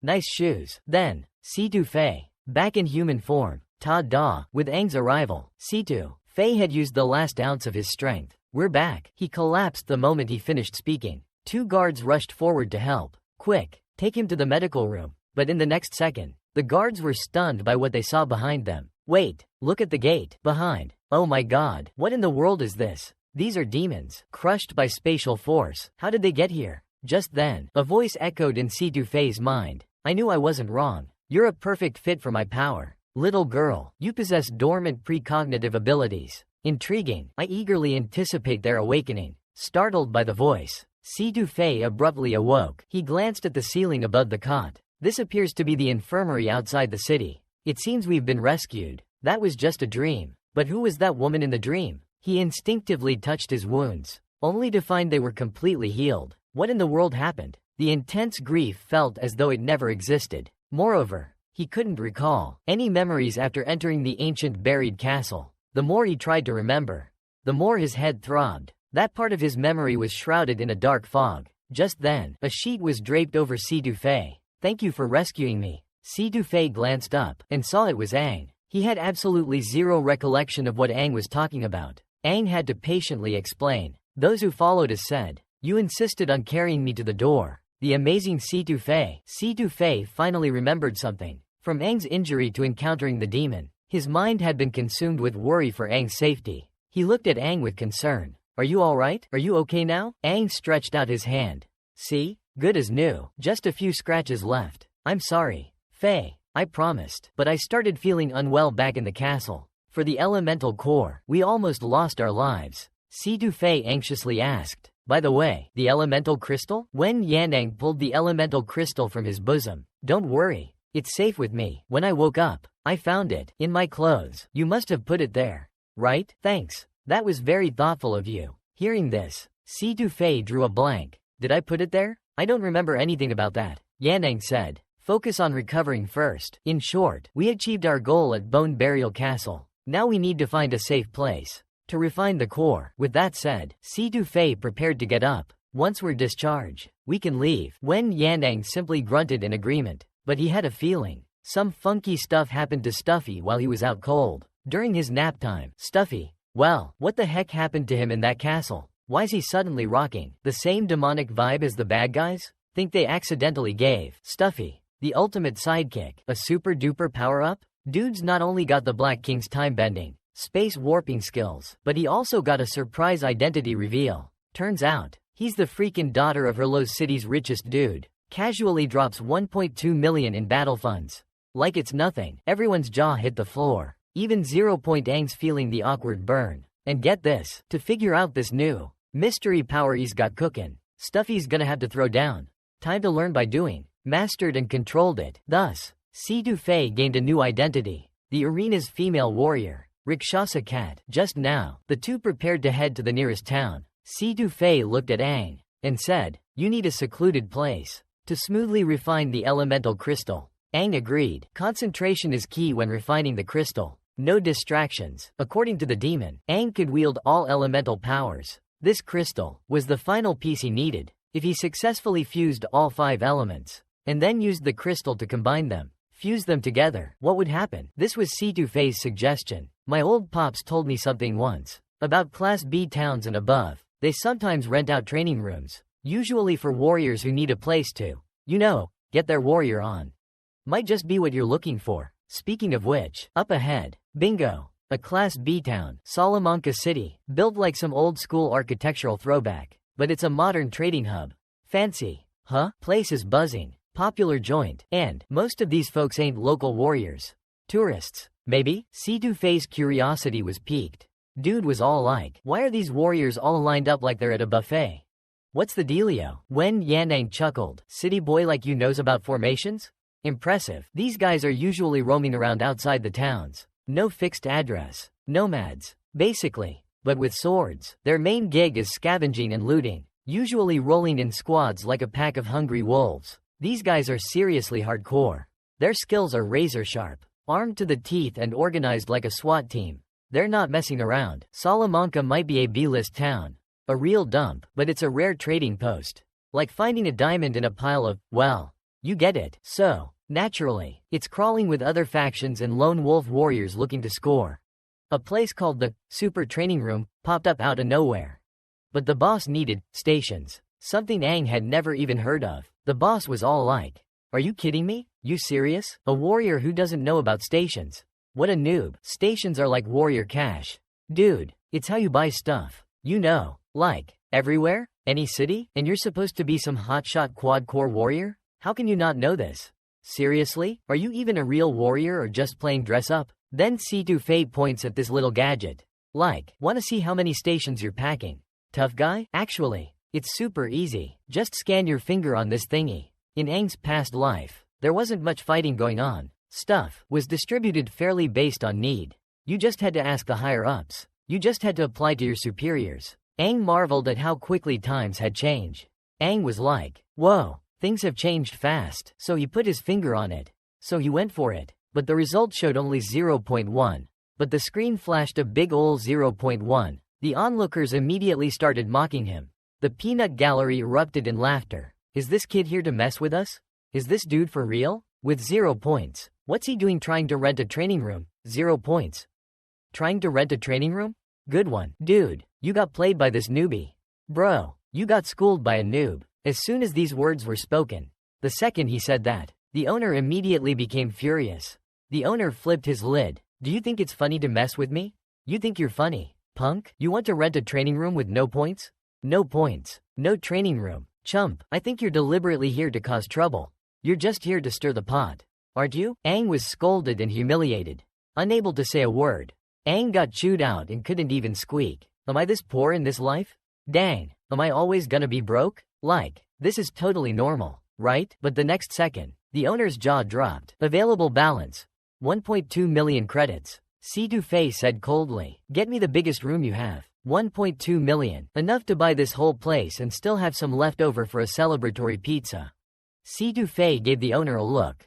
Chop chop. Let's go. Turns out, C2's dad had another little title. Richest dude in her low city. The owner's attitude did a 180. My dearest, most beautiful and exquisite customer. Right this way, please. Aang spoke up. I knew you were loaded. But dang, son, you're swimming in cash. C2 said his dad always told him to keep it low-key. Yeah, right. They arrived at the biggest training room. This place was huge. Like 2.000 square feet huge. Walls, floor, ceiling, all made of super tough stuff. No flimsy drywall here. And check it out. It's got a balcony. Perfect for chillin' when you're not busy pumping iron. And if it's in the way during your workout, bam, it goes underground. Hidden like a ninja. So, whatcha think? Pretty sweet training room, huh? Aang does a 360 spin. Nods. And gives a thumbs up. Word. Alright boss. If you're all good, you can bounce. Aang, you get your swole on in here. I'm gonna scoot and explore. Won't cramp your style. Gonna grab a room nearby. Gotta recharge after these past few cray days. Before leaving, Aang's like, yo, it's getting chilly out here. Here, borrow my super cozy jacket. But C2 all, nah, I'm good. Your jacket's kinda gross. Then Aang slowly pulls out the crystal. Like a boss, he's gotta level up. And fast. Gotta be strong enough to rescue Dexia. The dude got his arms and legs busted up for defying the new king. And those 6 new dukes are no joke. Especially that new king with his triple core power. Yikes, you'll pay for this. Just wait until I'm stronger. This whole demonic power trip has shown me one thing. I can't rely on demonic handouts forever. I need to get seriously swole on my own. First, I'll harness the earth element. Then fuse all 5. It'll be like Captain Planet. But way more evil. He pulled the element core from his bag. Alright, core, time to shine. Answer my call. Element core. The core erupted in blinding light. Talk about a glow up. Meanwhile, C2 was having his own moment. As he journeyed, weird memories of bone-burying castle kept flashing back. Deja vu much? Something was definitely up with him. Like, hidden power levels up. He'd suddenly unlocked some serious power. Talk about a lucky break.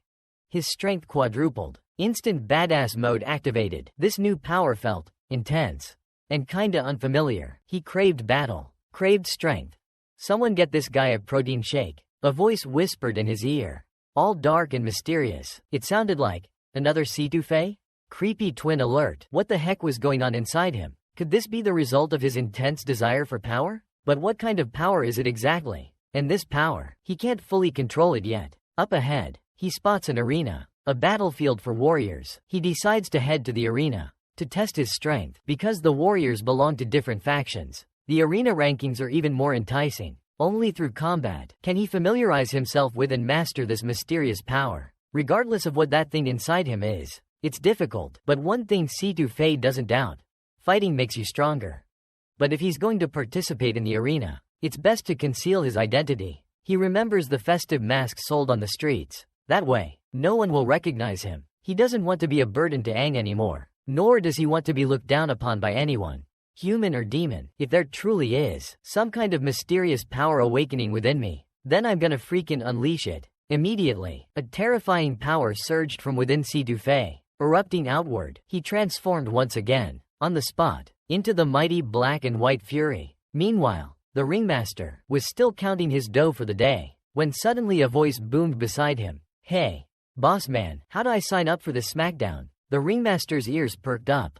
Cha-ching, business opportunity. Lady brawlers were a rare sight in the ring. What's your skill level, Missy? He asked, rubbing his hands together. Or, a name or nickname would work too. Black and White Fury pondered for a moment. 4 horseman level, she declared. And as for a name, call me Rakshasa Cat. We've got a winner. She's climbed to the top. Fei's first time in the ring was about to be legendary. Immediately took the top spot in the women's division. Her opponent was also a powerful, formidable female fighter, considered a goddess by everyone in the audience, with a dazzling display of zero flower. She was a sight to behold. As soon as they entered, both unleashed a powerful aura amidst the dazzling flowers. Let me show you. The next second, the entire audience was stunned. Fei knocked Zero Flower down with a single punch. Don't insult the word warrior. Just then, the owner said respectfully, the Salamanca Arena welcomes you. Will you be participating today? Fei replied that she was ready anytime. The owner's eyes crinkled into a smile. It's been a while since a new female warrior has entered the arena. The male fighter roster is already set. If things go well, we'll be swimming in dough. He then yelled to the attendant, what are you waiting for? Take this female fighter to register. Seeing this, the attendant gestured to Fei invitingly. Honored Rakshasa Cat, please follow me. After registering Fei's information, he began to explain the arena rules. Fei said, just call me Rakshasa Cat. No need for such formalities. The attendant grinned. Alright, I'll call you Sister Rakshasa Cat then. Fei replied, whatever makes you happy. Then she asked, what's the highest level of competing fighters here? The attendant replied, currently, the highest is 5 core fighters. But that's only for the male fighter arena. And the highest level for female fighters in the arena, just like you, is level 4 warrior. Fei was confused why there was a distinction between male and female arenas.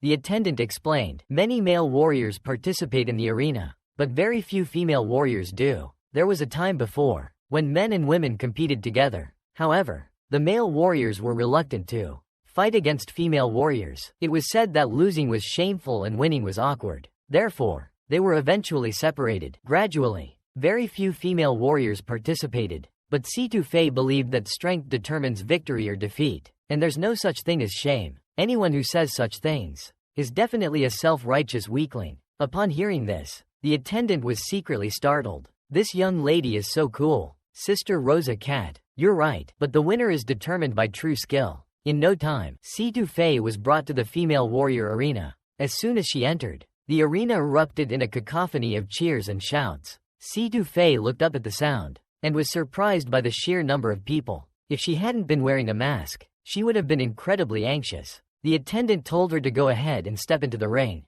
Go, sis, you got this. There's a hefty prize for the winner. But Fei, being the daughter of the richest man, had no desire for money whatsoever. So she asked, besides the prize money, is there any other reward? The attendant replied, there's also a ranking on the arena leaderboard. It's a kind of honor. Hearing this, Fei said, that's enough for me. No problem. What's more important than a warrior's honor?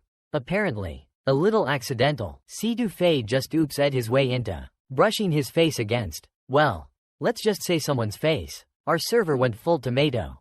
Like, instantly. Boom. Red face. Is this love? Cue romantic music. Fast forward like 30 minutes. Half an hour, however you measure time. The arena's loudspeaker goes, blar, and everyone's like, what up, distinguished guests, high rollers, low rollers, people who roll, you're in for a treat tonight. Feast your eyes. Our Lady Warrior Arena. Because who doesn't love Lady Warriors? has a fresh new face.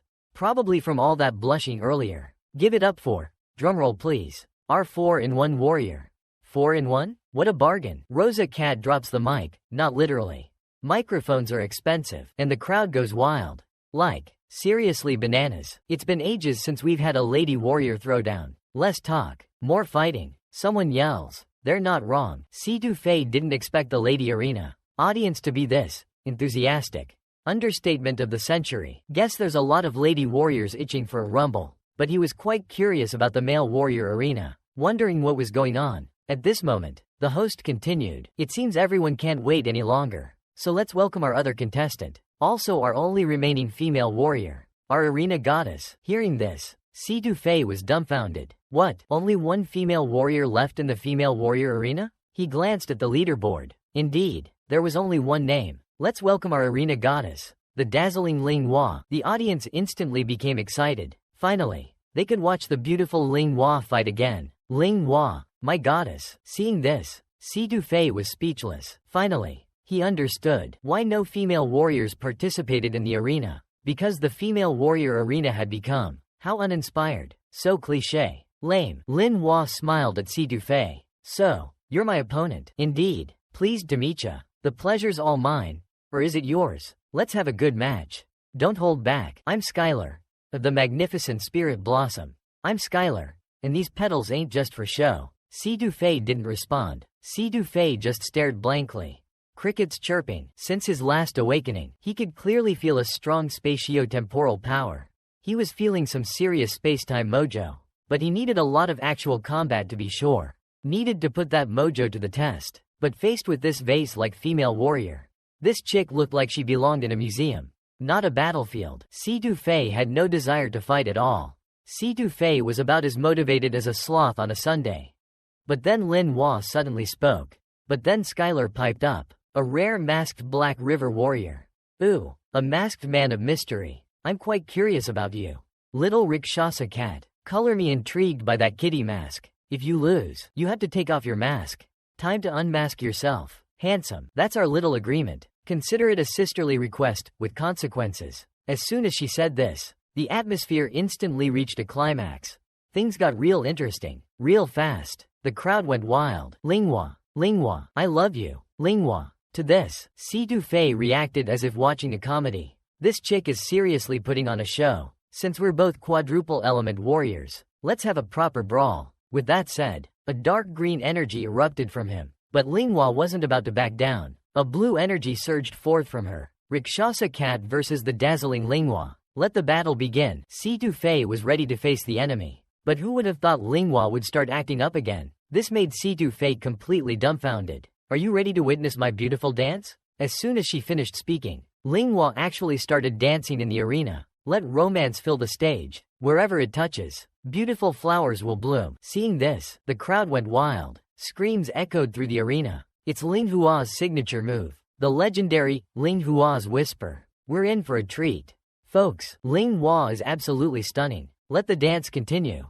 Go Linghua. But C2Faye suddenly stopped his attack. He's just standing there. The audience thought C2Faye was scared stiff. Is he giving up against such a powerful attack? Is this the end? Has he thrown in the towel? Linghua smiled sweetly and continued. Amidst these dazzling blossoms, allow yourself to truly feel me. Feel my power. But before she could finish, bam! C2Faye landed a knockout punch. Linghua went flying. Holy crap! The crowd's jaws dropped. Even the announcer was speechless. And the waiter? Dude's eyes were practically popping out of his head. Because C2Faye only used a swarm of whatever the heck those things are to beat Linghua into a frothing, unconscious mess. She looked anything but like a goddess. More like a spilled milkshake. In C2Faye's eyes, Linghua was even more pathetic than that loser. Wula Xiao. And that's saying something. Dude was a walking dumpster fire. He couldn't even sense a single shred of warrior spirit in her. Zip. Zero. Nada. Even her skills were just for show. All flash and no bang. Total poser. Because of people like you. He sneered. Female warriors get no respect. Mic drop, except there was no mic. Boom. Roasted. The crowd went dead silent. You could hear a cricket fart. Warriors are meant to fight. Someone yelled. Show some respect. Don't you dare insult the word warrior. Don't underestimate warriors. You jerk. After a moment of deep thought, worthy of Socrates himself, a random waiter dude was like, "Man, Rakshasa cat lady has it rough. Rakshasa cat lady, you're the bomb." And with that, he started cheering his head off. Like a total fanboy, the crowd went wild, and the audience seemed to reflect that. Then one guy grabbed his Lingua t-shirt, like it was on fire. Ripped it off without a second thought. Not only did he swap it for a Luosha cat shirt, but he also held up a Luosha cat sign, and started screaming his lungs out. "Luosha cat, Luosha cat." The boss came running out, all flustered, and declared Luosha cat the winner right then and there. Talk about a surprise upset. How incredibly awesome is that? Let's all congratulate him on taking the top spot. But Situ Fei just scoffed and said, "This competition is a total joke. Child's play. A one-person lei tai, fighting ring. Please, cancel it. I'm going to the men's warrior lei tai." The boss, Wenyan, practically jumped out of his skin. "Say that again?" Situ Fei enunciated each word carefully. "I want to fight in the men's warrior lei tai." It was his first time eating a candied hawthorn, but he even chewed up and swallowed the wooden stick, because in his eyes, the stick was even more delicious than the candied hawthorn. It turned out he wasn't human at all, but a demon with some kind of supernatural power. Meanwhile, Situ Fei finally made it onto the male warriors arena, and his opponent was a powerful, agile, four-element male warrior. With one punch, the opponent smashed Situ Fei into the ground. But what will the final outcome be? Let's wait and see. Just now, the scene shifted to the Salamanca city marketplace. A man in a jade robe had a little girl sitting on his shoulder. This strange attire immediately attracted the attention of passers-by. "Look, that man is strolling around in just a jade robe. The one on his shoulder must be his daughter. Some think it's his younger sister." The guy looks to be in his early 20s, but the man in the jade robe whispers, "Infiltration successful." The little girl on his shoulder suddenly focuses her gaze and points to some candied hawthorns. "I want to eat that. I hear they're sweet and sour and invigorating." The vendor lady rushes over to serve them. "My candied hawthorns are the sweetest in all of Salamanca." "The sweetest? You'll definitely want seconds." But the jade-robed man and the little girl don't respond. The little girl just stretches out her hands, insisting, "I want to eat." Without a word, the jade-robed man picks up the entire stick of candied hawthorns. He says with a grin, "If you want to eat them, you can have them all." The vendor lady is completely dumbfounded. But then, the jade-robed man prepares to leave without paying. "This should keep your belly full for tonight. Let's see what other fun things we can find." This whole operation left the young stall owner completely dumbfounded, so she shouted after them, "Wait a minute, you seem to have forgotten to pay." Hearing this, the man in the jade robe suddenly stopped. The little girl turned her head, staring coldly at the stall owner. The stall owner said angrily, "What are you looking at? Are you planning to eat without paying? What's so great about being strong? Believe it or not, I'll beat you up. I used to be a lei tai fighter." The man in the jade robe opened his mouth slightly. The human world is so troublesome. His eyes suddenly became strangely eerie. The stall owner suddenly became petrified. The dude in the fancy jade robe just whispered, "Let's bounce." The stall owner lady looked like she'd seen a ghost.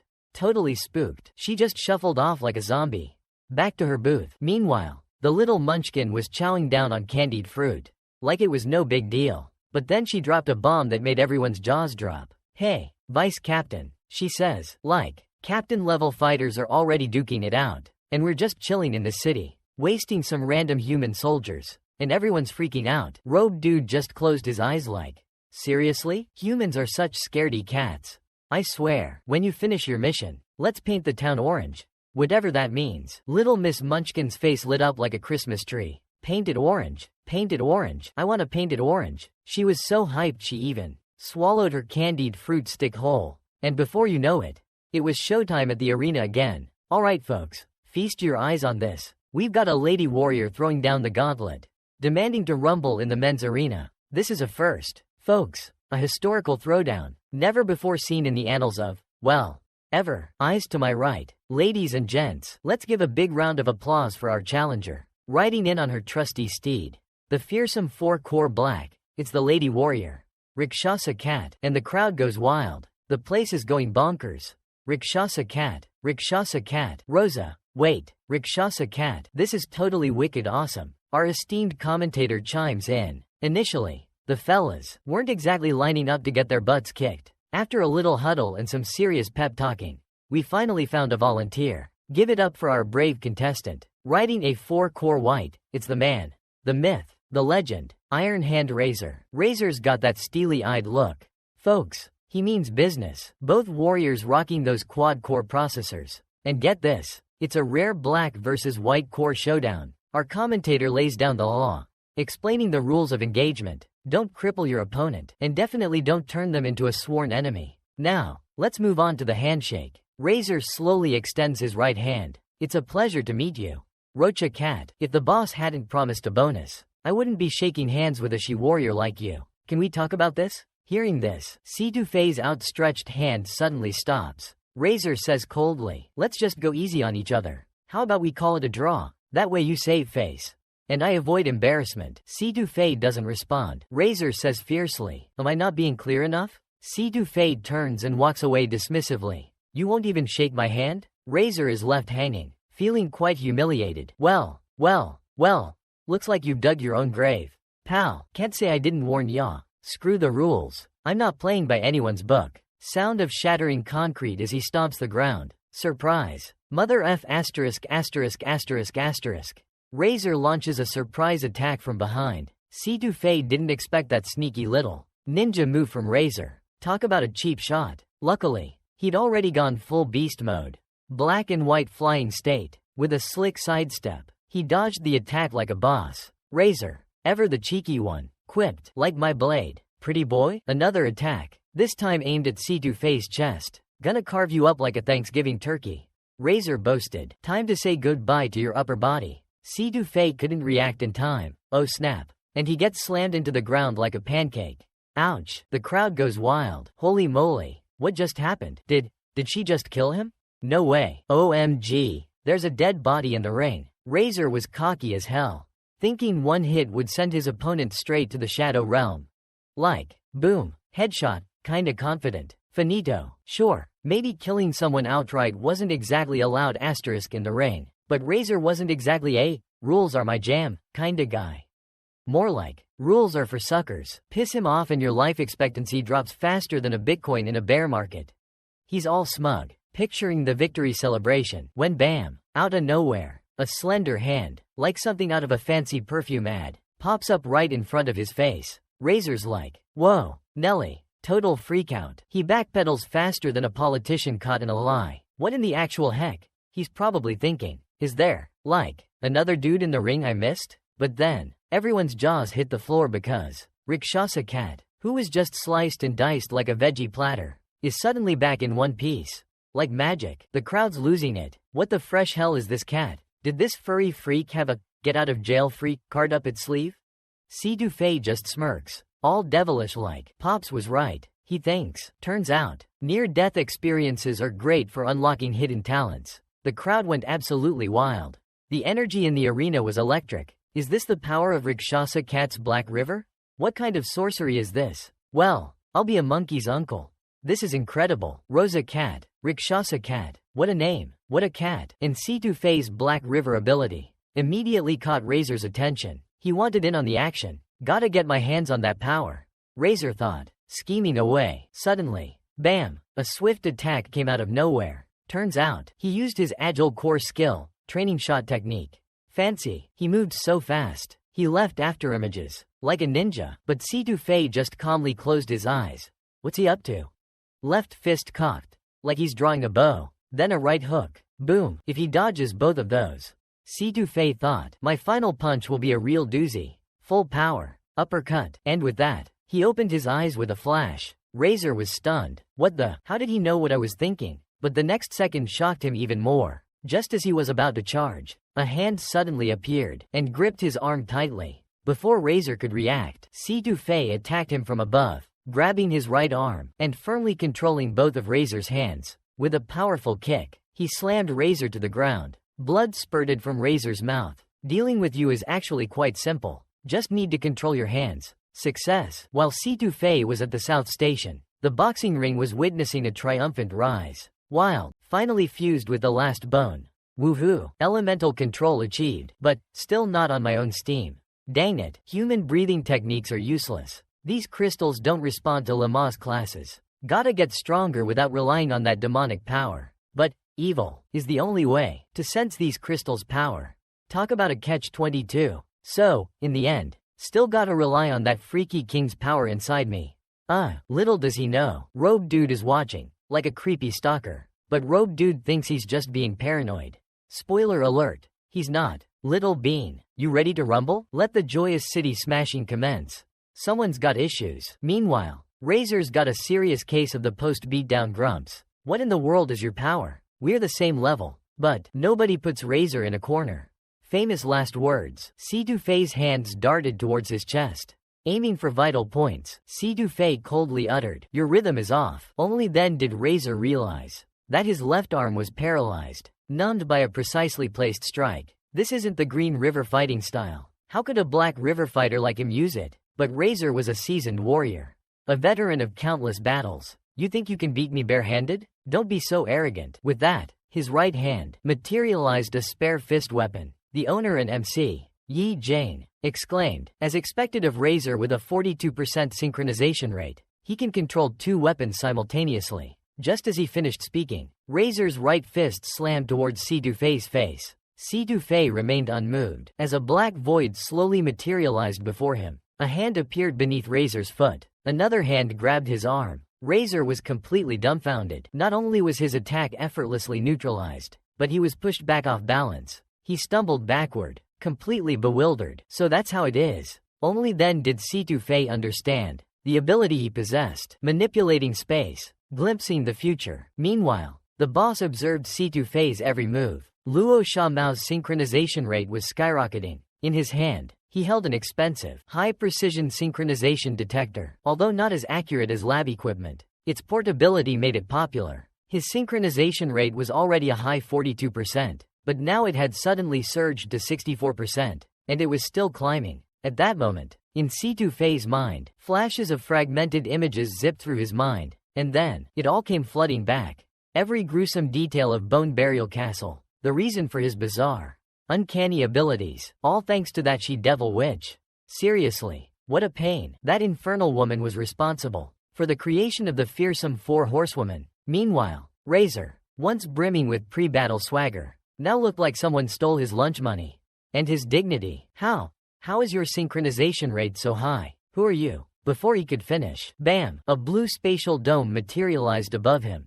Talk about a bad hair day. Razor gaped, momentarily stunned. To be fair, who wouldn't be? Resistance was futile. He was toast. The next second, he was slammed into the ground like a meteor.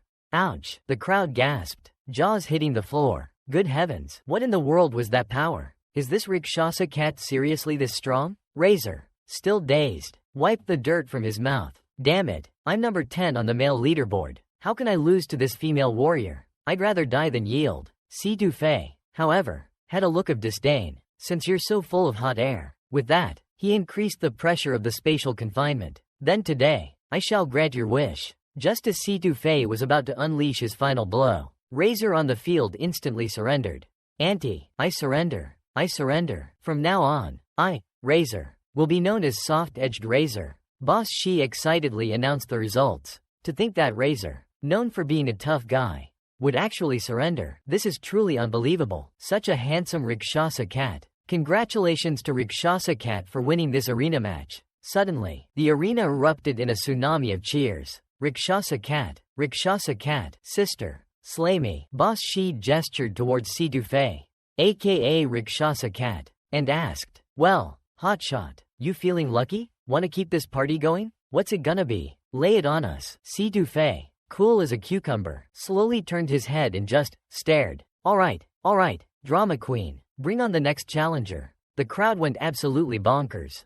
We're talking full on pandemonium. Rakshasa Cat's going for another round.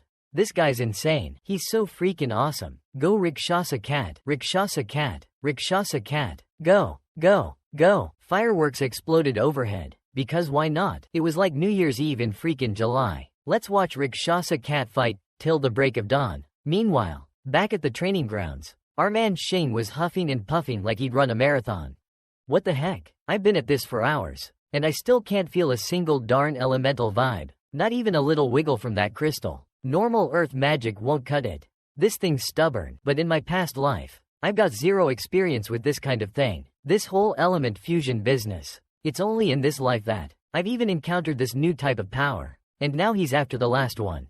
The earth element. If all 5 elements exist in one body, the power gained would be unimaginable. But just then, he suddenly seemed to realize something. Demonic elemental power. What if this so-called elemental power is derived from demonic power? Maybe human earth magic won't work on it. Does that mean I have to use my demon form to actively sense the power within it? This is incredibly ironic. I wanted to be strong on my own, not rely on demonic power. But in the end, I still have to rely on it. After Tang transformed into his demon form, suddenly, a terrifying energy surged from within him, turning the sturdy training room into a dilapidated mess. Suddenly, a massive surge of earth elemental power erupted from the ground, materializing into a giant, ethereal hand that appeared before Aang. It then transformed into wisps of energy, flowing into his body. Aang grinned. Power of the ancients, I feel you. Meanwhile, in the distance, the jade-robed man seemed to have noticed this as well. The little girl on his shoulder asked,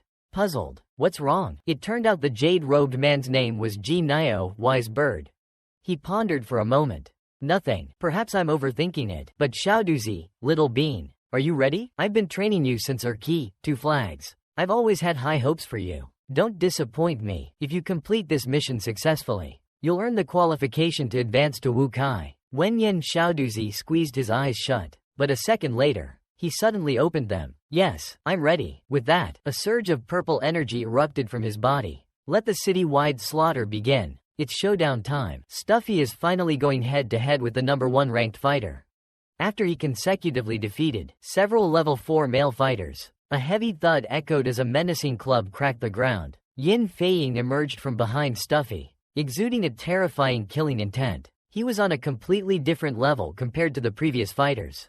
Even the level 4 fighters were instantly drenched in cold sweat at the sight of him. He is the current arena champion, Lulin Wuja Kainuo, known as the strongest among the free fighters. The most formidable penta-core warrior exists. Rumor has it, he was once a ruthless, cold-blooded killer in the ranks. He also wants to see for himself the difference between himself and a penta-core warrior. How will Stuffy face this formidable opponent? Just now, Stuffy immediately launched into a fiery arena battle. I hear there's an amazing female warrior, single-handedly challenging the male arena. Truly unprecedented, a legend in the making. She's undefeated in several matches so far. Gotta go check it out. The waiter reports to the boss. Feels like the whole city's here. Not enough seats. The boss jumps up, exclaiming, I'm gonna be rich. But outside, it's still packed. Everyone's squeezing in. A real mosh pit. Buying tickets like they're going out of style. 8, 10 at a time. They're all dying to see this epic showdown. This rumble in the jungle. The servers ticked off, giving everyone the stink eye. It's all your fault. Now I can't even catch a glimpse of my girl. Rosa Cat. The crowd's going wild, chanting, C2 Fei, C2 Fei. But someone's yelling, Rosa Cat, I love you. Smooth move. Romeo, back to C2 Fei, our main man, after throwing down and showing off his moves. This dude's practically on his knees, gasping for air. Looks like someone hit the gym. Maybe next week? What in the world? He gasps. Salamanca's female warriors are tough. But where did this beast come from? He's wiped the floor with every other fighter. Talk about a clean sweep. And get this, he's got the rare black hole ability. His fighting style is out of this world. Literally, that's spatial manipulation? Dude's bending the fabric of reality, even with speed that rivals light itself. Against C2 Fei, he's moving like a snail.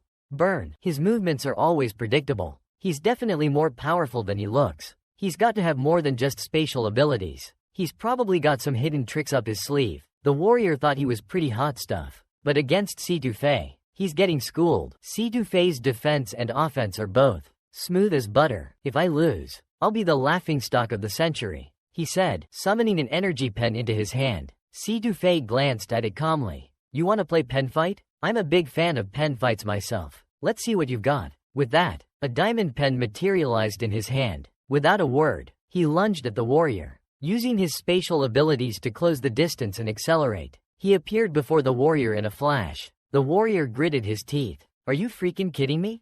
You think I'm some chump? Bring it on. The warrior roared. Let's see what you've got. Swish, swish, clang. Sword clashes filled the air. In a blink, they'd exchanged dozens of blows. But Stuffy was clearly schooling this dude, leaving the warrior barely hanging on. Suddenly, The warrior unleashed a power move, sending Stuffy's spinning top flying. Boing! The warrior smirked. Gotcha. Timing is everything, my friend. Even a noob can win with the right move. How about a little top battle?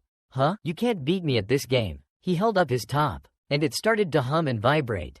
Asterisk biz asterisk. Blue energy pulsed, forming glowing wings. Whoa! With a jump, he launched himself into the air. He unleashed his whirlwind attack. It hurtled straight towards Stuffy. Stuffy dodged with a smooth side step. Whoosh! In the blink of an eye, he reappeared before the male warrior. The hand of space was unleashed. The blue warrior was still completely dumbfounded when Master Situ Fei grabbed him by the head. Then, with a swift sweep of his leg, he sent the blue warrior flying. He was thrown clear out of the ring, crashing through the floor. The male warrior struggled to his feet. Damn it, everything went black. Meanwhile, the owner, acting as commentator, announced, he's out of the ring. Situ Fei wins this match. Next, he'll face the #1 ranked warrior, the top dog of the arena. But just then, the male warrior roared in protest. Who said being thrown out means you lose? The owner replied, that's always been the rule. But no matter what, the warrior insisted on continuing the fight. He told the top-ranked warrior waiting behind him to hold his horses.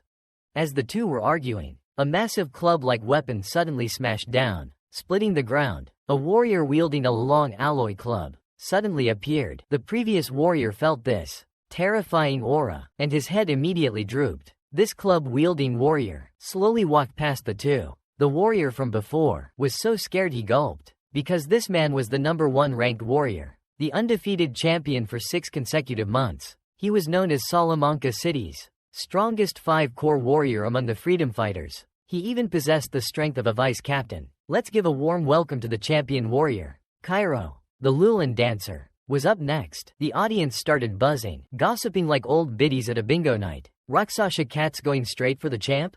That's ballsy. Yeah, isn't that a bit hasty? Like jumping the gun, kinda? This champ was a musician in some crazy death squad before. You know, heard he's got a nasty temper and a heart colder than a penguin's tootsies.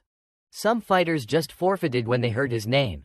Straight up nope it out. Even the waiter was sweating bullets, muttering, gotta stop Sister Rakshasa Cat from fighting this psycho. No way. He frantically radioed the boss man. Call the match. Abort. Abort. But the boss was too blinded by $signs to care. No stopping the show. Are you nuts? It's about respect. Gotta give the champ what he wants. He's here for a beatdown. Let's give him a beatdown. The ads are out. The hype is real. Tickets are selling for 10 times the usual price. We're talking serious dough. This is gonna be a money printing machine. Who cares if Rakshasa Cat and Cairo end up as kitty litter? The boss couldn't care less.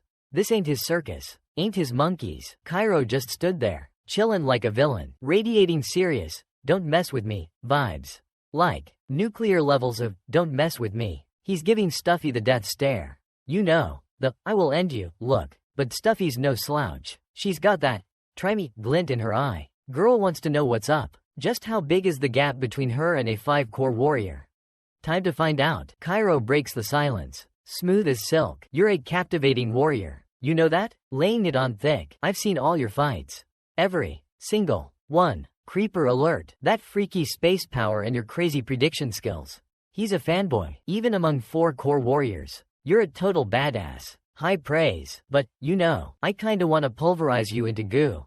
Well, there it is. Stuffy's like, whoa, hold up. Internal freakout commencing. This dude's killing intent is on a whole other level compared to that last chump. And just like that, Cairo attacks. Surprise. Seeing this, Situ Fei's eyes widened. Cairo wanted to use aerial skills to suppress him. So, after dodging several spiritual power attacks, Situ Fei wanted to seize the opportunity and use his spatial ability to get behind Cairo. But in the next second, Cairo's alloy stick attacked Situ Fei's face. This sudden attack would have exposed an ordinary person on the spot. Fortunately, Situ Fei's reaction was very quick. He dodged the attack with a backward lean. Seeing this, Cairo grinned. Little girl, what are you looking at? Trying to use your prediction to see through my broken warrior? Too bad. That trick doesn't work on me at all. Situ Fei finally managed to steady himself and wondered what was going on. He had clearly seen Cairo's trajectory just now. But where did he go wrong? Game on. The mysterious, demonic little girl, Little Bean, is finally making her move. Situ Fei faces off against Cairo. Renowned for his strength and speed, Si Dufei is initially beaten back relentlessly, but after dozens of rounds, he finally discovers Kairo's weakness. It turns out he couldn't predict Kairo's attack trajectory before, because Kairo was using his speed to make extra feints. This confused Si Dufei's predictions. Therefore, Si Dufei was only seeing feints. Having grasped Kairo's weakness, defeating him is now merely a matter of time. Si Dufei is about to claim the top spot on the arena leaderboard. But a sinister figure appears in the arena's walkway. It instantly rips the boss in half. Looks like things are getting lively in here. Just now, Si Dufei suddenly started doubting his own abilities. Why was her attack trajectory different from what he foresaw? Could it be that his foresight ability was wrong? Seeing this, Kairo slowly said, "Masked woman, if you're too weak, I'm afraid it won't be easy for me to win, because I don't want to be laughed at behind my back. For bullying a defenseless girl, it would make me lose face." Hearing this, Si Dufei pondered for a moment. "I originally had some concerns about your strength, but now you've successfully pissed me off." Si Dufei constantly told himself to calm down and observe her steps. Kairo snorted coldly. "Pissed off? While you're talking," he tightened his grip on the alloy rod in his hand. "I like feisty women like you," he purred. Before wham, a newspaper smacked Si Dufei upside the head. Meanwhile, Si Dufei was trying to predict his opponent's next move. Like a chess grandmaster, he'll grip the end of the stick, he thought, spin it like a helicopter blade, and attack from the left. Si Dufei was so sure of it. He'd bet his lunch money on it. But, plot twist, he was wrong. Again, Kairo's attack came from the right. Like a ninja on roller skates, Si Dufei had zero time to react. Zip, zilch, nada, bam. The golden stick connected with Si Dufei's head. Ouch. Kairo, feeling extra sassy, dropped a sick burn. "I'll smash your mask so hard, it'll take your skull with it." Savage. The audience winced. Even they felt that one. "That's gotta hurt," they whispered. "Luocha Cat's either dead or seriously messed up." Dang, Kairo's playing for keeps. No surprise there. He's from the Chaos crew. Did his mask fall off? I'm dying to see what this dude looks like under there. But only Kairo sensed something was off. His attack looked devastating, like a hurricane hitting a piñata. But Si Dufei blocked it. In the nick of time.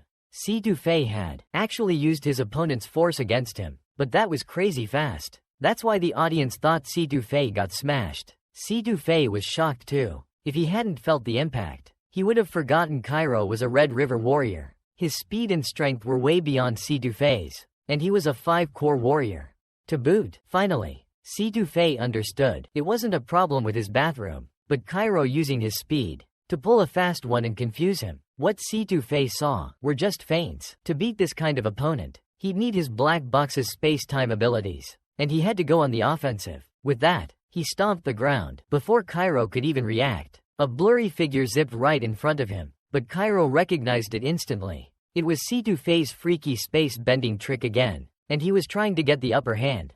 The cheeky bugger. So Kairo went straight into combat mode. "Two forward, lady, two forward," he muttered, and unleashed his dense willow attack. Land Taiying. Suddenly, 4 Kairos popped up, each facing a different direction. No matter which way Si Dufei popped out, he'd get a face full of Kairo's whirling staff. Si Dufei's teleporting trick was useless against this. Take that. Space bending's a pain in the neck, Kairo thought, but an airtight defense shuts it down. Plus, Kairo's defense was also a pretty good offense.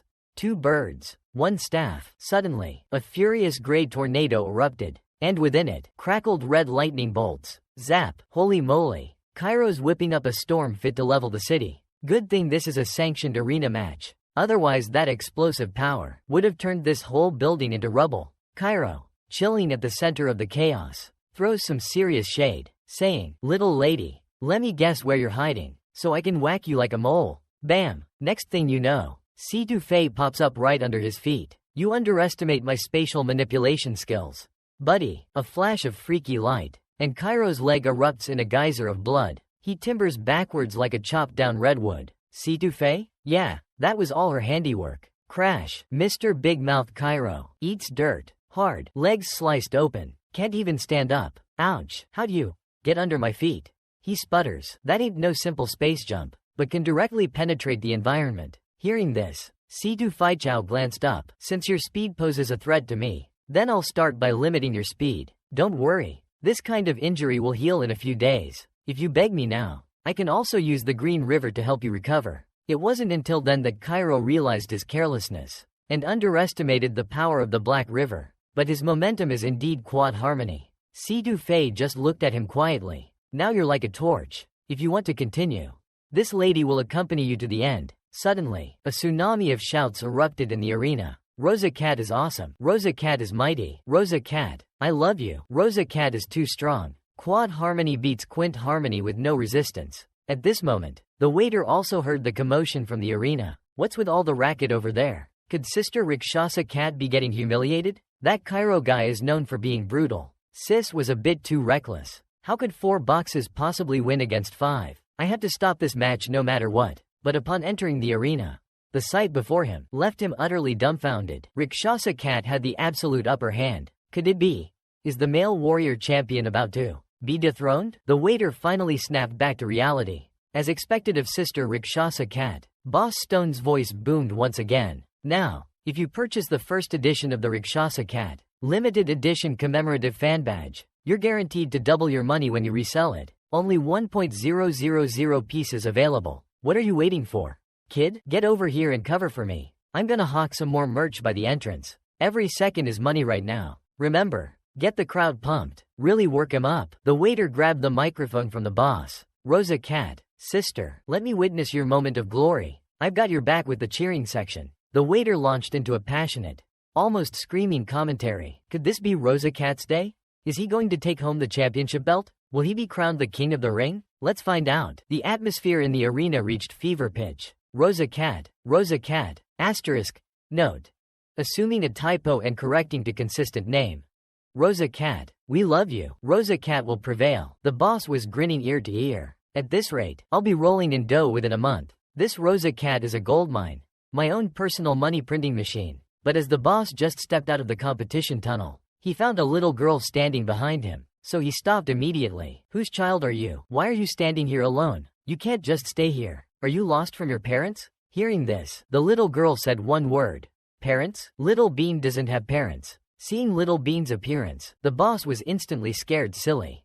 Demon, are you a demon? But before he could finish, a fingertip shot up to Lin Lee's attack, and the boss was torn to shreds on the spot. Then Little Bean looked towards the ring. It looks like it's very lively over there. Let's go and have a look. Saying that, she diligently walked towards the ring. Here he comes. Here he comes. The demonic Little Bean finally makes his grand entrance. With just one blow, he instantly KO'd the reigning champion. Cairo. Si-Du Fei immediately realized that this was no ordinary demon. Little Bean possessed the ability to change his appearance at will. And then, the demonic Little Bean challenged Si-Du Fei. How about a 1-minute match? Meanwhile, Ang Yi detected a disturbance in the city. But he was puzzled. Why were there 2 strange and powerful auras? Just moments ago, the atmosphere in the arena had reached fever pitch. It was an exciting moment. A female warrior had not only entered the male arena, but she was about to prove to the world that female warriors were no less capable than their male counterparts. No sooner had the words left her mouth than Si-Du Fei launched another relentless attack. Behind Cairo, a square of desolate, green wasteland materialized. He sensed the anomaly behind him. But Si-Du Fei thrust out her left hand, and bam! A blinding light sent Cairo flying. In the same instant, Si-Du Fei unleashed her spatial ability. In the blink of an eye, it was upon Cairo. Cairo cursed inwardly. Damn it, this woman's tossing me around like a rag doll. Is she trying to bait me into a frontal assault? Cairo gripped his alloy staff tighter. He had no choice but to go all out. But as the battle raged, Si-Du Fei felt a chill run down her spine, a sense of impending danger. Then, bam! Little girl pops into Stuffy's head. Like a cheesy sitcom flashback. Behind her, dead body of the boxing ring boss. Awkward. Stuffy slams on the brakes. Fight night's over. He's getting some seriously bad vibes. Like he ate too much cheese before a lactose tolerance test. That flashback wasn't from the director's cut. That's for sure. Meanwhile, Cairo sees Stuffy spacing out. Classic rookie mistake. He swings his big stick like he's trying to hit a home run. But Stuffy's got ninja reflexes. Dodges it like a pro. Cairo's sneak attack? Epic fail. Total whiff. Back to the drawing board. Cairo. Next up, Stuffy puts his foot right on Cairo's head. Literally. Then stomps like he's crushing a bug. Cairo goes flying. Bye Felicia. Stuffy lands like a gymnast after sticking a perfect 10. But his mind's still replaying that flashback. Something's not right. He felt it. A shiver down his spine. Major demonic vibes. This just got interesting. But we're in the city. A normal demon couldn't possibly show up here. But I definitely wasn't mistaken just now. That was definitely a demonic aura. And the demonic power within him resonated with that demonic aura. Cairo forced himself to stand up. To think I'd end up in such a sorry state. I'm going to kill you today. The audience erupted in laughter. Merchant. The ringmaster got his ass handed to him. And he's still talking big? Rakshasa Cat has this in the bag. But Situ-Fei was observing the area around the ring. Seeing this, the server looked puzzled. Sister Rakshasa Cat, what are you looking for? Why did Rakshasa Cat suddenly stop? What's he looking around for? What the heck? Rakshasa Cat, keep attacking. Cairo on the field felt insulted. Does he look down on us? Damn it, spacing out at a time like this? If my foot wasn't injured, I would have smashed him with my staff already. Then, Situ-Fei slowly said, I was hesitant to say this, because you might not believe me. But, I sensed the presence of a demon. It was only for a brief moment, but I suggest we call a truce for now. You're a warrior too, right? Cairo found this absurd. Ha, a demon here? Ha ha ha. This is Salamanca, the sacred city. How could a demon possibly appear here? Are you really that dumb? But no sooner had he spoken, than a blue energy sword materialized in his chest, freezing him solid. And Situ-Fei, this time felt an even stronger demonic presence. Gasp. Cairo was completely bewildered. What was that? That's not one of your abilities. Is it? But just as he finished, the energy sword exploded. Boom. Cairo instantly exploded into a bloody mess. Situ-Fei's eyes widened in shock. Then, the figure of the demonic child, Little Bean, slowly materialized. So this is a human 5-core warrior? Pathetic. Absolutely pathetic. Completely defenseless. On the battlefield, only Situ-Fei had noticed the demon's presence. But was it truly a demon? Or just a child? It seems Cairo's sudden demise has left the audience in a state of bewildered confusion. Someone needs to get the announcer a megaphone. Stat. All eyes turned towards the commentary booth, where the poor waiter turned announcer is practically quaking in his boots. Despite his terror, he manages to squeak out an announcement. There's a demon on the loose. Evacuate immediately. Everyone, get out of here. Now. But his voice is lost in the chaos. No one can hear a word he's saying. Did he say, demon? What just happened to Cairo? And who's that little girl? When did a little girl even get on stage? Meanwhile, little demon Duzi casts a mischievous glance at the bewildered audience. Finally, the crowd seems to grasp the situation. A collective gulp echoes through the arena. And then, all hell breaks loose. Everyone screams and scrambles for the exits. Run! It's a demon. A demon has appeared in the city. Little Bean, the demon, looked on with disdain. Just a little chaos and they're all in a frenzy. Humans are such weak creatures. But Situ-Fei was still puzzled. How did a demon turn into a little girl? And with such manners? Little Bean stared directly at Situ-Fei. A dark blue demonic aura emanating from her. Eliminating 6 pentacore warriors. Doesn't seem that difficult. I need to speed up the rest of the mission. Master said I can start the cleansing once the mission is complete. Situ-Fei, observing this, asked, are you one of the 4 horsemen of the apocalypse? What is your purpose in infiltrating Salamanca? To this question, Little Bean paused for a moment. Human female warrior, and a rare black reaper shows up in just 60 seconds. Master said, this is a B-level town's demon response time. Once I'm exposed, a human warrior will arrive within a minute. Meanwhile, Situ-Fei noticed something strange. This guy could shapeshift. Definitely not your average run-of-the-mill demon. Little Bean the demon approached with a smile. This is your human arena, right? I'll give you 60 seconds. How about a little rumble in the ring? At the same time, at Aang's hotel, he sensed the demonic presence. Something felt off since yesterday, but he couldn't quite put his finger on it. 2 strange and powerful auras? What was going on? This demon had a creepy habit. Before each kill, this dude just loves the sweet sound of human screams. Like, seriously, it's his jam. He's got this whole philosophy about it. See, humans, total wimps, scaredy cats, bottom of the food chain. Basically, low-level NPCs in the grand scheme of things. Demons? Now they're the VIPs. So, obviously, his to-do list is pretty simple. Exterminate all humans, like a bug zapper, but with more flair. Meanwhile, back in the real world, or, you know, this world, Aang's in the middle of a major glow-up. Leveling up, if you will. Evolution time. Do not disturb. Seriously, don't even think about interrupting. So, these elemental crystals? They're like power-ups for warriors, giving them elemental mojo and all that jazz. Why? because they're packed with pure elemental energy.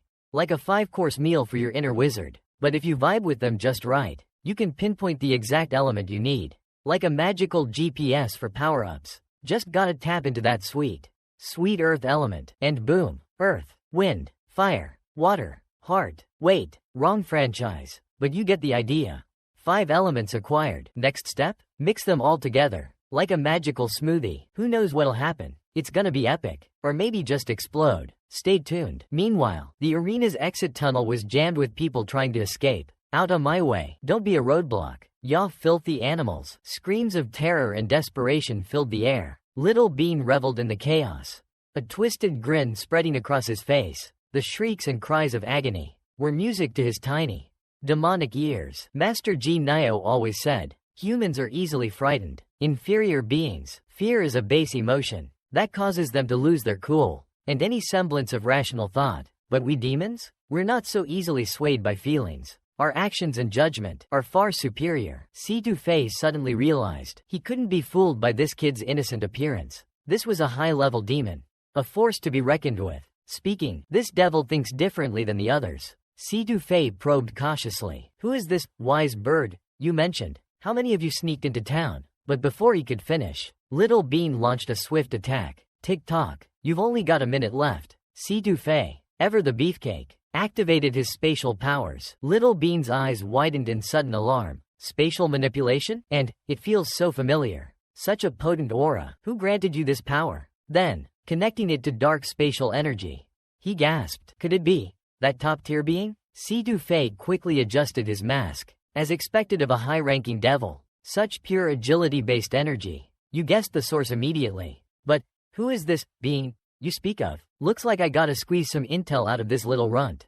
Not bad. That higher up who gave me my powers. We're on the same side. See? So, spill the beans. What's your mission sneaking into town? Beanpole answers, cold as ice. Evolution mission. Situ Fei's eyebrows practically fly off his face. Don't demons level up by, like, eating each other? Preferably someone higher rank? What's this evolution mission, Jazz? The words barely leave his mouth before Beanpole's jaw drops. Then a sly grin creeps across his face. A grin so sneaky you'd need a magnifying glass to see it.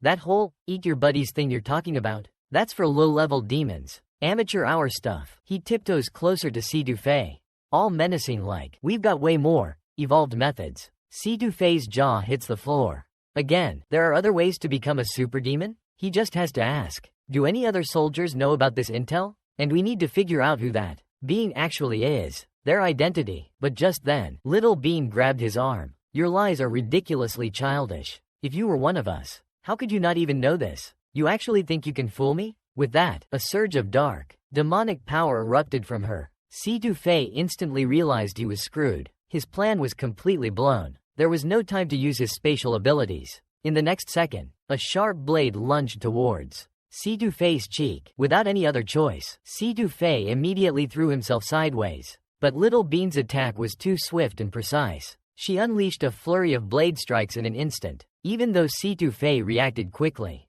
half of the mask on his face was still sliced off. It even left a deep groove in the ground. No matter what he did, he couldn't break free from Xiaoduzi's grasp. Suddenly, a wicked smile appeared on Xiaoduzi's lips. Zhou Yan light technique. Everyone thought Situ Fei would be obliterated on the spot. But in the next second, he realized he was only holding onto an arm. Situ Fei had taken advantage of the opening and circled behind him. After all, Situ Fei had familiarized himself with many abilities through the tournament. He just needed to adjust his state. With that said, he thrust his dagger towards the back of Xiaoduzi's neck. Note: Bai Shou likely refers to a weapon, probably the dagger mentioned earlier, translated as dagger for consistency. But just as the dagger was about to strike, it suddenly stopped. Before Situ Fei could react, several blue rays of light burst forth from Xiaoduzi's body. Situ Fei thought, is he going to self-destruct? Sure enough, in the next second, a massive explosion rocked the battlefield. The blast momentarily blinded Situ Fei. Just when he thought it was over, Xiaoduzi's voice echoed from above. Not bad with the spatial manipulation, but you forced my hand. Or, Wang? Situ Fei suddenly realized that wasn't a self-destruct. Cute trick, but that's all you got. I was planning on using my original form for this mission anyway. And that, my friend, is my blue falcon form. Si Dufei's heart sank. High-level demon. A high-level demon? What other secrets are they hiding? But just then, Xiao Duzi took a menacing step forward. I'm losing my patience. I have a job to do. So, let's skip the chit-chat and get to the ripping and tearing. Things are about to get lit. Si Dufei and Little Bean's showdown is absolutely fire. Little Bean thought his blue swallow form would be enough to completely crush Si Dufei. Boy, was he wrong. But after just a few rounds, Si Dufei used his spatial abilities to teleport him 10,000 meters into the air. Then, he locked Little Bean's neck with his legs and slammed him into the ground from that insane height. And then, just to add insult to injury, he stomped on him. Ouch! Little Bean was getting wrecked. He couldn't even defend himself. Left with no other choice, Little Bean had to unleash his ultimate weapon, the double-core devil form. With just a casual flick of the wrist, Si Dufei was completely paralyzed. Talk about a power move. You're actually worthy of being my opponent. Sick burn. Little Bean. Just moments ago. Meanwhile, 3 figures were charging towards the arena. Looks like reinforcements. Talk about perfect timing for the devilish crew to show up. Of all the rotten luck, the captain and vice captain are away. And this happens. What a coincidence. Or is it? It's strange. Really, up until now, the demon activity around here has been pretty predictable. We've handled things fairly well, too. But these past few days, it's like the demons are deliberately causing trouble. There's been a string of brutal demon attacks around town. Even supply transports have been hit by some mysterious poison. We're talking high-level warriors getting taken out. To keep Salamanca safe and the economy from tanking, the captains organized a massive sweep. But they'd barely left when we got reports of demons inside the city. This whole thing stinks, but we need to check it out regardless. 3-4 flag warriors together. This ain't no ordinary demon your average Joe can handle. We're all freaking vice captain candidates. Don't underestimate us, you demonic dumpster fire. Meanwhile, Demon Healer was chillin' on a rooftop like a boss. What's the big deal? You guys are gonna be so dead. You won't even know what hit ya. Gotta make these deaths look more accidental. You know, for appearances, humans are such weirdos, blind to the obvious, obsessed with the irrelevant, always overthinking the wrong things. Time to check on Little Beansprout. See how he's wreaking havoc. Speaking of Beansprout, he was throwing down with Si Dufei, and it was epic. Si Dufei, using his spatial shenanigans, dodged everything like a ninja. Can't touch this, especially those blue flames. Nope. No thank you. Even from way over here, I can feel the heat. Literally, this kid's got some serious firepower. Beansprout was all like, "Peefed, is that all you got?" His blue flames were flying everywhere. A total inferno. Dude, dodging all day is boring. Come on, let's dance. Where you at, my warrior princess sister? Suddenly, Si Dufei slammed on the brakes. Immediately after, bam, a reporter ambushed Little Bean. Don't you dare call me sister. It makes my skin crawl. With that, she shoved Little Bean into her dimensional space. Trying to push me into your space? Not gonna work. Warrior sister, with your puny human abilities, you can't pull it off. But a second later, Little Bean's jaw dropped. Si Dufei had teleported him 10,000 meters into the sky. Little Bean's eyes widened in surprise. I can't believe you actually did it. What level of spatial ability do you possess? This ability to transport others using dimensional powers was something he'd only seen in a few high-ranking demons. A human warrior with such mastery over spatial manipulation? Could his power truly be from that lord's parents? Si Dufei was equally astonished. Just a touch burned him like this, but for now, he could still endure it. Could it be because the demonic power also affects the body? I must take advantage of his agility. His core is in the air, making it hard for him to exert his full strength. Then, I'll use my spatial ability to control him. Quickly, Little Bean was firmly locked down by Si Dufei. This move originally utilized the body's ability to leap into the air, then strike the enemy with a ground wrestling technique. I didn't expect it to come in handy here. Empowered by spatial abilities, this move was elevated to a deadly level. A green energy beam shot straight into the sky, even piercing through the dark clouds. Then, using spatial abilities again, it was slammed into the ground. At this moment, Little Bean was being ignominiously trampled underfoot, having lost his previous imposing manner. Afterwards, Si Dufei slowly removed his mask. Speak. How many more of you demonic scum have infiltrated the police? Little Bean ground his teeth in fury. To be humiliated so badly by a human warrior. Instead of answering Si Dufei's question, he countered, "Who bestowed upon you such spatial abilities?" Was it the great king of darkness, He Wang-Chi himself? Otherwise, you simply couldn't possess such high-level powers. Who are you really? Hearing the name He Wang-Chi, Si Dufei's heart skipped a beat. That's the female demon who appeared in my mind. Her name is He Wang-Chi, and she's a king? Who is she? There are kings among demons? I thought the highest rank was the 7 deadly sins. What level is He Wang-Chi then? Little Bean cursed. Damn human warrior, you're using our demonic powers. Yet they act all high and mighty with their low-down dirty ways. Master Ji Nio was right. Humans truly are a vile and disgusting bunch. As the words left his mouth, a ball of flame burst forth, completely catching Si Dufei off guard. It also created some distance between them. Si Dufei realized things had taken a turn for the worse. He couldn't move his body. It was a psychic attack from the purple core. He was shocked by the change in Xiaoduzi. How did he suddenly grow a 5th appendage? Master Bird will be disappointed if he sees me like this, he said as he slowly lowered his mask. You wretched human warrior, you've actually forced me to use my full power. You should be honored. Human. In an instant, he transformed into his dual-core weapon demon form. He stood there, glaring coldly at Si Dufei. Meanwhile, a few human warriors dared to challenge a devil? It's the weapon devil. Weapon devil or not, the 3 of us together, he might not be a match for us. With that said, they charged towards Bean. Bean, on the other hand, didn't even flinch. Seeing this, Si Dufei hurriedly shouted, "Don't come any closer." But it was too late. The 3 had already reached Bean. Foolish humans, you're not even worthy of being my target. Only then did the 3 realize, it's a dual-core weapon devil. But by then, it was too late to back down. Bean casually extended a single finger. Bewitching Hawk. Freeze. The 3 human warriors were frozen in place. Bean then chanted a series of incantations, and then uttered a single word. Kill each other. Several human warriors were instantly decapitated. Si Dufei could only watch helplessly from the side. Little Bean picked up one of the heads, and with a asterisk splat, crushed it in his hand. You're different from them. You are worthy. Here it comes. Here it comes. The demonic bird finally attacked the human Wookiee warriors. The sheer pressure of its released power instantly obliterated several Wookiee warriors. As Si Dufei was about to meet his maker, Black King Chi, lurking in the shadows, provided a timely warning. This allowed Si Dufei's spatial abilities to further evolve. Little Bean decided to stop holding back, just as the man and the monster were about to clash in a decisive battle.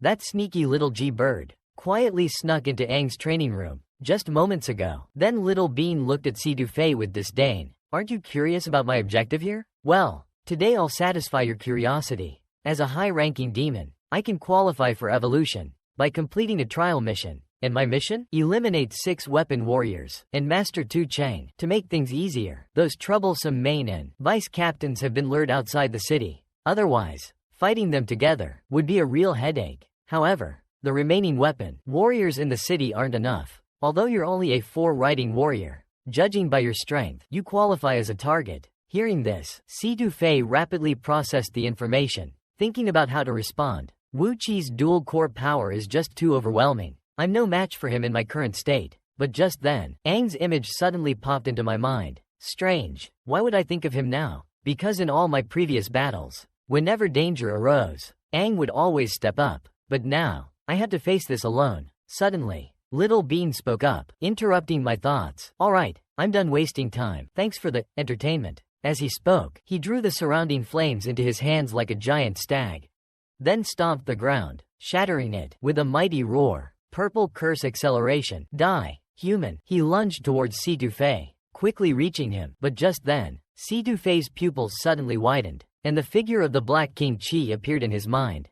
Little sister, I can't interfere too much. We both have things we want to protect, and I've given you all my power. You're already gradually mastering it. As for how far you can take it, that depends on your own awakening. So from now on, you're on your own. Hearing these words, Si Dufei suddenly cracked a smile. Just a demon, and it dares to lecture me about awakening? With that, his eyes suddenly turned a suffocating green. Little Bean noticed the change in Si Dufei, but it was too late to stop. He was sent flying by the terrifying energy emanating from Si Dufei. Barely managed to regain my footing. Such overbearing power. It must be the power bestowed upon you by the great Black King Chi.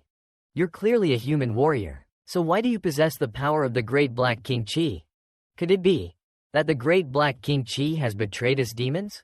But Si Dufei's expression was one of, well, It was kinda blank. Spatial energy warped and shifted around him. I don't care what you're babbling about. I will accept this power without question. To continue protecting what's important to me, I must constantly grow stronger and evolve. With that, he levitated into the air like some kind of demonic god. Eerie green lightning crackled and danced wildly around his body. Little Bean was now completely enraged. Don't think that just because you've accepted demonic power, you can stand on equal footing with us. You're just a foolish human warrior. As for the Great Black King's intentions, it seems to learn the answer. I'll have to bring your head back with me. With that, a Kwang Bao surge of blue energy erupted from Small Bean, instantly forming a terrifying demonic skull. But Situ Fei wasn't the least bit afraid. You want my head? You'll have to earn it. Even if it costs me my life today, I will slay this two-headed demon here. Thus, Situ Fei and Small Bean were about to begin their final showdown, and the entire arena was engulfed by their raging energy.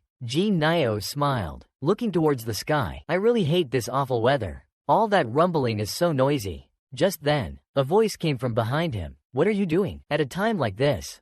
You're just strolling around? Don't you know a demon has appeared in the city? But Jin Nio himself was a high-ranking demon, so he just smiled slightly.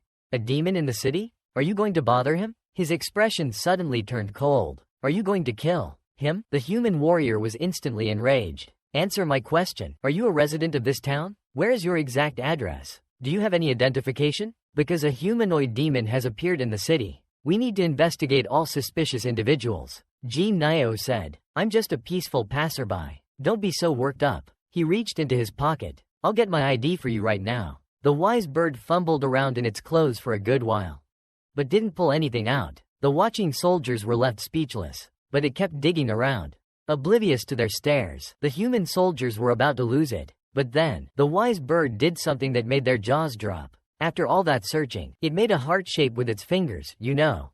The I love you sign. That was the last straw. The human soldiers couldn't take it anymore. Are you freaking kidding me right now? You think this is a joke? I don't care what you are. You're going down. But the wise bird just smiled. This is, in fact, my identification. With that, a terrifying demonic power erupted. The human soldiers were instantly overwhelmed. The wise bird snapped its fingers, and the demonic power surged. All the human soldiers could do was scream. A blood-curdling scream, instantly annihilated. Just like that, Jin Niao's face twisted into a sinister grin. Don't you know I can't stand the sight of blood? He whined. I could have been left in peace, but you just had to come looking for trouble. He flicked the blood from his face with a dramatic flourish. Such rude humans, he muttered. He sauntered forward, arriving at Aang's training chamber. Aha, here we are. That unruly energy surge from earlier. It definitely came from here. Let's have a peek, shall we? There he is. There he is. The dashing, roguishly handsome 8 Knights King Chi returns. Someone's a fanboy. Aang was at a critical moment in his earth element refinement, when suddenly, the slightly edgy demon Ji Nio barged in, blasting open the door with a single palm strike. Suddenly, a giant red claw snatched it up. It crushed the demonic Ji Niao's hand in a single grip, and warned, pipe down, birdie, he's at a crucial moment right now. Even I'm on the edge of my seat. You absolutely cannot disturb him. Meanwhile, Aang was in a bit of a pickle himself. He was at the critical point of fusing with the earth elemental crystal. Under no circumstances could he be interrupted. The earth element was finally within his grasp. All he had to do now was stabilize the earth element within his body, and victory would be his. With that, he would have gathered all 5 elements: metal, wood, water, fire, and earth. Then, he could finally attempt to fuse them all together. He just hadn't expected fusing with the earth element to be so taxing. The slightest distraction could disrupt the flow of elemental energy and ruin everything. Focus was paramount. No pressure or anything. Otherwise, all our efforts will be in vain. Training room, 1st floor. The buddies were curious. Why does that kid need such a big room all to himself? The owner sighed softly. You wouldn't understand the joys of being a kept man. Just then, an emergency alert blared from the TV. Suspected demon sighting in the city. All residents are advised to remain indoors. The owner, witnessing this, was puzzled. How could there be a demon in the city? No sooner had he spoken than a demonic bird appeared at the door, walking in with a smile. Hello, owner. The owner was stunned speechless. The buddy, still chattering, asked, what's your deal? You don't look like a Ming warrior. Didn't you hear the demon alert? We're closed. Scram. But Ji Nio just waltzed right in, like he owned the place. The owner, chilling on the side, was instantly ticked off. "This is a warrior's training room. Pal, no randoms allowed," he yelled. "Keep out." Famous last words. "Cuz," before he could finish, his head went poof, exploded like a watermelon. Limbs twisted. Organs scrambled. It wasn't pretty. Dude looked like a pretzel gone wrong. And Nio didn't even flinch. Just stood there, cool as a cucumber. A warrior's training room. Huh? Nio mused. So that demonic energy is coming from a human warrior? But there's like a gazillion training rooms here. Guess we gotta check 'em all. Nio sighed. Room service. Excuse me. Housekeeping? Kicks down door? Nope. Not this one. Definitely not this one either. After ransacking a dozen rooms, only a few were left. The search was almost over. Meanwhile, Aang's evolution was hitting its climax. Dude was sweating bullets, literally.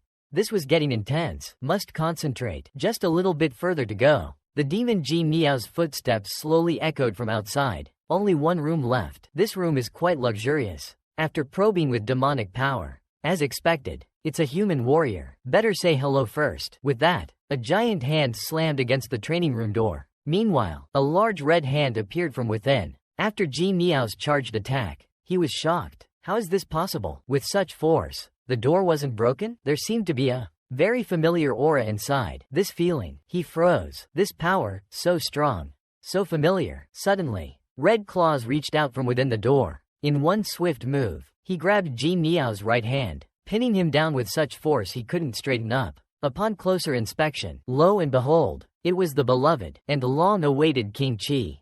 Awakened from his slumber, witnessing this, the enraged Nio was utterly dumbfounded. "Nini, Red 8 banners, I remember you. You're one of the Crimson King's riders." But the Crimson Rider signaled a promotion. His rooster-held hand never pausing. He's holding a rooster? Okay. Nio was now like a lamb to the slaughter.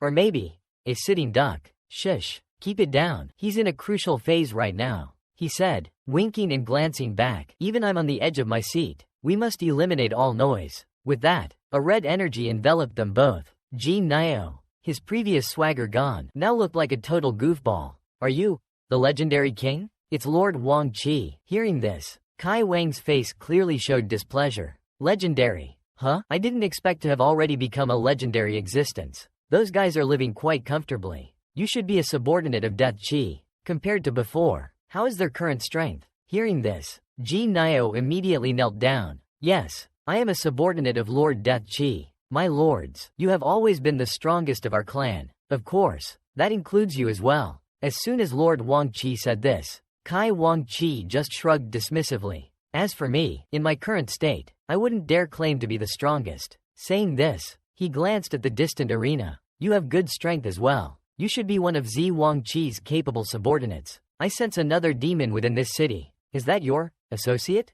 Nio responded, practically shaking his tail feathers. "He's my trainee, Your Excellency. Today is his big day. We're here to see if he's got the chops." The higher-ups granted him this little test run. If he passes, he gets a power-up.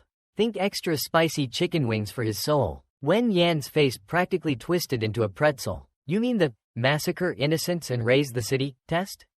Quote, "Still using my old playbook. I see. How quaint. Bad timing. Fellas, seriously, couldn't have picked a worse day. See, I can't have anyone bothering him. No distractions allowed." Wen Yan's cryptic words left Nio scratching his head. "Aren't we just dealing with regular human warriors here? Who's this him you're talking about? Is it that weird energy I sensed earlier? Like a wet dog mixed with burnt toast?" Wen Yan gave Nio the side eye. "Oh, him? He's kind of a secret. And there's no way I'm letting you go back. Otherwise, if Wangchi and the others find out, things will get messy." As soon as the word death was uttered, Nio immediately sat up. "Wait, Lord Kai Wangchi, I swear I won't breathe a word. I'm one of Wangchi's subordinates." But before Nio could finish, Kai Wangchi ended his wretched life on the spot. "Now I can rest easy. Only the dead can keep secrets. And this secret of my existence must never be known to any demon." With that, he walked towards the training room without looking back. Success. He finally did it. Tang successfully fused the 5 elemental crystals. Moreover, he forcefully integrated them into his own body. But that's not all. He even went full on mad scientist and cooked up his own 6th element, the freaking thunder element. It's so strong, it made even Red King Kai wet himself a little. We're talking serious pee your pants power. This whole shebang let Siang power up to, like, a whole new level of awesome. We've never seen anything like it. Behold, Siang, the almighty thunder god. Just a second ago, Red King Kai strolls back into his training room. Aang's growth is ridiculously fast. He's actually digesting elemental power with his mind, like it's a freaking snack. And get this, human warriors are supposed to have only one element. This dude crammed 5 into himself. Talk about overachieving. Greedy much? But Red King Chi just smirked. Classic villain move. You must be in agony, he says, all smug like, because, get this, Chi's right there in front of him, but Aang can't even sense him. Total noob. Force feeding 5 clashing elements into your body? Dude should be exploding, but he's just chillin'. Lucky him. Seriously, dude's dodging a major boom, and he's reached, like, peak oneness with the universe in the corpse sea. For a human? Unheard of. With that kind of willpower, and that much crazy, he's one of a kind. Maybe the only kind. Once called the strongest warrior party. It seems, choosing you as my vessel was the right call. Time for me to scoot back into your bod. Gotta keep those pesky baddies from ripping my soul out. Rude. Took a lot out of me. Though, soul searching is tiring work. Totally worth it. Though, think of it as a soul spa day. Now then, you're gonna get a major power boost. Level up, which is a win-win for me.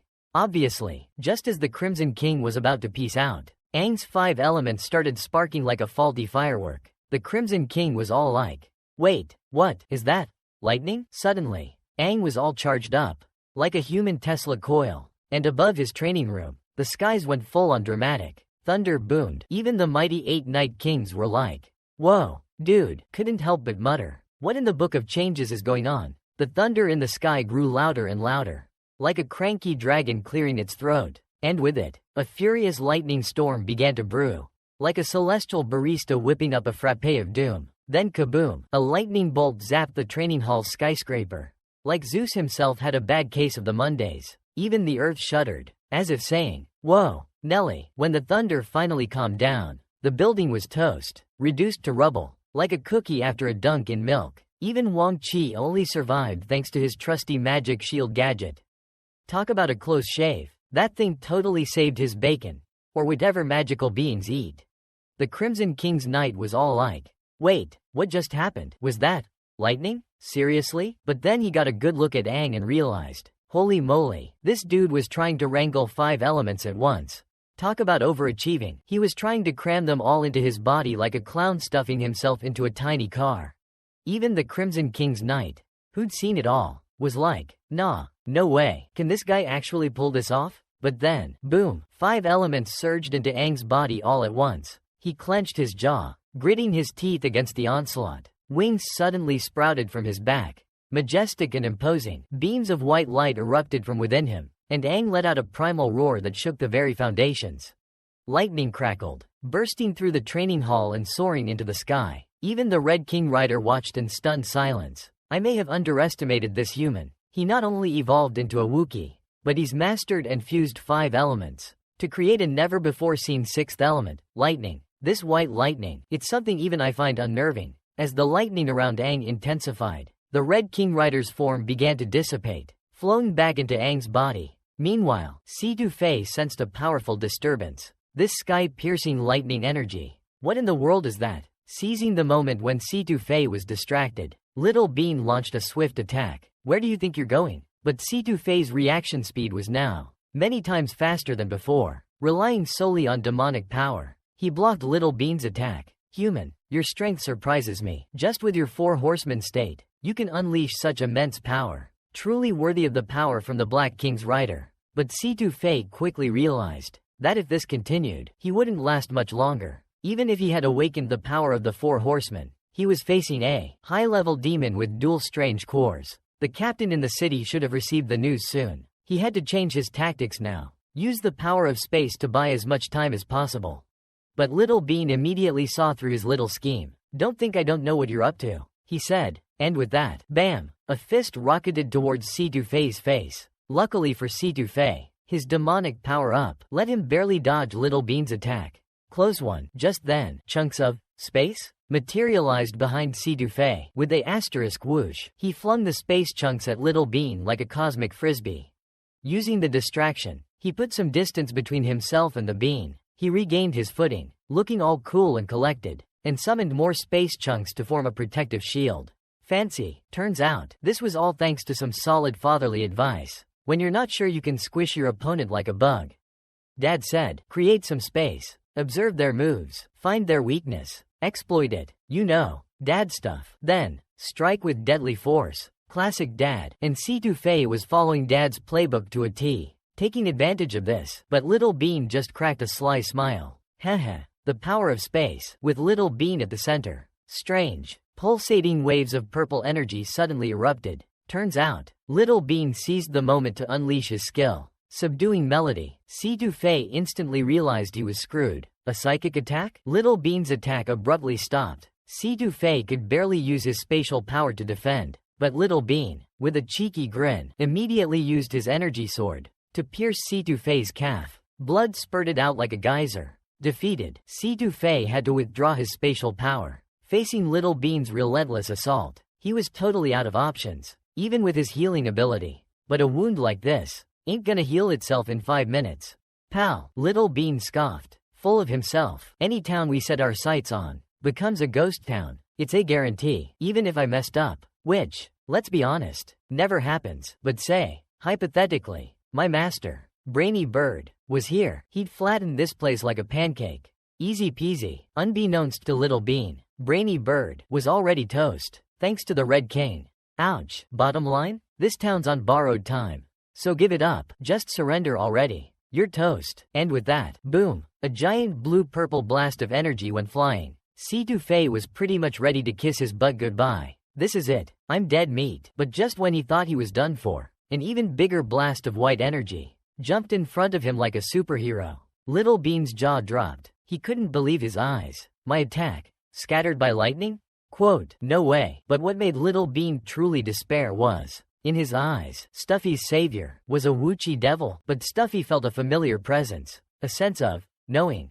Is that Aang? It's you, Aang, right? Aang didn't reply. Crackling white lightning surrounded him. Crackle pop, pure electrical energy. Finally, Aang had fused all 5 elements. His current form could only be described as Aang, the Wuchi thunder god. He evolved. He actually evolved. Aang. He'd finally reached that Kai Wong level of badassery, looking all kinds of handsome. But his power wasn't the explosive, in-your-face kind like the Red King's flag. Instead, it was a natural, demonic kryptonite kind of thunderous energy. A thunderous energy that was like, demons? No thanks. I'm good. Faced with Duzi's mighty, super-powered energy blast, he just casually flicked his wrist, and sliced Duzi's energy blast in half like it was nothing. Boom. Gone. Even when Duzi went full-on, fight for my life mode.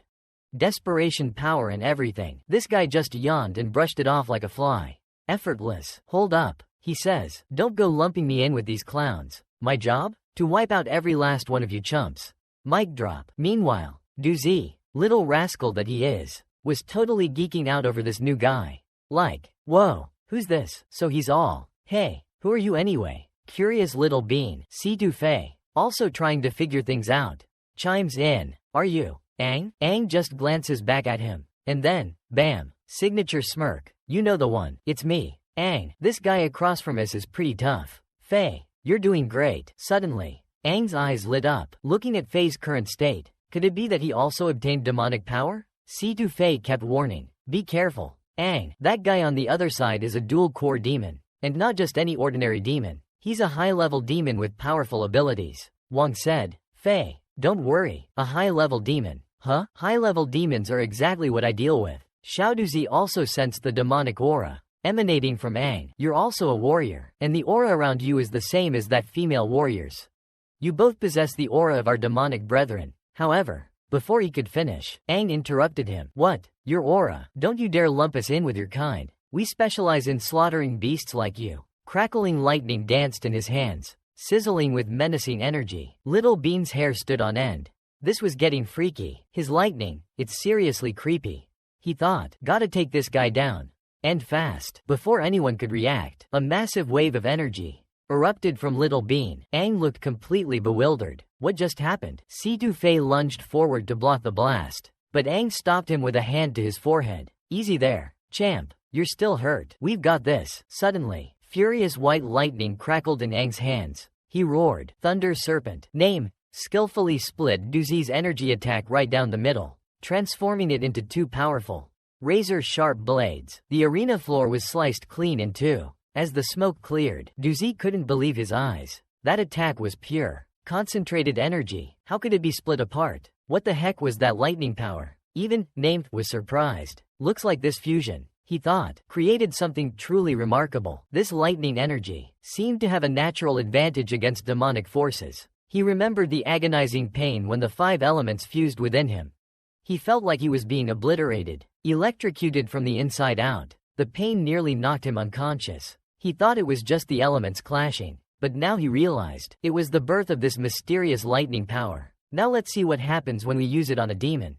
I wonder what unexpected results it will bring. Hearing this, Little Bean scoffed disdainfully. Hey, you want to kill me? Aren't you overestimating yourself a little? You just blocked my attack. Now I'll let you taste the power of the core potential unleashed within me. It's funny to think, if Master saw me like this, he would probably scold me. Master, just think of Little Bean as disobedient. But right now, I'm going to enjoy the ultimate fighting power and blast these two humans into mincemeat. Hearing this, Aang looked puzzled. Core potential? It should be similar to a warrior's activated core power, boosting one's power to its maximum for a short time. It seems this guy is going for broke. In the next second, Little Bean crouched down, then stomped his foot, cracking the ground. With a bam, he launched himself into the air above the battlefield. A blue-violet afterimage was all that remained behind. Streaks of blue and violet energy swirled around him. Then, with a sudden burst of speed, he dodged Aang Lei Dian's attack. He glanced at Aang's position. Aang was half kneeling on the ground, lightning crackling around him. Little Bean's attack arrived in a flash. Hold it right there, he shouted. Instantly, a furious energy erupted from Little Bean. Aang could only defend himself with a shield of lightning, desperately blocking Little Bean's onslaught. Little Bean's attacks came in relentless waves. Aang was forced into a passive defense. He hadn't yet mastered his lightning powers, and Beansprouts got that agility core, making him a slippery little sucker. Landing a hit on him? Tougher than a week-old bagel. If this keeps up, this aerial dogfight's gonna be a total wash. We're talking zero chance of winning. Zilch. Nada. Aang can sprout wings, sure, but they're about as useful as a screen door on a submarine. Poof. Gone in a flash. Then, a light bulb. He remembers Situfei. Wait a sec. What's your superpower again? But Beansprout's already popping the champagne corks. Way premature. Gotta hand it to you humans, he says, all smug. You got a real knack for adapting to this demonic mojo. Color me impressed, but only a little. You're still just puny humans. Bottom of the barrel. Even with a power boost from my peeps, you think you're hot stuff? Think again. Chumps, you're about as intimidating as a wet noodle. Let me show you what real demonic power looks like. Prepare to be amazed, or terrified. Mostly terrified. And with that, boom, a swirling vortex of pure, unadulterated evil energy erupts behind him. This was his city flattening move. Folks, no joke. It's a shame that now I had to unleash the mighty evil god's whirlwind on you. With that, he unleashed a relentless barrage of spinning energy vortexes hurtling towards the duo. Aang shouted, now's our chance. He scooped up Situfei and bolted in the opposite direction. A sinister smirk crept across Little Bean's face. Haha, you think you can escape? You'll never outrun my energy vortexes. In the blink of an eye, the terrifying energy engulfed them both. The entire city was left in ruins. Little Bean cackled. Bullseye, you're finally toast. But as the dust settled, a black sphere materialized in the clearing. Little Bean gasped. A dimensional portal? Could he? Just then, Aang appeared above Little Bean's head. Remember this, human warriors never back down. We fight to the bitter end. Finish him. Finish him. Little Bean finally met his maker, thanks to a tag team takedown by Aang and Situfei. But as he faded away, he finally understood the true meaning of sadness. Oof. And that's the one feeling Master Ji Nio never wanted him to experience. Talk about tough love. Now, master and student are separated by the Great Divide. Literally. But wait. Plot twist. You guessed it. Ji Nio didn't actually kick the bucket. He pulled a sneaky one, using his nifty resurrection powers. He basically hit reset. Brand new bod. Ready to roll. But he lost his favorite student. Little Bean. Forever. Major bummer. So now, with Little Bean gone, the Red King Chi's existence is gonna be big news for the other King Chis. Uh-oh. Did Red King Chi completely space on the fact That purple king Chi can, like, come back from the dead? Oops, or was this all part of his master plan? Just moments ago, Aang unleashed a blinding white bolt of lightning. Pure, raw power. It slammed into Little Bean, sending him crashing into the earth. As the dust settled, Little Bean was left smoking. Literally smoking from all 7 orifices. He could barely speak. How is his lightning so incredibly strong? His entire body was paralyzed, locked up by the electricity. Aang then rocketed into the air, using C2 phase space-time cube to maintain his position high above. Lightning paralyzes, slows you down. Tonight, you die. Demon. Little Bean gritted his teeth. You dare kill me? If you kill me, my master will avenge me. He's practically immortal. But Aang just scoffed with a disdainful chuckle. Immortality? Please, I don't know who your master is, but if he dares to show his face, I'll kill him so many times. He'll beg for true death. Hearing this, Little Bean struggled to stand. Don't you dare underestimate my master. You have no idea how powerful he is. Aang remained unfazed, a picture of serene confidence. Strong, he says? We just need to be stronger. Simple. At these words, Little Bean completely lost it. Suddenly, Si-Tu Fei, who had been watching from the side, spoke calmly. Allow me to lend you a hand. I'll give you a little extra push. With that, he activated his spatial manipulation ability. A sharp crack echoed through the air. A spatial cube propelled Aang's body forward at warp speed. Meanwhile, Lang gathered lightning energy in his hands. Aang roared, unleashing the Thunderbolt twin dragons. Electricity crackled, forming 2 wickedly sharp energy blades. As the electrical power surged, the blades transformed into 2 freaking electric dragons. They blasted towards Little Bean, diving straight into his poor little body. Boom! The place went kablooey. All that was left were 2 weapon cores inside Little Bean's remains. Ouch! Little Bean was pretty much toast. So much for being there. Done that, master. It hurts so much. Just then, memories of Master Spacebird flooded back. Good times, good times. Whoa, jackpot, a mini-me, and he's got double cores. What a score. Haha, today's my lucky day. You're gonna be my apprentice. Kiddo, I'll teach you all about evolution and that sweet art of disguise. Yeah, that's the stuff. The joy of messing with those clueless humans. Their fear and anger are like candy to a superior being, like me. I know, these are base instincts even low-level demons possess. Emotions. But master, what exactly is sadness? Hearing this question, Ji Nio responded thoughtfully. Not knowing sadness is a good thing. I truly hope you never experience such a feeling. Master, I've disappointed you. The thought of never seeing you again after death. That's what sadness feels like. Xiao Duzi finally understands this feeling now. It hurts so much. Master. Meanwhile, Aang returned to the surface. Finally taken care of. Though still a high-level demon in its growth phase, its power shouldn't be underestimated. Aang narrowed his eyes. To be able to fight him with the strength of a 4-core warrior. To fight to this extent, Finny is already quite strong. Looking at Stuffy's current body, he's accepted the power of the devil. I don't know if it's good or bad, but from now on, we must keep a close eye on him. Suddenly, Aang saw the wound on Stuffy's leg. Finny's injury is not serious. Is it? It's nothing serious. I've used the energy of the chlorine nucleus to stabilize the injury.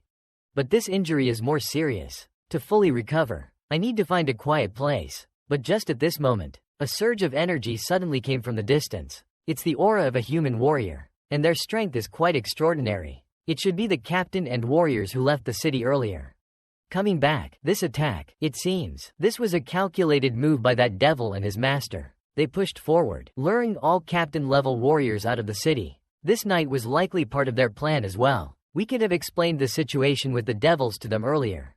We could have told them about the devil's plan, warned them that devils are not as simple as they think. There are powerful beings among the devils, some perhaps even stronger than the inhabited. There might be beings among them that we humans haven't even discovered yet. Hearing this, Aang chuckled slightly. This little lass finally realized it. Humanity's understanding of devils is still limited to level 7, and they don't understand the different types of devils. Take these high-level devils for example. Even though they're still growing, the power they've displayed is beyond 5 cores, is more than even 6-core warriors could handle. But on the other hand, in our current state, are you sure we should stay? Your demonic power, you can't control it yet.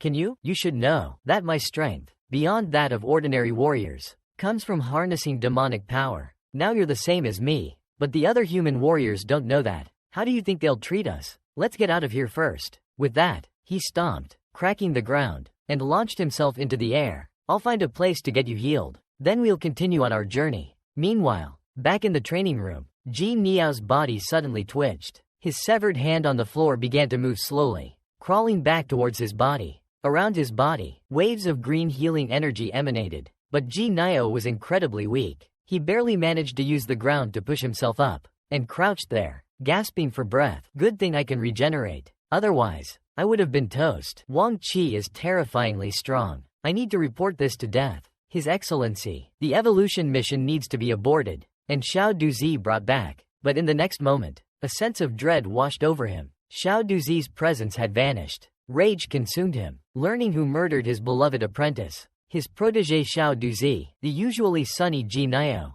finally snapped. I will tear you both to shreds. Meanwhile, Kei Ang was playing nursemaid, tending to the wounded Si Dufei. Si Dufei's face flushed crimson. How dare he? No one has ever touched my feet before. Just moments ago, the city's captains returned to headquarters. The others dispersed, searching for clues about the incident. Citizens, please do not panic. A hazmat-suited analyst reported to the captain. Reporting, Captain, this is the core fragment we recovered. It appears to be from one of the 5 demonic horsemen, but it's completely drained of energy. Captain Wenyan looked perplexed. So it's basically useless junk? Analyze it anyway. See what information you can glean from it. This attack seems meticulously planned, and it also caused the death of many elite warriors. This arena, which became a battlefield, still exudes an incredibly astonishing demonic aura. This is definitely not an ordinary weapon demon, but the question is, who killed the demon? And judging by the aura, there's more than one demon this time. At this moment, the female vice captain suddenly spoke. Could it be a death match between demons?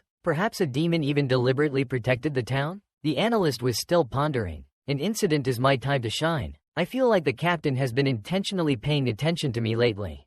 I definitely have a chance at the next promotion. But just then, a trace of purple energy suddenly appeared in the alley, and beckoned him over. Hearing these words, the analyst was frozen on the spot, and involuntarily walked towards the alley. The source of this aura was none other than Ji Niao, wise bird. He slowly spoke. Tell me about the situation at the arena. The language analyst mechanically reported. The demon that attacked the town seems to have been eliminated, but it's unclear who did it. As for the rest, I'm not too sure. Hearing this, Ji Niao pondered for a moment. Xiao Duzi, Little Bean, is dead. Could it be the work of the Crimson King? But if he had acted, the entire town would be gone. He then asked, what's in the box? The collected demon core fragments. Ji Niao immediately ordered it opened. Upon opening it, he saw 2 broken core fragments. It was like looking at Xiao Duzi's corpse. Let me see who dared to kill him. He immediately activated his sword soul skill. As the fragments surged, waves of purple energy, more like a freaking purple tsunami, filled the sky. Sword soul, being all psychic and stuff, hacks into the core's mainframe. Basically, it can see the core owner's last moments. Like a cosmic DVR, the more intact the core, the more juicy deets and scenes you get. Think director's cut. Otherwise, it's like watching a trailer on dial-up. Then, a scene materializes in front of Smarty Bird like a cosmic PowerPoint. Bam! There's Aang and Stuffy, looking all dramatic. I don't know who your master is. Tough guy. But if he even thinks about laying a finger on, I'll kill him, repeatedly, until he's deader than disco. Master. Burdened by such feelings, dramatic sigh. Little Bean finally gets it. The feels hit hard. He sees the bird, and goes full Hulk smash. Rage-o-meter pegged. You puny human warrior. Slices analyst in half like a deli sandwich talk to the hand. 'Cause the face is gone. Before I go back and report to the king about holding Wang Qi, the only thing I need to do now is to kill you pathetic humans. Meanwhile, with Wang's side, at this moment, Wang is carefully treating Si Dufei's leg wound. This battle drained you too much. You haven't recovered enough to heal your injuries. My healing attribute is no worse than your discipline and recovery ability. Just leave it to me. Si Dufei's face flushed red. No one had ever touched his feet before, let alone by another guy. So next, where should we go? Wang contemplated for a moment. The original purpose of this trip was for the elemental core, and now the fusion is successful. Perhaps I should hit the road again. Time to gather some intel. Si Dufei, hearing this, looked puzzled. Intel? What kind of intel? Aang started to explain, then stopped abruptly. Right, besides Lena, nobody knows I've been reborn. Not a soul. So Si Dufei was clueless about Aang's plan to rescue the imprisoned lord, going up against the new king and the 6 lords? That's, if Situfei knew, would he even be on my side? Aang casually dismissed the question. Nothing much, I'll just be more efficient working solo. With your current strength, you're practically a 4-surge warrior. It's time I reported back to the Jiao squad captain. Situfei, intrigued, asked, "You're going alone?" Aang nodded in agreement. "But first, I'll go back with you. I have something to discuss with the captain of the Jiao Tang.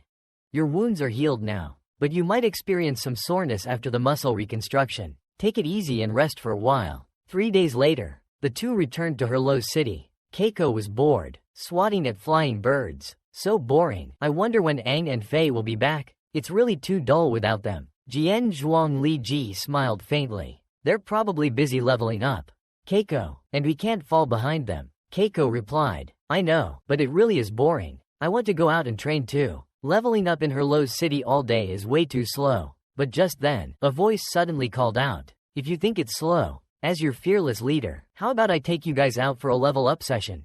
Wen Yan Hizi, ever the voice of reason, immediately glanced towards the door. Standing in the doorway was none other than Situfei. Fei, you're finally back. I have returned. Seeing him, the two immediately ran over. Dude, you're back. Where's everyone else? Situfei offered a faint smile. As for him, he went to go have a little chat with Captain Ji Yao Tang.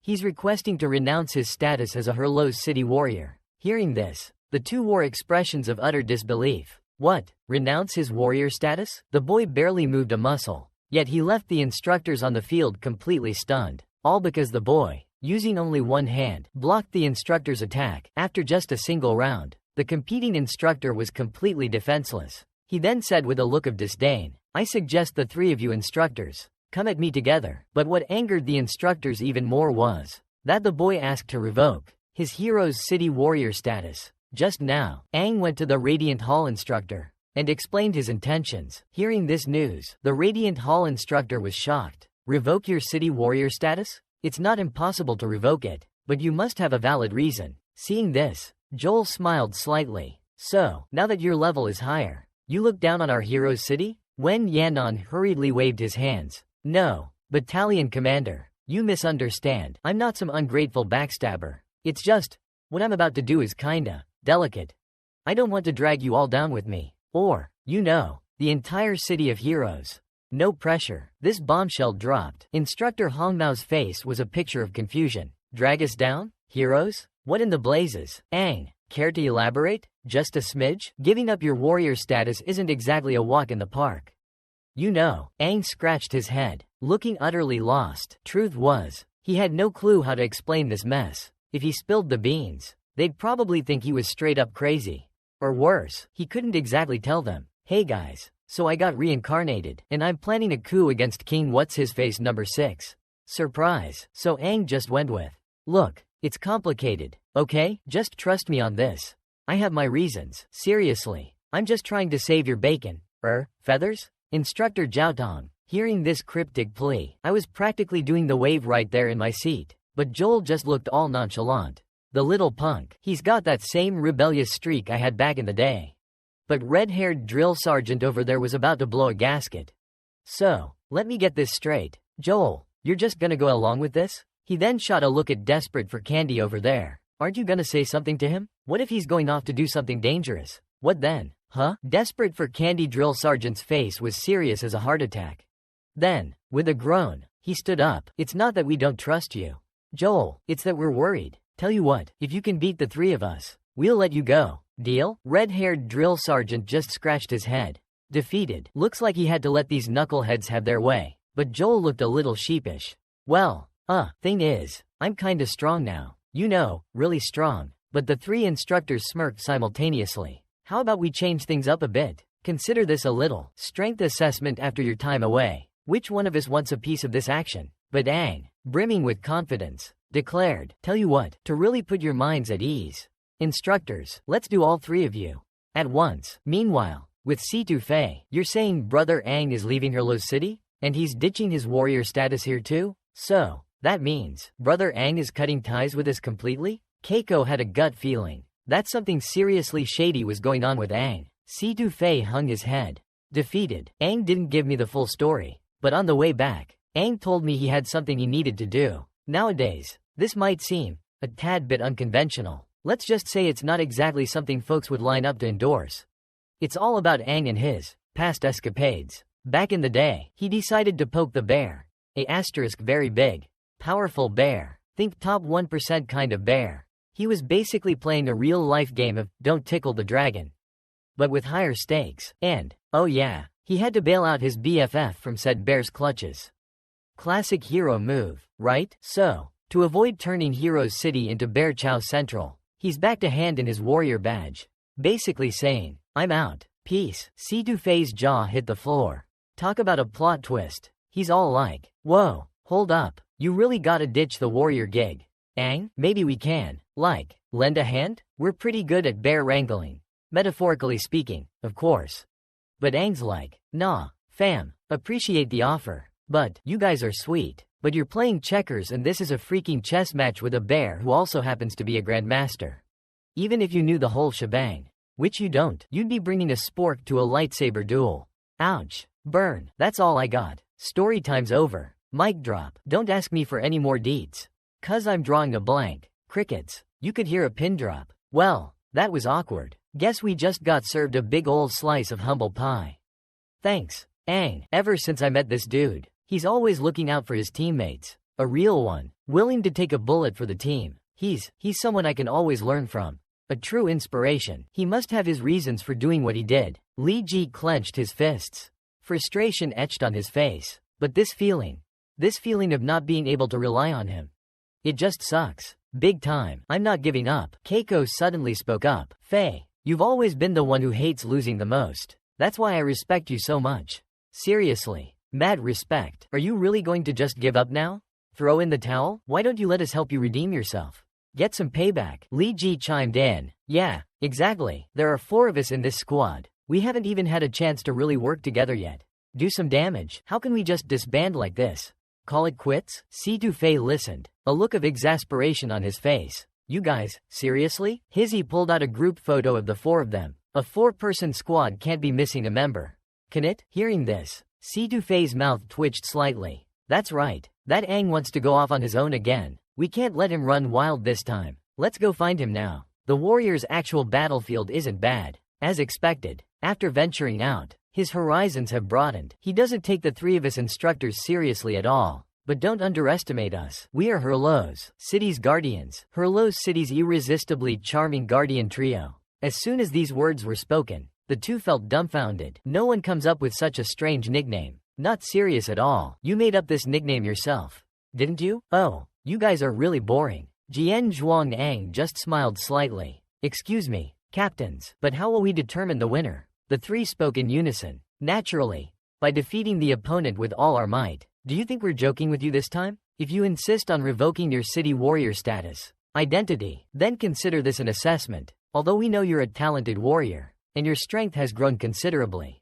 challenging all 3 of us at once is a bit arrogant, don't you think? Aang simply gave an embarrassed smile. Then, captains, please instruct me. Heh. Young warrior, you're a bit too cocky right now. Let's teach you a lesson today. With that said, the 3 instructors charged at Aang. Since this is an assessment, then although you are known as Unlucky Aang, but we absolutely can't go easy on him because of that. Don't worry, I also want to see if he has the strength to go solo.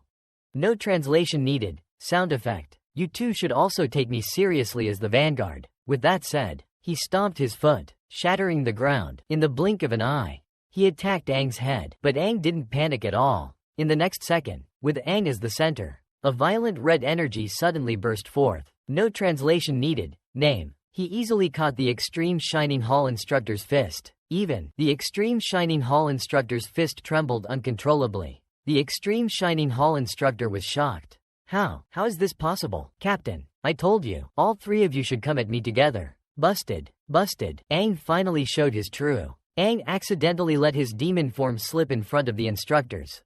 With just one blow, he sent 3 instructors flying like bowling pins. Oops, did someone say, demon form? Now everyone knows Aang's little secret. The instructors, naturally, freaked out and labeled him a demon. So Aang had to do some serious explaining, and maybe a little begging. But wait, there's more. Turns out Fei also got a demon power upgrade. Talk about a coincidence. He spun a yarn, claiming they absorbed some magical element crystals. Crystals? Sure, let's go with that. It was the only way to convince the instructors they weren't dealing with actual demons. Just moments ago, 2 onlookers witnessed the whole shebang and their jaws hit the floor. This kid just caught Tang Gang's attack with one hand. Just how powerful has he become? The 2 stomped the ground, unleashing their own power. Their core energy exploded outward.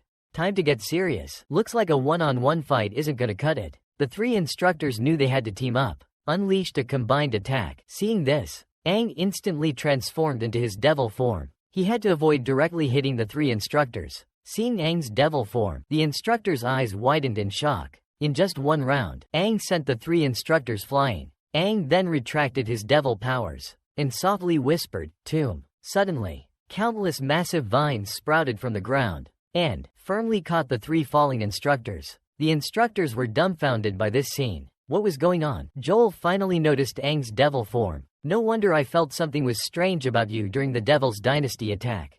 "You're a devil," Aang calmly responded. "Captains, please calm down. I've already demonstrated my abilities. Please, believe me, I'm not a bad guy. Let me explain everything. Captain Chi Yaotong, you should remember that Situ Fei and I went on a mission together. We were supposed to be buying an old castle." Ji Yaotang's memory clicked into gear. "Oh yeah, that's right. I remember now. I assigned him to you for protection on your journey." "Well," Aang continued, "at the castle, I found this elemental crystal, and somehow, I accidentally refined it. That's how I got these crazy powers. And, well, this new look." Situ Fei got some of that crystal power too. Got himself a little upgrade. But, when he uses his powers, both of us change. That was Aang's story. Coming back was part of the plan with Situ Fei. That's the only way to explain this pain. And about the elemental crystal, the 3 instructors knew about it. This explanation makes a lot more sense. We can't exactly tell them the truth, that we embraced the power of a demon. Hearing this, the red-haired instructor's jaw dropped. "Fei, that little girl also gained a power similar to yours? So then, her current strength," Wen Yanang slowly said, "she hasn't fully mastered her abilities yet. She'll need more practice. She's currently around the level of a quad-core warrior." Upon hearing this, the 3 instructors were dumbfounded. The red-haired instructor then quickly asked, "So that means, your strength is even greater than Fei's? So, your current strength is..." Wen Yanong slowly closed his eyes. The red core in his chest slowly emerged. "In human form, I'd say I'm about a 5 fusion warrior. But if I use demonic power to fuel my elemental abilities, then it's hard to say. Perhaps somewhere between a 5 fusion and a 6 fusion." Wen Yan Joel's face was full of astonishment. "I can hardly believe it. I've heard of elemental crystals before. Having the strength to obtain them isn't enough. You also need the fate to be chosen by them. It seems both these children have found their respective destinies. A quad-core warrior and a penta-core warrior. Our Herlo's city has finally produced some real talent." But just then, Hong Mao felt puzzled. Why was the esteemed Tang Tang remaining silent? Aang also looked questioningly at instructor Captain Ji Yaotong. "What's wrong, sir?" Wen Yan Ji Yaotong narrowed his eyes. Chuckles softly. "Don't worry. I'm truly proud of you all. This just reminds me of years ago, when my little brother was about your age. Back then, Hero's City faced a minor demonic incursion. My brother, he was taken by the demons. By the time we found him, he was already cold, lifeless. From that day forward, I swore to myself that I would become strong. A true warrior, someone who could protect those I cared about. As a human warrior, the greater your strength, the greater your responsibility." Aang finally understood. Captain Ji Yaotong had endured such a tragic past. Could it be, when their squad was kidnapped by demons, I heard the Ji Yao Tang captain went crazy looking for me?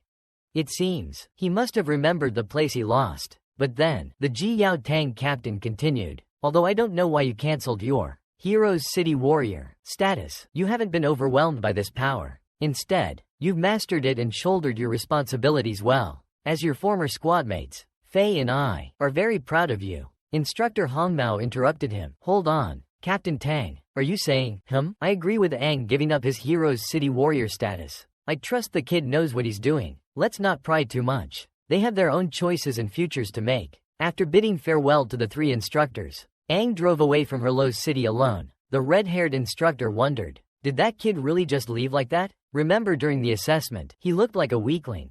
Couldn't handle a stiff breeze. It hasn't been that long. It's quite remarkable to think about. How far do you think he'll go this time? Joel squinted and smiled slightly. Although I don't know how far he can go now. But we certainly can't keep him here. Perhaps I shouldn't say this, but that Aang fellow always reminds me of that great being. Looking at Aang's departing figure, perhaps the achievements he can reach in the future might even surpass that being of the past. Meanwhile, Aang was pondering. Next, I need to at least reach the Luhe realm. A rescue plan with a high chance of success is always preferred.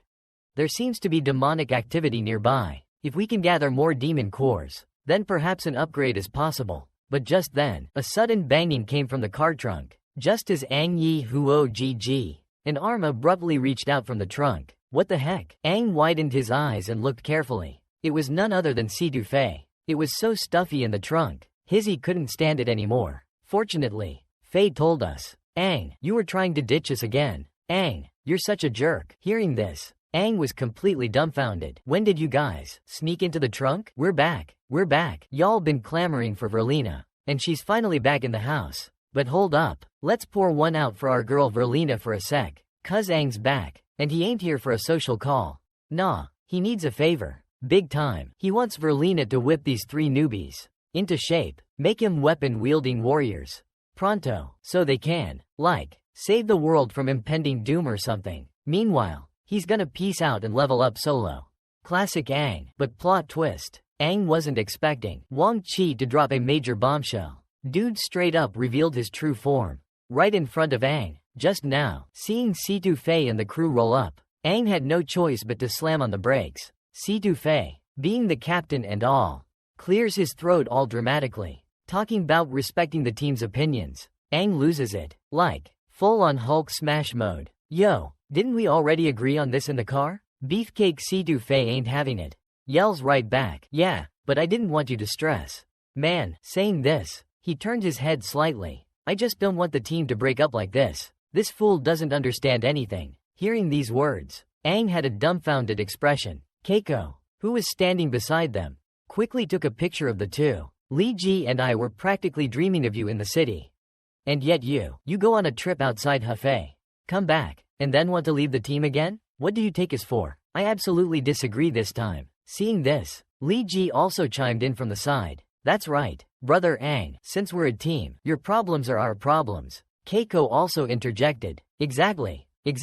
I also want to help you out. If there's something dangerous, you shouldn't shoulder it alone. With everyone saying so much, Aang could only scratch his head helplessly. I just can't with you guys. Well, you're right. As part of the squad, I should tell you about my situation. I can't tell you about the reincarnation thing just yet, but you can decide whether or not you accept the rest. Aang said seriously. You'll probably make your decision after you hear this. What I'm doing isn't simple. It would be too dangerous to involve you. Hearing Aang's plan, Keiko and Richie were dumbfounded. What? You want to rescue Lord Phantom, who's imprisoned by the new king? Aang confirmed. Yes, that's my secret. Now that you all know, this isn't something that's publicly acceptable. So, do you still intend to? But what Aang didn't expect was, without hesitation, Hizzy and Li Zhixiang both jumped on board. This is insane. Rebelling against the new king and rescuing the old hero? That's my bro Aang for you. He's been hiding such an amazing secret. I don't understand all the details, but I trust Aang. Situ Fei then trotted over. Wait up, I'm in too. Seeing their enthusiasm, Aang, filled with a mix of excitement and apprehension, urged them to pause. Hold on, are you sure you understand my plan? This is rebellion against the current king we're talking about. This could cost us our heads. Wen Yan spoke with a rational and serious tone. We, the citizens of Herlo's city, are loyal followers of the former king. In fact, without the previous king, there would be no Herlo's city today. Situ Fei suddenly added, my grandfather, Situ Jian, was a subordinate of one of the 6 heroes. He served under the previous king, and helped found Heroes City with several comrades. So I believe my father would also approve of me going. Hearing the name Situ Jian, Aang's memory was jogged. No wonder the surname Situ sounded familiar. Now it all makes sense. It's that kid. He was always at the forefront when fighting demons. I remember when the 6 heroes first brought him to me. He was so nervous and childish. So much time has passed in a blink of an eye. At this point, Aang could only compromise. Very well then, but if you want to join me, your current strength is far from sufficient. If you want to help me, I need to take you to meet someone. Wen Yan and the other 2 were filled with excitement. Who's this Verlina chick? Former top dog of the 6 Great Laws and a 7 Flags warrior?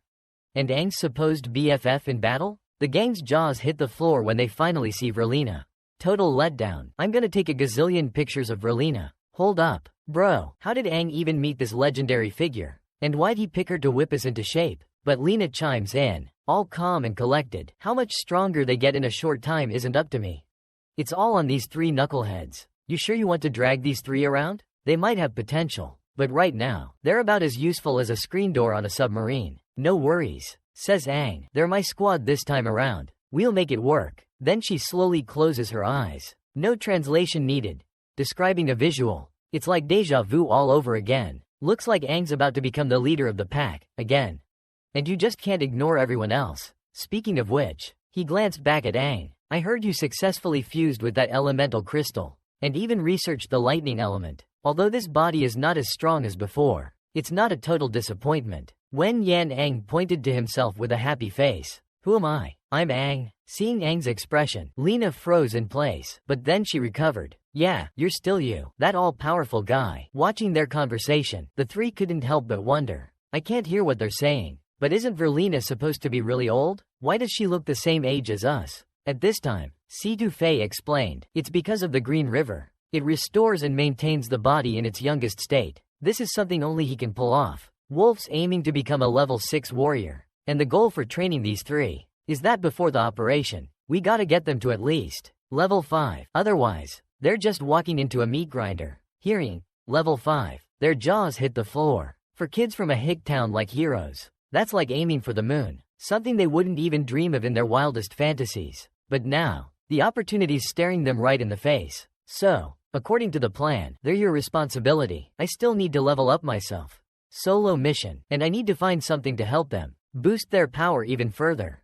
Something big. Hearing this, Lena gives a relieved smile. Leave their training to me. This is gonna be one heck of a challenge. To level up quickly in a short amount of time, we might have to resort to the old training methods. It's gonna be tough. Really tough. You guys better brace yourselves. Aang then left the Dawnlight Factory. He drove towards the wilderness. If he could find more elemental crystals, and combine them with the dual-core equipment, it might lead to unexpected results. But just then, Wang Chi's figure materialized in the passenger seat. Thanks to you merging with that crystal, I've recovered some of my strength. As for the crystals you mentioned, I do know a little something. Mining them, Aang and Wangchi ended up running together, looking all chummy and whatnot.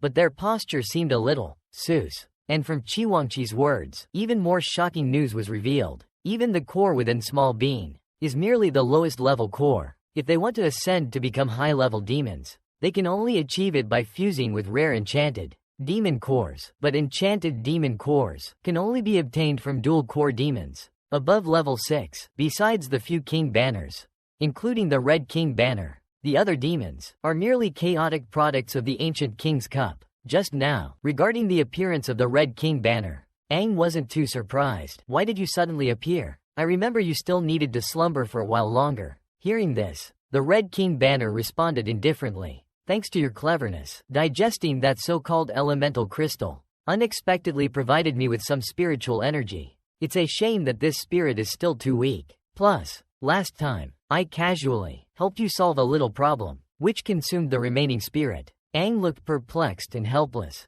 The Crimson King's wife could only close her eyes. Forget it. You wouldn't understand even if I told you. I won't bother arguing with you. About the crystal you mentioned, using your method, you'd probably not find even one in a year. I can help you find several in a short time, with similar effects. Hearing this, Aang suddenly slammed on the brakes. The car quickly came to a stop. Aang asked angrily, what method do you have? And why are you helping me? What's your ulterior motive? But Wang Chi just glared at Aang. Can we get a heads up next time there's a gathering? Jianan pouted, nudging his head towards Aang. Whose fault is it for not wearing your seatbelt? At that moment, Kai Wang Chi chimed in. A while back, didn't you fight a Shuanghe demon? Aang's face registered shock at these words. Yeah, something like that happened, but from what I can see now, even inside me, you weren't completely blocking out information from the outside world. Wang Chi gave Aang a dismissive glance. It's just that, the Shuanghe demon you fought was too low level. Otherwise, you would have already gotten an enchanted box.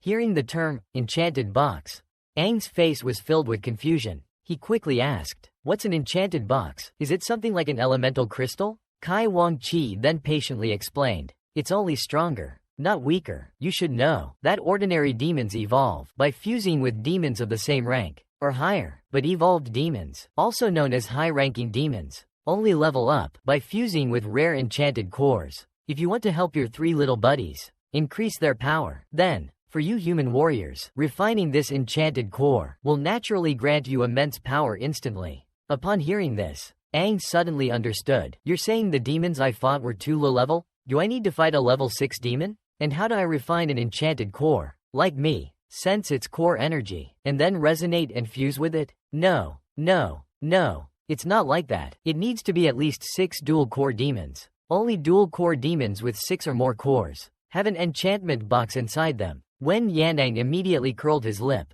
What's your angle? Why would you reveal such important information to me? Are you planning to suddenly strike and snatch the enchantment box, then gain energy to control my body? Aren't you a demon too? Betraying your own kind like this, doesn't it bother you? Hearing this, the Crimson King just chuckled. Except for a few royal demons, including myself, the rest are just chaotic rabble from that broken monument. Forget it. You simply don't understand our abyss. Even if I told you, you wouldn't get it. Besides, you underestimate me. My own parents? Peeved. I couldn't even be bothered to glance at them. Wang Qi abruptly stopped mid-sentence, and then he just crawled over to Aang. Didn't I tell you before? Aang, witnessing this bizarre scene, was completely dumbfounded. What are you doing? What are you trying to do? Suddenly, a whoosh sound. Wang Qi slammed his hand down on Aang's arm. I told you, I'm inside you, in your heart, in your mind, in this life. You are me, and I am you. Cue dramatic music. You want to evolve? Your wish is my command.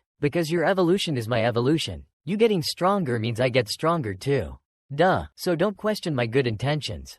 Okay, get it? Aang, completely overwhelmed by Wang Qi, couldn't even resist. Crushed by Wang Qi's dominance. Is this Wang Qi's true power? Even weakened as he was, he could still pin me down with one hand. But he snapped. Get away from me, you demon. Being so close to me, doesn't it disgust you? Wang Qi slowly released his grip. You stubborn human, he said. Ask your questions quickly. Where can I find the 6 horsemen? And the twin demons? Don't you know high-ranking demons are elusive and unpredictable? Quite mysterious. Really? But Wang Qi seemed unimpressed. Why are you humans always so impatient? I won't help you find them. Wouldn't want to attract something you can't handle. I'll give you the method to find them. But achieving your goal depends on your own strength. Wen Yanang pondered. 6 riding bicorn and demons of that high level. I know, although I'm not exactly thrilled about going there. And it's quite risky. If what you say is true, it's a risk worth taking. So let's go now. Wait, could you help me with this? The seatbelt you mentioned? Soon, Aang's vehicle arrived outside Dawn City. Let's park the car here. This is right at the edge of town. Perfect. It was Wang Qi who spoke up. Until you get the enchanted box, I won't appear. Appearing takes too much out of me. Although I don't know your exact plan, I still need to warn you. After you get the enchanted box, don't get any wacky ideas about letting your buddies forcefully try to comprehend or refine it. That'll just make their minds go boom. Poof. Gone. Hearing this, Aang had a look of impatience. Dude, so much blah blah blah. He grumbled and started walking away. But suddenly Kai Wang Qi yelled. Hold up. Wait a sec. Could you, maybe help a brother out and unbuckle this darn safety belt? Ouch. The mighty Kai Wang Qi actually needs my help? What is this? Bizarro world? Aang thought. Suddenly, Aang had a light bulb moment. Hey, can you, change my appearance? This time, I gotta find a way to join some high-level monster hunting missions.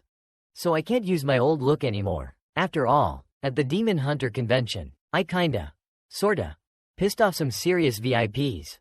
Oh, and if you can, maybe hook me up with a sweet new weapon too? Something that goes, boom, would be nice. This giant sword is pretty rad. Not gonna lie, but it's kinda like trying to parallel park a semi, not quite enough oomph. Hearing this, the Crimson King grinned. Since we're practically besties now, consider this a little bro helping bro action. With that, he transformed into a streak of crimson energy, whooshing into Aang's body like a caffeinated ferret. Aang nearly tripped over his own feet from the sudden jolt. But hey, new look unlocked. Dude went from 0 to hero in 0.5 seconds. Talk about a glow up. The energy surged, wrapping around Aang's arm and spreading like wildfire throughout his entire body. And just like that, Aang went full on makeover montage. New hair. Who dis? Oh, and about this sword you're rocking, treat her right. She's royalty. Her name's Crimson Dynasty. Don't go scratching her on any old demons. Alright? Aang smirked, a mischievous glint in his eye. Thanks. You magnificent jerk. The demon grabbed Crimson Dynasty's hilt with a confident grip. Alright, newbie. Time to join the monster mashing squad and get your feet wet. Here we go. Here we go. Show us what you got. While tagging along with the demon demolishing crew, our hero finally, boom, action. The 5 core warriors standing by were like, whoa, did that just happen? Jaws dropped, eyes popped. Cuz these Killer Clan dudes, they were tough cookies. 5 cores couldn't even touch him. But then Aang shows up. 1 hit, 1 kill. Demon squad? More like demon squashed. Poof. Sliced and diced like a veggie platter. Bye-bye, baddies. Just a moment ago, Aang strolls into the Dawn City training grounds. Cool as a cucumber, the lead warrior steps up. All official like, welcome, brave warriors. Sign up here to join the epic demon purge. Help us clean up this demonic mess. Must have at least 4 cores. No weaklings allowed. Sweet loot and major bragging rights for anyone who slays some demons. Alright, everyone, line up nice and orderly. No pushing or shoving. Aang, chillin' in the crowd, thinks out loud. Look at all these wannabe demon slayers. All shapes and sizes. But hey, when it comes to demon hunting, the more the merrier, right? Lead warrior dude keeps on yappin'. To all you fine warriors here for the demon purge, thanks for coming to the party. Let's kick some demon butt. I'm Ran Yang, in charge of this sweep and clear operation.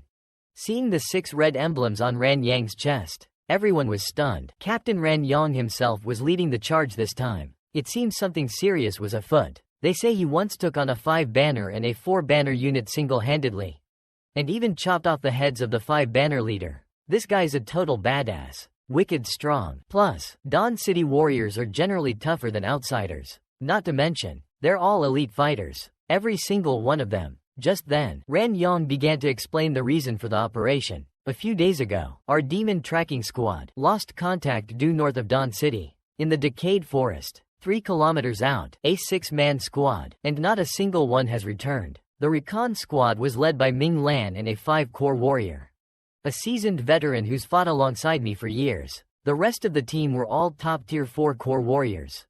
They've had a spotless record for years.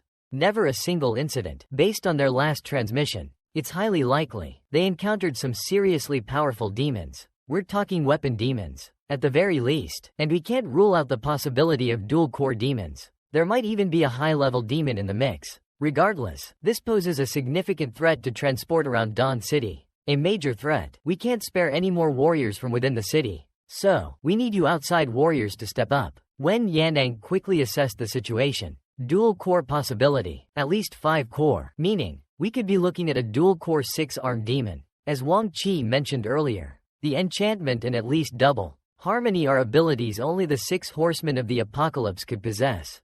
Captain Ran Yang continued, as human warriors, we must always be prepared to make the ultimate sacrifice. But we must bring them back, dead or alive. This time, we must eliminate these demons. I've made the situation clear. If any warrior is willing, step forward and stay behind. We'll organize the Dui Wu and depart immediately. We must return before sunset, quickly, including Aang. The warriors prepared to depart. The city's people cheered and saw them off, shouting, eradicate the demons, ensure the squad's triumphant return. As the giant gate slowly opened, a group of human warriors, and so, the epic quest to whoop some demon butt began. After hoofing it for about 5 kilometers, they noticed the place was crawling with demons. Like, seriously infested. One warrior, feeling like Captain Obvious, decided to point out the obvious. Alright, listen up, you magnificent meatheads. Stick to the group like glue. Got it? Unless you have a sudden urge to become Demon Chow. Trust me, it won't be pretty. He's got a point. Someone muttered. Demons are kind of dicks. They'd barely cleared the city gates when they attracted the attention of every demon in a 5-mile radius. Talk about a welcoming committee. But some warriors, bless their clueless little hearts, were all like, PSH, demons? Please, yo, Captain Ran Yang, one brave, or stupid, soul piped up. Don't treat us like total noobs. Man, we got a whole posse of badass warriors here. Those demons are practically walking XP. Ran Yang, upon hearing this brilliant strategical analysis, was not amused. You absolute imbeciles, he roared. Shut your yaps before you attract every hellhound in the underworld. No sooner were the words spoken than the soldier was skewered like a shish kebab by a white spike. Kablam! The female warrior's jaw dropped faster than a lead balloon. Captain Ran Yang immediately recognized the culprit. Sand demon, he exclaimed. These nasty critters are native to the desert. They're ambush predators, lurking beneath the sand like tiny, pointy landmines. But as soon as he finished, the surrounding sand erupted in a flurry of mini volcanoes. The green-haired warrior's eyes widened in terror. Sand demons. We've been ambushed. We're surrounded. Whoosh, whoosh, whoosh. Countless yellow sand demons burst from the earth like caffeinated gophers. The warriors braced themselves for battle. Damn it, Captain Ran Yong cursed. They were completely surrounded, outnumbered, and outpointed. And there's so many of them. This is practically a small-scale demon horde. So Ran Yong immediately ordered a retreat. Everyone, remember, don't engage them alone. Fight in groups of several people. Under Ran Yang's battalion's lead, several demons were quickly annihilated on the spot. Just a bunch of low-level 3-rider killer demons, he said, as the core in his chest suddenly erupted with a blinding light. Immediately afterward, he charged towards the demon horde, slaughtering them. Not even worth my attention. But then, a soldier noticed the captain and shouted, "We've been scattered by the demons. The situation isn't good." Hearing this, Ran Yong immediately commanded everyone to regroup and fight together. If we're scattered, we'll be slowly worn down and eliminated. Until then, they could only pray for their own safety. Seeing a green-haired soldier about to die, sensing the danger, Aang leapt into action. The rescued soldier was completely stunned. Holy moly, is this dude even human? One hit KO'd a bunch of those sand demon things. To green-hair McWarrior over there, Aang's looking like a total god of war right now. Aang just casually strolls up, grabs a demon by the throat like it's NBD, and asterisk snap. Demon's got a brand new neck vent. Meanwhile, Greenie's just sitting there like a stunned mullet. Beefcake Aang's all, "Dude, Earth to Greenie, get your fuzzy butt in gear and catch up." Green-hair McWarrior finally snaps out of it. "What about you, man? Aren't you coming with us? The squad's getting way ahead, and the demon horde's getting bigger by the second." Just then, another soldier yells, "Move it, Greenie, you got time to chit-chat while we're about to become demon chow?" Aang just smirks, watches everyone scram, and then, bam, his eyes glow with a spooky white light, and finally decided to stop hiding his true power. Perfect timing, too, because it's actually easier to slay demons solo. Less paperwork. I just casually offed a few little demon spawns, and everyone just lost their freaking minds. Jaws on the floor, the whole 9 yards. Why? Because even Captain Ran Yong, a total badass 6 harmony warrior, couldn't handle these demons without getting his armor scuffed. Dude couldn't even escape with a clean shirt. Meanwhile, me, just your average, run-of-the-mill 5 harmony warrior. Cough. Little did they know, my hidden power level was already way past average 5 or even 6 harmony warrior status. I could even go toe-to-toe with a decent 7 harmony warrior and probably win. Just saying. Speaking of which, at the same time, over with the other demon slayers, a certain 4 harmony warrior was about to become demon chow. Helpless, he could only try his best to fend off the demon's attacks. But just at this critical moment, fortunately, Captain Ran Yong stepped forward and rescued him from the demon's clutches. "Kid, use your eyes. Stick with the squad. Don't fall behind again. You won't be so lucky next time." After clearing out the surrounding sand demons, Captain Ran Yong quickly gathered the remaining personnel. He gathered them, and just then, the 2 stranded soldiers returned from afar. "Captain Ran Yong, we were separated by the monsters earlier." Hearing this, Ran Yong immediately ran over. "Are you alright? Are there any other soldiers behind you?" Green Hair immediately responded, "Yes, Captain, there's another soldier. An outsider. He saved us. He stayed behind to cover our retreat. He's staying behind alone to deal with the remaining demons." Dye Beard, upon hearing this, was instantly furious. "One man staying behind? That's utterly ridiculous. Why didn't he retreat with you all?" The vice captain behind him said helplessly, "He must be some inexperienced outsider. Brave, sure, but that's just throwing his life away." Then Green Hair continued, "Judging by the scale of this sneak attack, if he stays behind alone, he'll have to face 10 Shafu demons at once. Actually, when we were retreating, we tried to persuade him to come with us, but after he heard us, he didn't even look back. He just ran straight towards the demons, and he even muttered something before he left." Seeing this, Captain Dye Beard immediately asked, "What did he say?" "Right, he said something about being alone. Something like, 'It's actually easier for me if I'm by myself.'" Upon hearing this, the vice captain immediately burst into laughter. "Haha, what big talk. If he comes back with all his limbs, he should be thanking his lucky stars." Captain Ran Yong, standing nearby, chimed in, surrounded by a dozen vicious Sha demons. Even I would struggle to escape unscathed. But then again, if he hadn't held back the remaining demons, our casualties would have been far worse than they are now. Regardless, he's one of our own. We need to go provide support immediately. There are likely still quite a few demons remaining. Be prepared for battle. The extermination squad quickly arrived at the destination. Captain ran. He's just up ahead. Hearing this, Ran Yong immediately warned him that this was a wind tunnel. Even a small sandstorm could be disastrous. Back then, our squad was scattered the furthest by the sand demon assault. Plus, the sand here was blinding. We quickly fell into a trap. Just then, up ahead, a winged figure suddenly appeared. Green Hair immediately shouted, "Captain, a demon's coming." Hearing this, Ran Yong quickly commanded, "Everyone, prepare for battle." But wait, after the dust settled, they realized the newcomer wasn't a demon at all, but Aang, returning from slaying demons. Captain Ran Yong was puzzled. How did he manage to face so many demons and escape unscathed? Then Green Hair pointed at Aang and said, "Captain, he's the one who saved us. The guy left behind to hold off the demons was his son?" Aang looked at Captain Ran, puzzled. "Why is the main force still here? I thought you guys had moved on already. I was just about to catch up. Didn't expect you to turn back." But Captain Ran immediately sensed an extremely dangerous aura around this guy. Could it be because his body was tainted by demon blood? The vice captain asked awkwardly.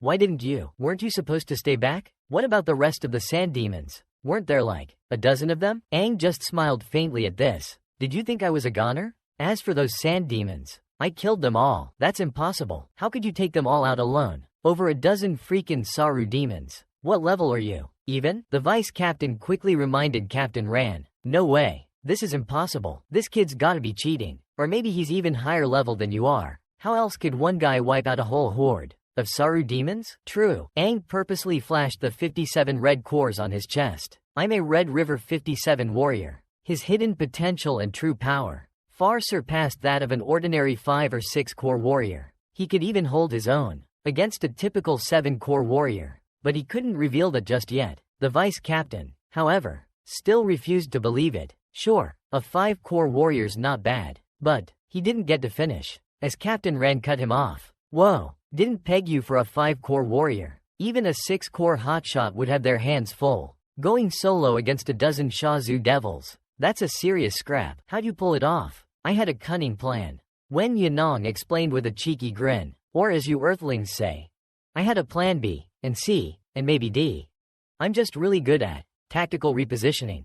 He winked. Basically, I kited those bad boys around like a pro, picking them off one by one. This totally bamboozled everyone. They bought it hook, line, and sinker. Tactical repositioning. Huh? Fancy. So, like, you only had to deal with, what, 1 or 2 at a time? No chance for a demonic dogpile? You're a tactical genius. A true battlefield baller. Ran Yong sheathed his weapon.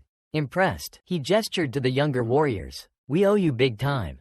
Thanks to your rearguard action, the squad had plenty of time to regroup. Alright everyone, about face. Continue towards the destination. The group soon arrived at the spot where the scouting team vanished. But Captain Ran Yong was deeply puzzled. The map indicated only 2 entrances to the decaying forest, so why was there a third one here? The vice captain then suggested, if we explore each of the 3 entrances one by one, I'm afraid we'll run out of time. The decaying forest isn't huge, but it's not small either. Searching for people will naturally take more effort than a usual mission. Plus, our team's personnel allocation was originally based on there being only 2 entrances. Considering the team's combat strength, I suggest splitting the team into 2 groups. First, we gotta make sure we have enough firepower, but we can't split into a third team. Captain Wen Yanran pondered for a moment. I understand, splitting into 2 teams is the safest option. But there's that third entrance. If the scout team happens to be in that cave, won't we miss them? A wolf's howl came from behind them. How about one person goes to the third entrance? Everyone looked at Aang in disbelief. What, you want to explore the entrance alone? You're practically asking for death. But Aang simply replied calmly, don't worry yourselves, it's no trouble. I merely suggested exploring the demon entrance alone, and everyone laughed at me like I was a fool. Just because the demons inside are at least armed. There might even be level 6 or 7 demons lurking around. They think I'm basically strolling into a suicide mission. Little do they know, I'm doing this so I can unleash my demonic powers without holding back. Go full throttle. You know? Unleash the Kraken. Meanwhile, they're little squads of a dozen guys each. barely got inside before bumping into a level 6 or 7 double core demon from the blue core. Talk about a bad welcome wagon. Just as Aang finished his sentence, a deafening roar erupted from the cave. Someone must have stepped on a demonic Lego. Some of the weaker soldiers almost bit the dust. The vice captain quickly nudged the captain. Like, dude, that ain't right. Time's ticking. The captain said, get everyone inside for a search pronto. Captain Ran Yang, being a seasoned veteran, figured the demons inside were stronger than level 5. No duh, Sherlock. Then Aang pipes up. Captain, any idea how big this forest is?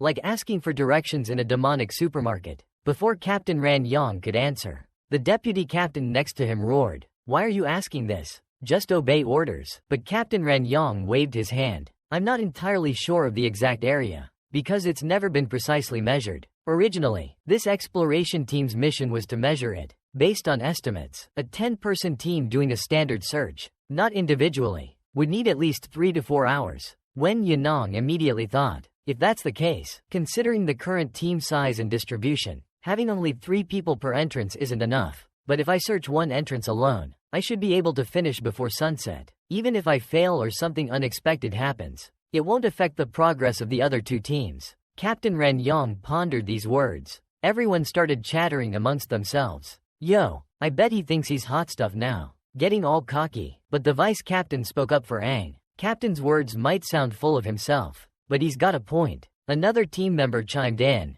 Tell me about it. Besides, in that situation, who knows if he was telling the truth? Well, in that case, Aang said, don't put me in the same group as some know-it-all platoon.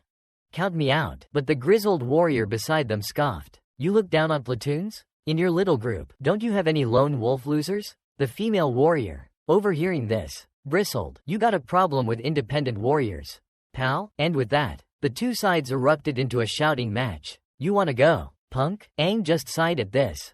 Same old song and dance. It's like herding cats. Honestly, these outsider warriors are a chaotic bunch, impossible to control. Suddenly, a massive sword slammed into the ground. Thunk. Captain, die hard, Yang exploded. Someone was about to get a stern talking to. Shut it, he roared, making everyone jump. You wanna brawl? Fine, wait till the mission's over and knock yourselves out. But right now, you're in my squad, and you will follow orders. Anyone wants to test me? Step right up. He cracked his knuckles for emphasis. That shut everyone up real quick. You could hear a pin drop. Even the rowdiest warriors went silent. Captain Yang meant business. Well, they were outsiders. What did you expect? Discipline isn't their strong suit. Their lack of discipline was becoming a real problem. Both Captain Yangs realized this wasn't going to fly. They needed to find the scout team, like yesterday, and get out of Dodge before things went completely sideways. The longer they stayed, the worse it would get. Murphy's Law and all that. Captain Yang turned to Aang. Listen up, kid, don't say I didn't warn ya. He pointed a finger at Aang for good measure. Foreboding music played softly in the background. Just kidding, maybe, if you go alone, no one can help you if something goes wrong. Wen Yinong replied, I understand, perhaps I can explore it before you all, he said, then walked towards the cave entrance alone. The soldiers behind Jian Zhuang started gossiping again. This guy is so arrogant. Even if he performed well before, he still wants to show off in this situation. There are at least weapons inside the cave. We won't even know how the demons will die. Captain Ran Yang announced to everyone, the elimination mission has changed. Considering the demon level, rescuing the exploration team is the top priority. The rest of the team will be divided into 2 groups to enter. Shortly after Aang entered the cave, traces of demons appeared in the trees behind him. Without saying a word, they launched a sneak attack on Aang. A sudden attack landed on Aang's head, but Aang remained completely unfazed, casually drawing the Kai Dynasty blade from behind his back, a flash of white blade energy. In the blink of an eye, and the demon was pierced through by Aang. Lion King Chi's weapon truly is something. Aang mused, countless times sharper than that previous greatsword. But as Aang was lost in thought, ahead, in the dense darkness, countless pairs of star children's eyes appeared. Aang tossed the demon corpse aside. In a corrupted forest this vast, he muttered, exploration requires traveling in groups. Can't resist jumping a lone wolf. Can you? But I came alone for a reason. A very specific reason, so that I can freely unleash my full power without restraint. Come at me, all of you. I'll keep slaughtering until your strongest demon appears. With that, he transformed into a stream of light, charging towards the horde of demons. Scarlet Dynasty blade in hand. Meanwhile, with the vice captain, even in broad daylight, the dense forest was as dark as night. An eerie silence hung in the air. He proceeded with extreme caution. Everyone, stay alert. Watch all directions. We can't afford to let our guard down. As long as we stick together, the demons won't dare to attack recklessly. We shouldn't run into any major problems. One of the squad members spoke up. Say, do you think that arrogant idiot is already dead? Even if he's not, he's probably running for his life right now. Right? Ha ha ha. Just as they were talking, a figure appeared before them, kneeling on the ground with their back turned. From the back, it looked like a human soldier. So the deputy captain slowly approached. Getting closer, he realized it was a scout team uniform. What a stroke of luck. We found one as soon as we got in. I didn't expect it to be this easy. Does this mean we get a bonus? Hey man, are you from the Dawn City Scout Squad? We're specifically looking for you guys. Where are the rest of your team and your captain? Hey, buddy, you alright? Get up, come with us. But the deputy captain didn't notice. The scout's face was horrifyingly disfigured, and there was red blood at his feet. The next second, the man's face suddenly started to creak and shift. Then, with a tearing sound, he coughed up a stream of blood. Still clueless, the deputy captain asked, holding up his mining lamp, "Dude, what in the world are you digging up?" He craned his neck for a closer look. And boy, was he in for a surprise. Talk about a jump scare that'd make a horror movie proud. He practically vibrated out of his boots. What in the Sam Hill is that thing?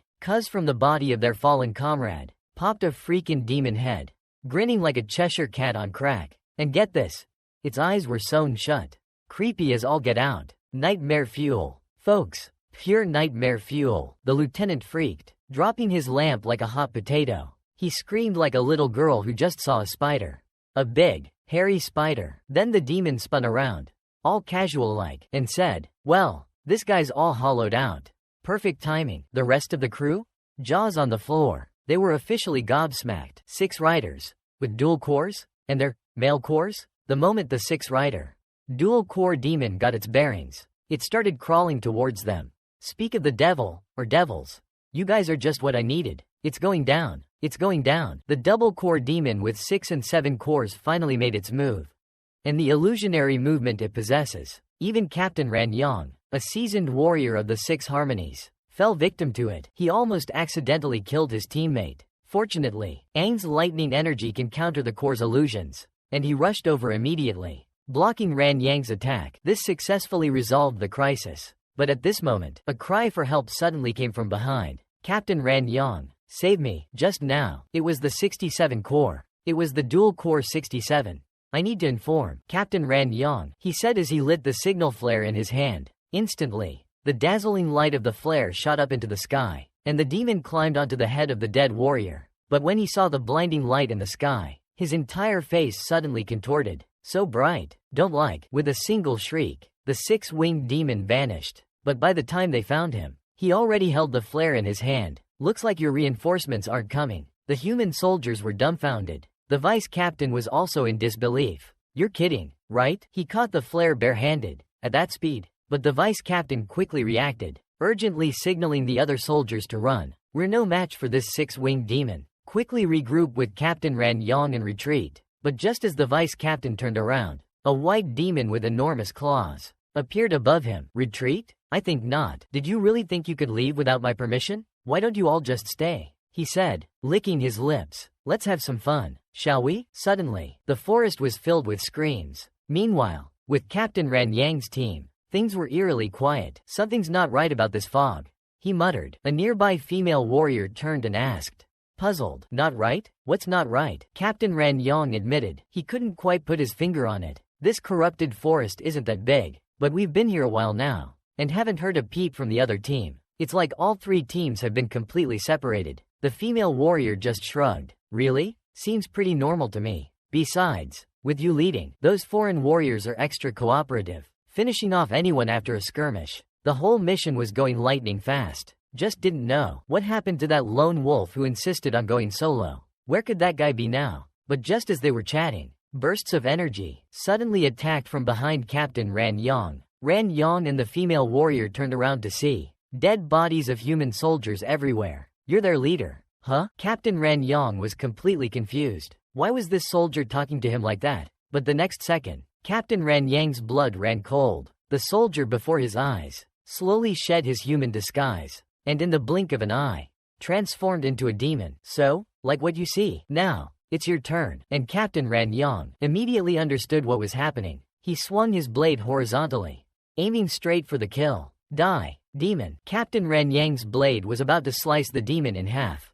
But just then, Ang Yi's blade came crashing down. With a single swing, he blocked Captain Ran Yang's attack. Two powerful forces collided, sending shockwaves across the ground. Captain Ran Yang was taken aback by this sudden intervention. He looked closely and recognized the lone warrior. What are you doing here? Why are you protecting this demon? Wen Yan Ang quickly explained.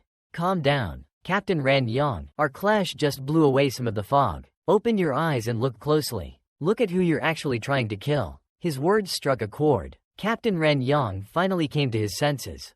Everyone, he turned to look behind him. What's wrong with them? Why do they all look so vacant? Wen Yanang slowly explained. You've all fallen under a demonic illusion. This forest harbors parasitic demons that can manipulate minds. And parasitic demons. And this one is far more powerful than the average parasitic demon. If I hadn't intervened in time, you would have sliced your teammate in half. Just then, the blonde-haired teammate suddenly woke up. Captain, I just saw everyone die. Quote, a demon grabbed your greatsword and tried to chop me down. It scared the living daylights out of me. Hearing this, Captain Ren Yang realized the gravity of the situation. It seems everyone experienced their own terrifying illusions. This parasitic demon preys on our minds, either driving us to kill each other or causing a complete mental breakdown. The rest of you, listen up. Immediately confirm your teammate's status. But Captain Ren Yang was extremely puzzled. How did you find out? Weren't you on another route? But it's a good thing you showed up in time. Otherwise, I would have really killed my own teammate. Wen Yan Ang slowly explained. It just so happens that I have a special ability. So this illusion doesn't work on me. This was because of the red energy on Ang and the lightning element. These two powerful forces made Ang almost impervious. Moreover, he had also encountered the attack before. But after fighting for a long time, he found that the demons were endless. Later, he accidentally discovered the clue. It turned out that these mists were the culprit. The mist can cause hallucinations. I got lost in it without even realizing. As soon as he said this, Captain Ren Yang was even more shocked. What kind of power is this? You can actually resist this kind of illusion? Are you really just a 5-core warrior? But Ang just responded coldly. I'm not your warrior. I'm willing to help, but I hope you won't ask about everything I do. This evil demon might be the dual-core level 6 or 7 demon that I'm looking for. Hearing Ang say this, Captain Ren Yang could only give up asking. But just at this moment, a cry for help came from behind. Help me. Seeing this, Captain Ren Yang immediately ordered. It's a distress signal from another squad. All soldiers, follow me immediately. With that said, a company charged towards the source of the sound. By this time, the vice captain had been tortured beyond recognition. But the demon was also quite puzzled. Interesting. Someone over there is unaffected by my illusions. And that energy burst from before was quite powerful. Very well. Come here and let me see who you really are. To actually be able to break through my illusions. Success. Success. The 6 pawns and the demon's illusionary scheme is about to succeed. Just as everyone was about to rescue the vice captain, they discovered that the vice captain and the others had already been brutally killed by the demon.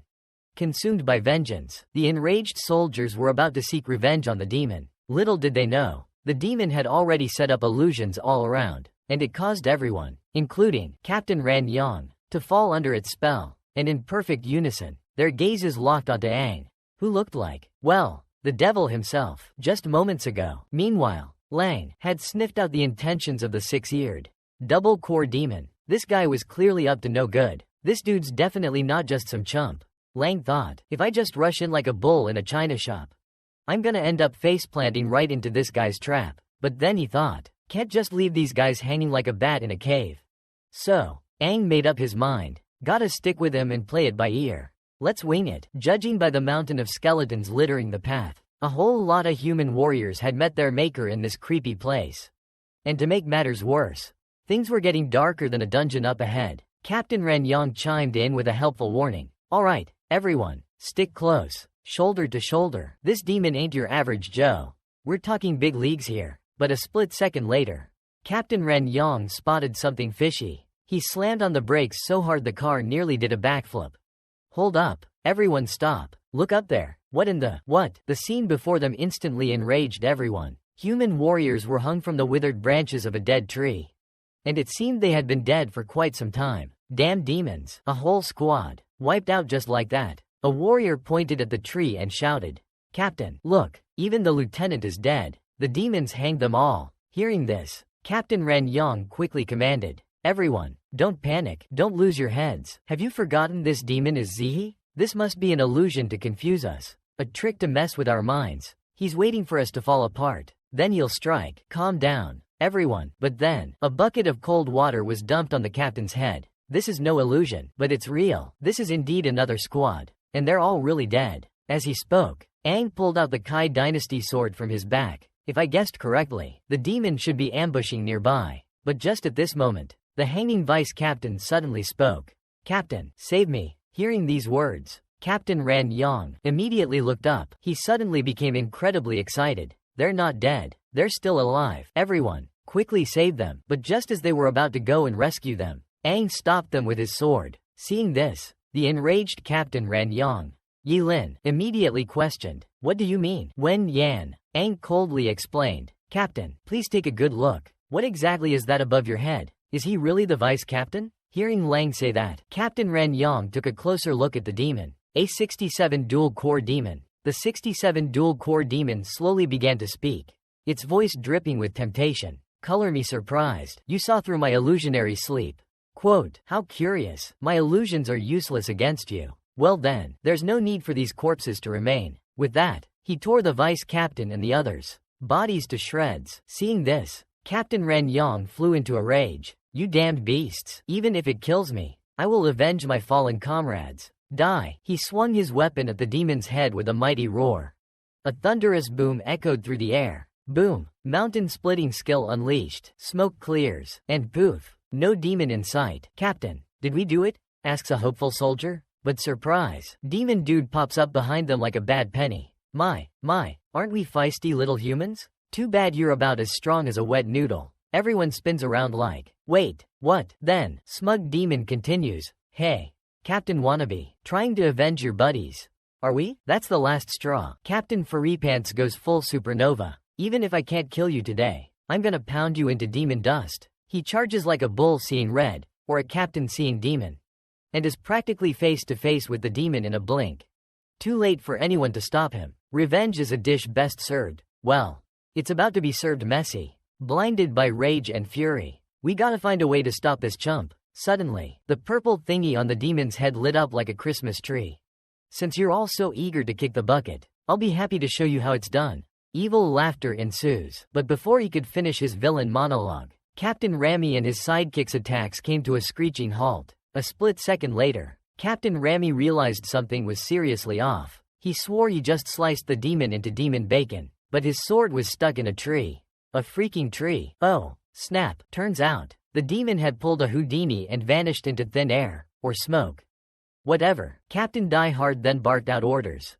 "Alright, troops, find that sneaky devil. He can't have gone far." But the fog was thicker than pea soup, making it impossible to see anything. While everyone was busy playing hide and seek with the demon, a figure emerged from the mist behind them. Spooky, but on closer inspection, it wasn't Aang. Nope, not even close. It was a freakin' six-legged, double-cord, whatchamacallit. The demon frantically yelled to the crowd, "I found it. That 6-7 demon. It's here." But Aang quickly realized it was a demonic illusion.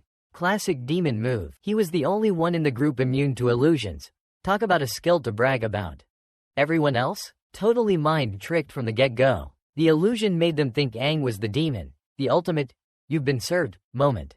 They were ready to hunt Aang down like he was the last slice of pizza at a party. Meanwhile, the demon was probably chilling, watching the chaos unfold. Master manipulator, reaping the rewards without lifting a finger. Talk about lazy evil. But Aang wasn't about to let the demon's plan slide. No way, no how. "Oh, this is getting interesting," Aang thought, a mischievous glint in his eye. "Someone's about to get wrecked. Big time. Double core 6-7 demon? You're playing a dangerous game, buddy." As Captain Ran Yang led the charge against Aang, Aang decided it was time to drop the act and unleash the beast. No more Mr. Nice Guy. Plus, who could pass up a chance to spar with a level 67 warrior? It's like a gamer's dream come true. 5, 6, 7 demon. Couldn't you just, stay put and enjoy the show? But this dude just had to run his yap, taunting Ying Jun like a total noob. And boy, did he poke the bear. Ying Jun went full on ballistic. Without skipping a beat, he unleashed his inner Thor. All thunder and lightning. Whatcha looking at, punk? Get your butt down here and fight like a man. No sooner had the words left his mouth than Captain Ren Yang went full send, launching himself at Aang like a kamikaze. Die, you demonic scum, he roared, spitting fire. Aang, on the other hand, was practically giddy with excitement. He'd never thrown down with a 6 riders human warrior before. This was his chance to shine. Talk about a lucky break. Aang wasn't about to back down from a challenge. Boom! The battlefield erupted in a blinding flash of light and sound. The sheer force of their power engulfed the entire area. Meanwhile, the Demon Lord sat back, enjoying the show like it was WrestleMania. This is epic, he cackled. Haven't seen a beatdown this good in ages. Such a fantastic freak show. He thought, this is gonna be freakin' epic. Aangze, with an icy glare, said, you think you can just watch us like we're monkeys in a zoo? Well, in that case, I'll give you a taste of the true power of my awesome abilities. With that, Aangze went full throttle, like a lightning bolt, straight towards Captain Ranyang. He charged at the captain. Seeing this, a nearby human soldier gasped. No way, how's that possible? That demon actually blocked Captain Ranyang's Crimson River attack? Aangze, without missing a beat, thought, if lightning element itself is effective against demons, then this is gonna be a piece of cake. Maybe I can even break Captain Ranyang and the others free from that illusion. It's not entirely impossible. Well, Captain Ranyang, allow me to offer my sincerest apologies in advance. With that, he raised high the Crimson Dynasty in his hand. Instantly, streaks of white lightning energy danced around him, flowing freely. Captain Ranyang and his men charged forward, determined to avenge their fallen comrades. Jian Zhuangnang roared, Captain, sorry, but you guys need a nap. As soon as he finished speaking, Aang plunged the Crimson Dynasty into the ground. Immediately, a terrifying surge of lightning energy erupted, instantly blasting Captain Ranyang and his men off their feet. Paralyzed by the lightning, their eyes glazed over. In the blink of an eye, they closed their eyes. In the distance, the 6-7 demon watched in shock. What in the Sam Hill kind of lightning power does this kid have? It's like he's got a freaking demon power-up mixed in with it. And that power is giving me the major heebie-jeebies. Man, seriously creepy, just as I suspected. Though, perfectly controlling that lightning juice is just what the doctor ordered to wipe out their negative status effects. That includes that 6 demon horsemen's whack job illusions, too. He then gives those 6 airborne demon dudes the stink eye, and thinks, alright, first things first, gotta bring this bozo down. Meanwhile, the 6 demon horsemen are scratching their heads like, did this punk just zap away our illusions with lightning? What's he gonna pull next? But Aang just strolls forward all cool and collected, looks up at the demons and goes, yo, before I go full on Hulk smash, you better get your butts down here pronto. And just like that, bam, suddenly, blinding white lightning blasts out of Aang's mouth like he's a human Tesla coil. It's like a freaking laser show of doom. It cleaved down towards where the 6 horsemen of the apocalypse stood. Right then and there, it struck the 6 horsemen, making them tremble uncontrollably. How is this possible? His voice, unexpectedly, also possessed that strange lightning power. Even the purple protective shield outside his body shattered along with it. With a crack, the 6 horsemen's entire body fell uncontrollably to the ground. Lang just watched coldly from the side, but the 6 horsemen still said disdainfully, as expected, you have some skills. You were actually able to break my illusion, but that's all you've got. Die, human, he said, transforming his hands into sharp blades and stabbing towards Aang's head. Seeing this, Aang didn't even move. Seems like this is all you can do. Or is your death truly impossible? It's dynasty, he declared. In a flash, he sliced through the demon's attack and sent the creature flying with a thunderous boom. The dumbfounded demon couldn't believe its eyes. How did he do that? It wondered. Thank goodness it was blocked. He countered after I attacked. How? That terrifying speed. It's unnerving. I need to be much more careful now. Holding the Crimson Dynasty, he approached with a confident stride. A dual core, as I suspected. Demon 67, you picked the right fight this time. Now then, choose how you want to die. Demon 67's brain went into overdrive. He not only wields strange lightning powers, but seeing me doesn't make him nervous or afraid at all. He's actually excited, like he was the devil, and I was the sacrificial lamb. Talk about a bad day at the office. I faced down hordes of squishy human warriors and nasty demons, but nothing, and I mean nothing, has ever felt this terrifying. But ol' Kong, there wasn't about to let me catch my breath.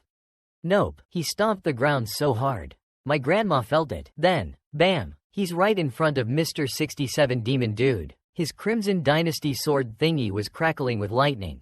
Seriously, it was like a rave in his hand. He swung that bad boy right at 67's head.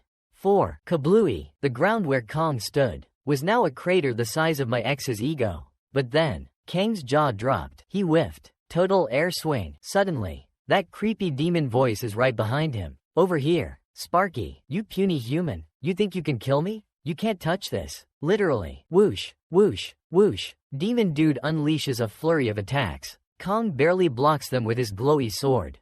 Close one. This guy just conjured up a bunch of demons. Looks like it's more than just simple illusions. Let's take out one of them first. Without hesitation, he unleashed an arrow. But who would have thought? He missed the target again. It was like hitting thin air. So close, yet so far. Almost hit it, but always a hair's breadth away. The 6 demon riders' taunts echoed from behind. Over here, you can't kill me, human. After regaining his balance, Aang immediately started thinking. It's a combination of dual-core illusion and agile movement, but only one is the real body. You really think I can't do anything about you? So he directly activated the thunder technique. Aang, after carefully observing the demon's movements, quickly locked onto the demon's true form. But Aang simply said to the demon, "It's you." Right. As I was saying, the Crimson Dynasty attack landed a direct hit on the 6 demonic knights. Suddenly, green blood splattered everywhere. The knights barely managed to regain their footing. Impossible. This kid's lightning power. It's my kryptonite. My attacks are useless against him. If this keeps up, I'm toast. Time to make like a banana and split. He turned and bolted. But a second later, a chill ran down his spine. That feeling. The icy grip of death. He couldn't be wrong. He looked up and saw Aang's attack descending upon him. Too late to dodge. Aang smiled. Well, demon, offer me your enchanted box. Our dude just took a random nap. Nothing special. Wakes up and bam, that big bad demon? Dead as a doornail. And guess who offed the beast? Not the cool kids. Not the popular squad. But the guy everyone laughed at. Little does anyone know, our hero wasn't out for glory. He just wanted that sweet demon loot. Saving people? That was just a bonus. Like a buy one get one free deal. Meanwhile, Mang and the demons' throwdown caused a major thunderstorm. Talk about a light show. C2Face chilling in Dawn City, watching the fireworks. Like, whoa, that's totally Mang's energy signature. 'Cause they're both part of the exclusive club. Humans with Demon Powers Anonymous. Secret handshake and everything. So even though they're miles apart, they got that demon bro connection. But hold on. Plot twist. Keiko goes full drama queen. Cries, wah, and face plants. Right into the scene. Smooth. Real smooth. But after Wei Zi sat up, she immediately looked in C2Faye's direction and asked, "Hey, you've been watching this for a while now. Is there something interesting over there?" C2Faye said, "Nothing much. I'm just feeling Aang's aura. If I'm not mistaken, that lightning bolt in the distance was caused by Aang. I can sense that he's currently in a very powerful state. There shouldn't be any problems." Wei Zi, however, had a puzzled look on her face. "Aang's lightning? How do you know that?" But just then, Li Ji also slipped and rolled over, and curiously looked at the two of them. "Hey, what are you guys looking at?" Hearing this, Wei Zi pointed to the distant lightning. Quote, "We're looking at that." Li Ji, hearing these words, was completely dumbfounded. "Huh?" Wei Zi said, "I'm not sure either." Faye said that within that lightning, I can sense Aang's presence. My logical mind finds this slightly disturbing. What in the world are you talking about? Isn't that just normal thunder? It's probably going to rain over there. But as the three of them were discussing, a figure suddenly appeared. "What are you three spacing out for?" Hearing this, the three of them jumped up. Lena walked over with a gloomy face. "Listen up, you three. If you don't get stronger before Aang returns, you'll only be a burden to him. Don't even think about helping Aang in future battles." Because before Aang left, he told Lena, "Before I return, make sure to train their physiques. I need them to have strong bodies," he said seriously, looking at Lena. "Please." Therefore, Lena knew very well. "I promise I'll do what you asked. You just need to come back safe. Don't just stand there. Get up and fight. Get ready. I'm making my move. This time, try to defend against my physical attack for 10 seconds. Kiko's jaw dropped when she heard 10 seconds. 10 seconds. 5 seconds was enough to get us. 10 seconds? We'll be toast. Meanwhile, with Tying, the dual-core 6 Knights of Demon were getting completely wrecked by Aang. Damn you, human warrior, how are you so fast? I'm usually the one getting behind people. But Aang wasn't interested in demonic chit-chat. With a single swift strike, his dynasty blade cleaved through the demon's defenses. He scoffed at the demon and said, "Wanna race lightning? You stupid devil? Just how dumb are you? Death is the only path left for you." The 6-7 dual-core demon was utterly shocked. He's clearly just a human warrior. But why does he exude such an unfathomable presence? This suffocating pressure, only those few at the very top possess it. Is he really just a human warrior? But even so, the demon refused to back down, even if it means death. "I will fight you." But Aang gave him no chance to resist. "It's over for you, damned devil," he declared. With that, the dynasty's power pierced straight through the demon's chest. But the 6-7 dual-core demon was still unwilling to accept defeat. "Damn it, because of your strange lightning element, my dual-core couldn't even exert half of its power. But don't think you can have him." A smug grin crept across his lips as he spoke. "Then die with me." The words had barely left his mouth when his eyes flashed with a pinkish-purple light. He was about to unleash a self-destruct attack, but Lang, ever vigilant, sensed the demon's intentions and swiftly kicked him away. "You want to self-destruct? Think you have a chance?" Aang's pupils narrowed, turning cold. He instantly unleashed his lightning control skill. Crackling white lightning bolts bound the demon in midair. The demon struggled, but couldn't break free. Aang then unleashed his Thunderflame Burst skill, plunging the Crimson Dynasty blade into the demon's body. The demon was engulfed in a furious storm of lightning. All that remained were helpless roars of frustration. Self-destruction? Not a chance. With its dying breath, the demon gritted its teeth and asked, "Are you a human warrior? Or a demon?" When Yanang slowly raised his head, "I'll let you die knowing the truth. I am a human warrior." With those words, a deafening boom erupted. A violent explosion rocked the battlefield. The dual-core 6 riding demon was completely obliterated. As the smoke and dust slowly cleared, 2 demonic core boxes, one blue and one purple, floated in the air. A faint energy connection still lingered between them. Aang watched the 2 core boxes slowly descend, and effortlessly caught them in his hand. So these must be the demonic core boxes. Nightfall approached once again. Captain Ran Yong and the others should be waking up soon. Aang decided to wait for them. A short while later, Ran Yong slowly opened his eyes. Upon waking, his first instinct was to touch his forehead. Was I knocked out? He couldn't recall when it happened. But then he saw his teammates were still there, just currently unconscious. Seeing this, he breathed a sigh of relief. Suddenly, Aang's voice rang out. "Captain, you're awake." Hearing this, Captain Ran Yong shot up with a swoosh. He opened his eyes wide and saw it was Aang. "It's you. It's already night? What about that dual-core level 67 demon?" He was told it had been slain. Captain Ran Yong was extremely puzzled. All the surrounding demons had also been eliminated. Captain Ran Yong couldn't believe his eyes. But just at that moment, Aang tossed him a water bottle. "Don't just space out. Drink some water first, Captain." At this moment, Captain Ran Yong tentatively asked, "Are you saying that you single-handedly took down that 6-riding double harmony demon?" Shocked Pikachu face. Aang, regarding the new 6 heroes, was even more shocked by the hidden power of the new king.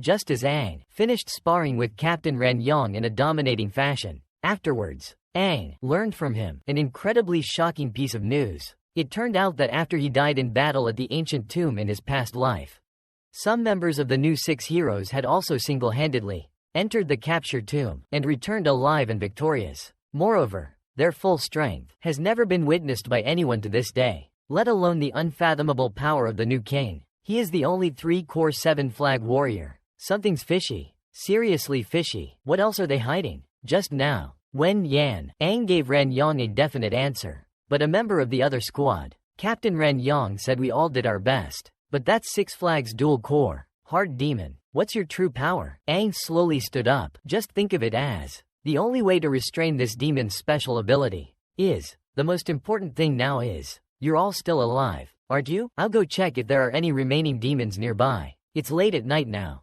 Go get some rest with the other soldiers. They probably won't wake up for a while." Looking at his teammates beside him, Captain Ran Yong couldn't help but ponder. This demon's illusion magic. Talk about a sneaky sneak attack. Even I had my mind messed with without even realizing it. At this time, Aang also responded. The twin demons, among demons of the same rank, are considered top-tier fighters. 2 different cores. The fighting power they can unleash isn't just double, it's exponential. You waking up so fast is pretty impressive.